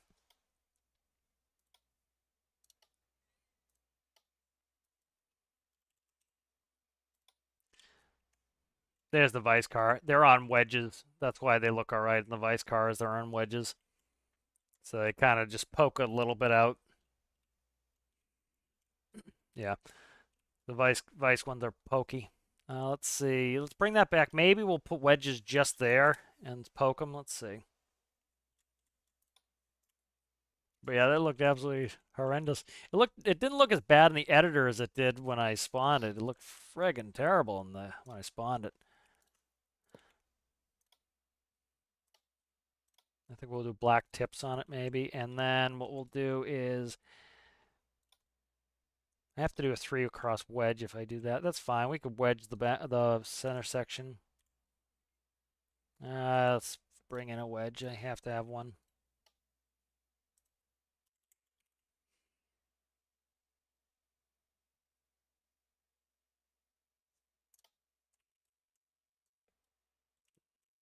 Okay, that one's not stretched at all. What the hell?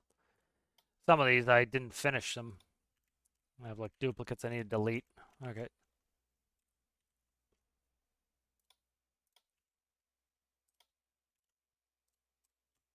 It's always best to paint these before you get them in there. It's tough to hit the right area.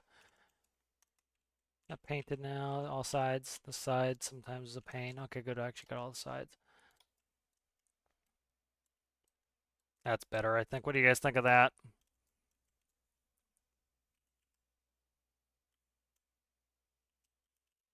I don't know if I'm sold on it or not. What do you think?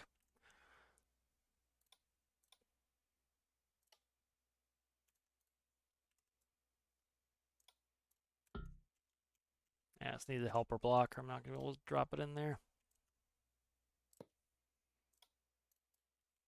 Let's take a look at it.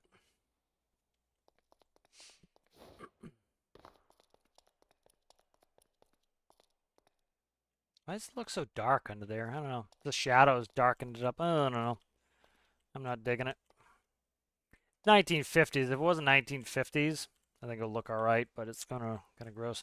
I'm gonna try going under. I'm afraid of hitting the exhaust on things because I don't have any suspension, and they're absolutely gonna detonate if they hit something. So.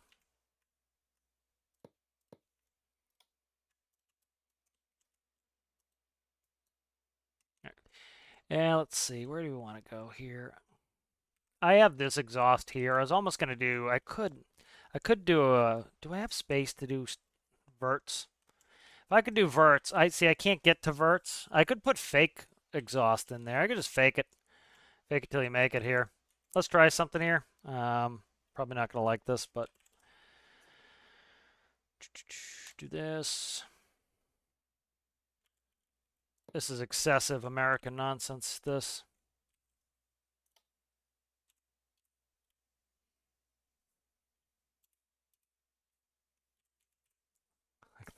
Like this is properly excessive. That looks stupid. Let's see. Do pipes, but the other thing I thought was, you know what would actually, see, I'm afraid of the height. I'm afraid of cutting height down, but one thing we could do here is, let's try this. Let's do these, and let's go stainless. Give me stainless. And then side pipes are my absolute favorite. And so I was thinking from the beginning, maybe side pipes.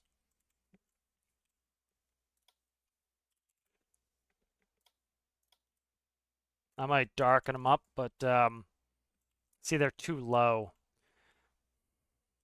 I can't cut them in the body because I need it for the fuel filler. Say, give it a look, see what it looks like. Yeah, see, it's too low. Side pipes. Side pipes would be cool if I could get them in there. But I kind of have a step. I'd have to cut it up one to get them in here. And I need this fuel flow here. Can I cut through the floor? No, I have a torch there. Yeah. Might just not get cool exhaust.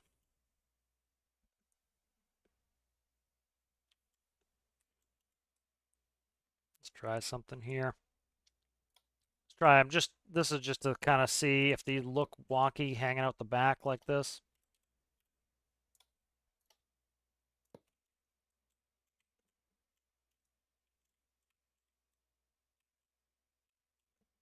Even if I could hide those, they're too low down. That's the problem. This is already kind of a low rider. If you look, see how low it's riding. So it's hard to put things lower because it's just going to look really wonky. Let's quickly, I'm just looking at reference material here. Trying to see if there's any like two tones that I like.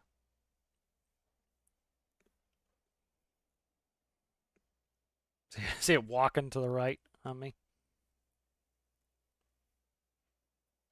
Ooh, I see a detail I might add on some of these other ones. That's a cool looking truck. I'm just looking at some of these models here. That one's ugly as hell, but it looks cool. Let's try. I have a piece of detailing I want to try. That's the fuel filler side, so I can't go on that side, but let's try this. Problem is I can't stretch this to full size and have it look normal. Yeah, see, it looks wonky. Because I would try to push that in, but it's going to clip. So the wheel would have to be smaller to fit in there. So that's not going to get a spare. So the other thought there's a green two-tone. And so one thought I had is, let's see what you guys think of this. Let's see if I can, so there's a two-tone that has a cream top. Let's see if I can get it like a real, I don't think I'm going to like this, but we'll see. It's like a two-tone top.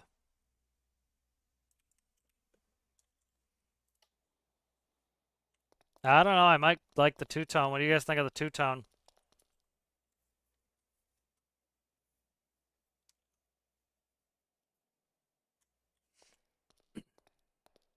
Yeah, I think the hard bumper kind of looks good on this one. Got to do a hidden exhaust. You know, what do you guys think of that two-tone on there? Breaks it up a little bit. Might call too much attention to the top, though. I don't know. See if I can get darker. Maybe a little bit darker would be less contrast.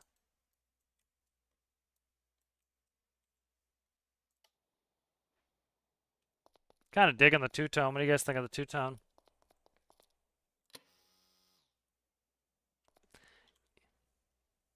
Yeah, you like it? Yeah, I like it. It gives it some good contrast on there.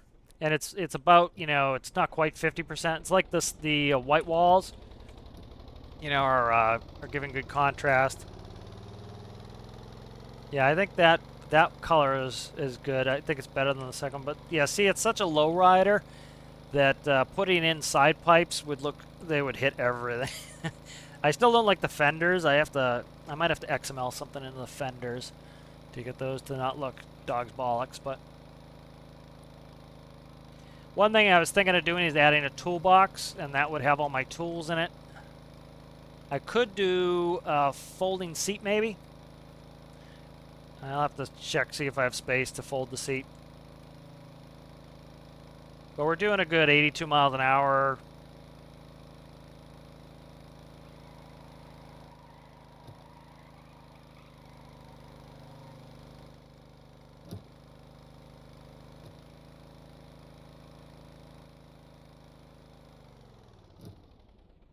All right, nice. Oh, I had the brakes on the whole time. Whoop. Still was going fast with the brakes on. There's no way. Yeah. Did I set this backwards? Okay, I named it release. I never changed it. Okay, that's what it was. All right. Yeah, so this isn't going to be a parking brake release. This is going to be a parking brake because I default state on. No, that's right. Is it right? Let me check it really quick. My brain is starting to go. Let's see. All right, let's check the default state of the wheels. Brakes are on. Yeah, okay, yep, that's what I want. I want to default them on. Push, push, push. All right, let's see what we can do for like a toolbox and some stuff. So we already have we have a fire extinguisher here. I can put some behind my seat. And then I was thinking of, is there a way to fold these and not have them be obnoxious? Yeah, okay. I think I can do it. It's going to look ugly at the back. Try to see if I have a hidden block here that I can do it.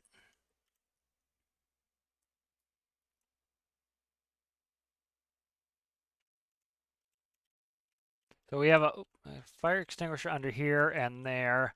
I have quite a bit of stuff in here. Fire X there. Fire X there. Do I screw with this door anymore? No, I won't screw with that there. Let's try something here. Let's go.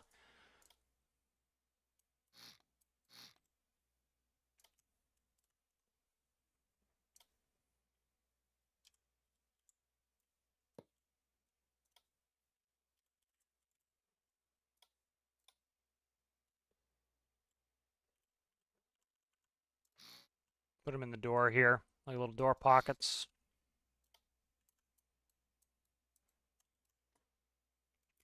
This is going to be wonky here. There'll be a hole in the door there, but we'll do one.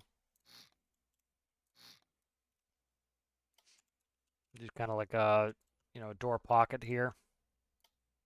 Yeah, we can do one.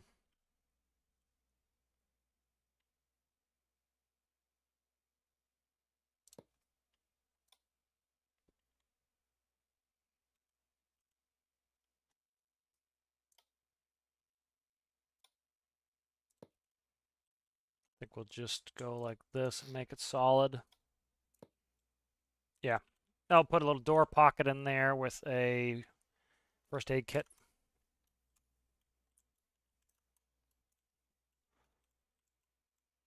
And that all painted right? That is? Okay, good.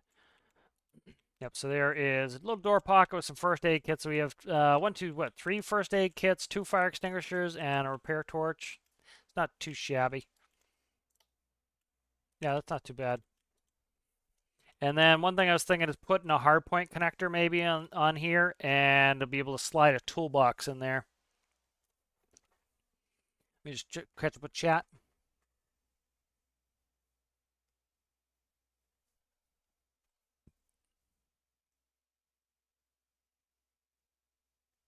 Drug runner sub? Yeah.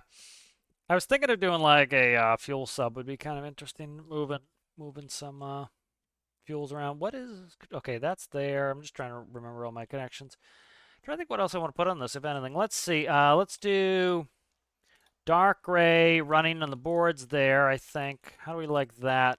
For like that would be a step. So you'd want that to be, something, not you want that to be textured. Why is this side different?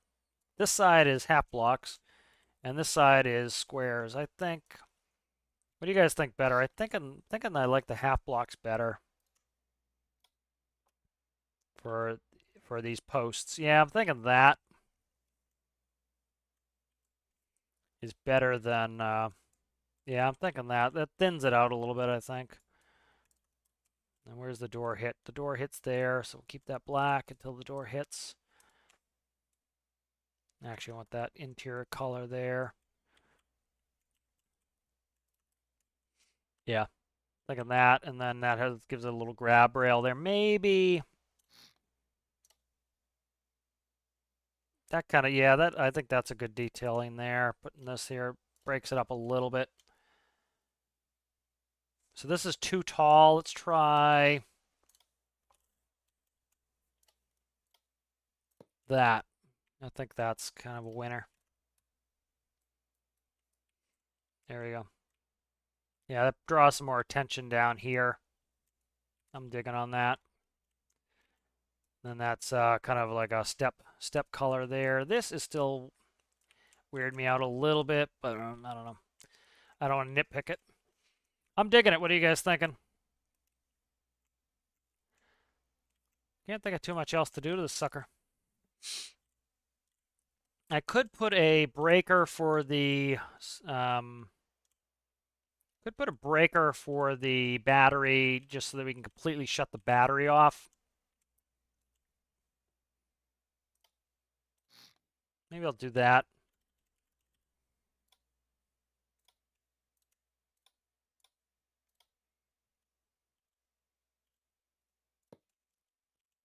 That will probably, I'm gonna have to redo my electrical system to do that, but it's not the end of the world. It makes it, I think it's gonna make it a little bit. So we can shut the battery off so I don't kill that battery. So battery isolator. Okay. I usually isolate my battery system. So where are we going? We're all going to here. All right, so I need to kind of just grab things. So this will now go to the top. We can kill that one. This one goes from the radiator to the top now. Kill the radiator. This goes to there, and that goes to the top now. Kill that. What do you go to? You go to here, the top. Kill that now. All right, you go to...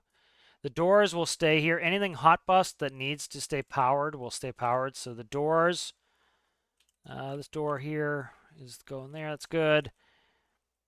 And then the hood should be hot bust.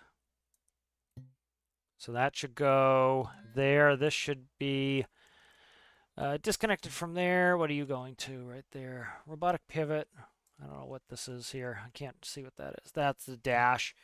So this is robotic pivot to here to the battery. Now we'll actually just do this, will be cleaner. And then you go to the doors, and then I need to redo back here. So this is going to be disconnect that, disconnect that, disconnect that. That stays, this goes there, disconnect that. This goes to what's this? Battery isolator. Go away from battery isolator. You go hot bust. Because those won't drain electricity except when we use them, so it's not the end of the world. And then that goes there. This will go here. This will go to the lights. This will go to the lights. And then this will go to the... Usually your lights are hot bust too, so we'll hot bust the lights. So you can leave your lights on. And then what are you? You are battery isolator. We'll disconnect you, and you will go to directly hot bust. And that will kind of keep it so that hopefully we can... Oh, I accidentally did 2 buttons on this. Let's do symmetry there, and... All right. So that will... I had 2 of these switches, so... think that isolates the system so that we need that. This hooks to the battery. Now, what does this actually hook to now? The engine systems. Okay, and then alternator will go to the battery isolator. This goes to all these gears. That goes there, and then my dash needs to go to the isolator. What is this? Robotic pivot. Paintable indicator. Okay, that's fine. My 3 dashes are connected. They'll just go to the battery isolator. All right, good. I think we're hooked up there, electrical. Let me look at what you guys are saying about a boat.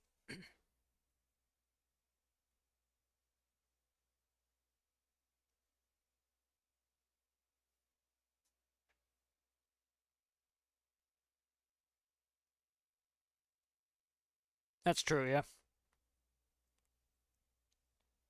Yeah, spare tire in the back would be cool on the inside. You see that too. I could do that or put 2 in there even.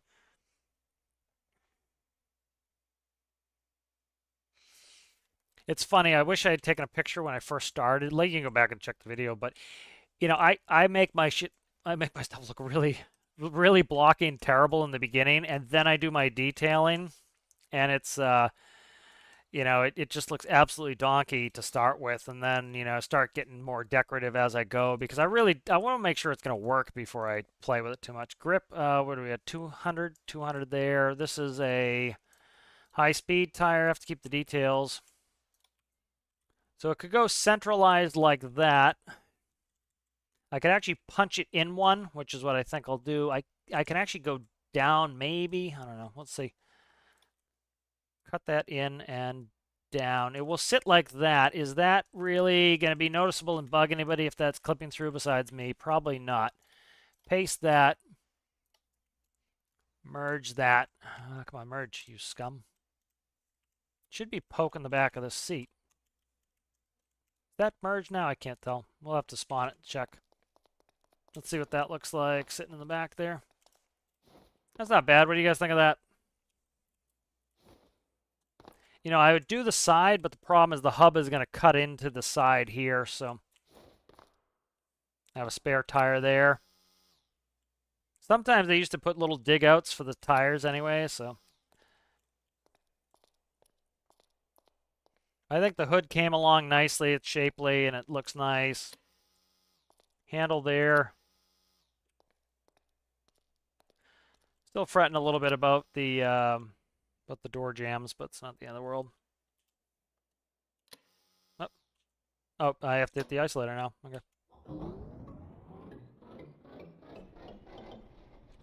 Alright, that should just make it so it's less likely that I... parking brakes on. Okay. So see how I have this part sculpted here? I think I'm going to sculpt this part here. I need to do that.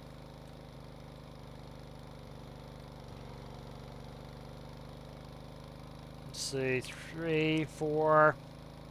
Yeah, so I think that this shaped up nicely. This is looking nice. 5 for high beams. Do a little burnout here. Yeah, I think this has that 1950s, kind of almost like hot roddy, nice and low. I wanted it kind of low. It's got some charm to it. Whoa, whoa, whoa. There we go, there we go. I didn't do any damage on that. I do have a repair torch in here, though. I can put a hard point and put a toolbox in there. I have done toolboxes before. Brakes, brakes, brakes, brakes. The brakes are not... the brakes are not great. It's reasonably heavy and the brakes aren't very grabby. All right, let's go ahead and what else did I need to do? Oh, right here. So this area is a little ugly to me right here. That. So I want to make it this essentially.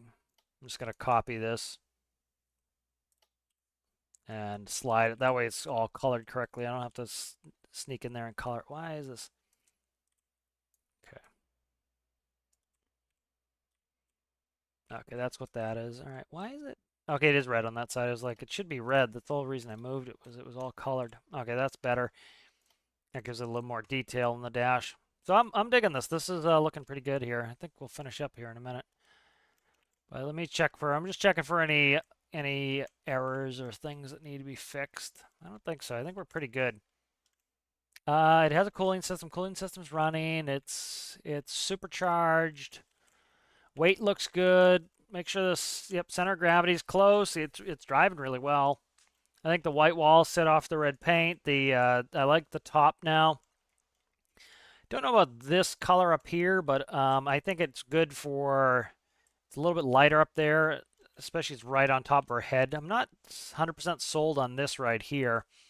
I would almost paint block this and kind of put some texturing. The issue is I'm piping here, so I can't do that. That cuts in what I can pipe. I could try to punch up into here, but I can't. I don't think I have too many microcontrollers. So I think it's pretty good, man. What do you guys think? I think it came along pretty nicely. Center of gravity down the center. It's driving well. So yeah, I think it's good. And we can do some missions with this. We have enough. We have 3 health packs, a fire axe. We have 2 extinguishers and a repair torch. I could even go defib somewhere. Toolbox. I could actually put something in here pretty simply with putting toolbox in. Like I think I have a toolbox somewhere. Let's save this. Let's grab. Like I have this pickup I made the last career build series. And it has this toolbox that goes in. This one. Like that snaps in there.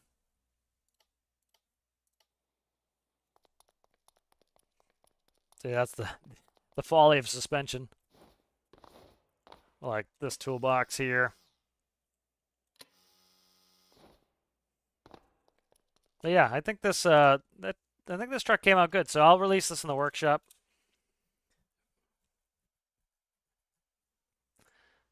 I think it came out nicely. So I hope you guys enjoyed that. I think we'll finish up here. Thank you everybody for watching. I appreciate you guys hanging out. It was fun doing this, and I appreciate talking to everybody. And I will see you guys next one.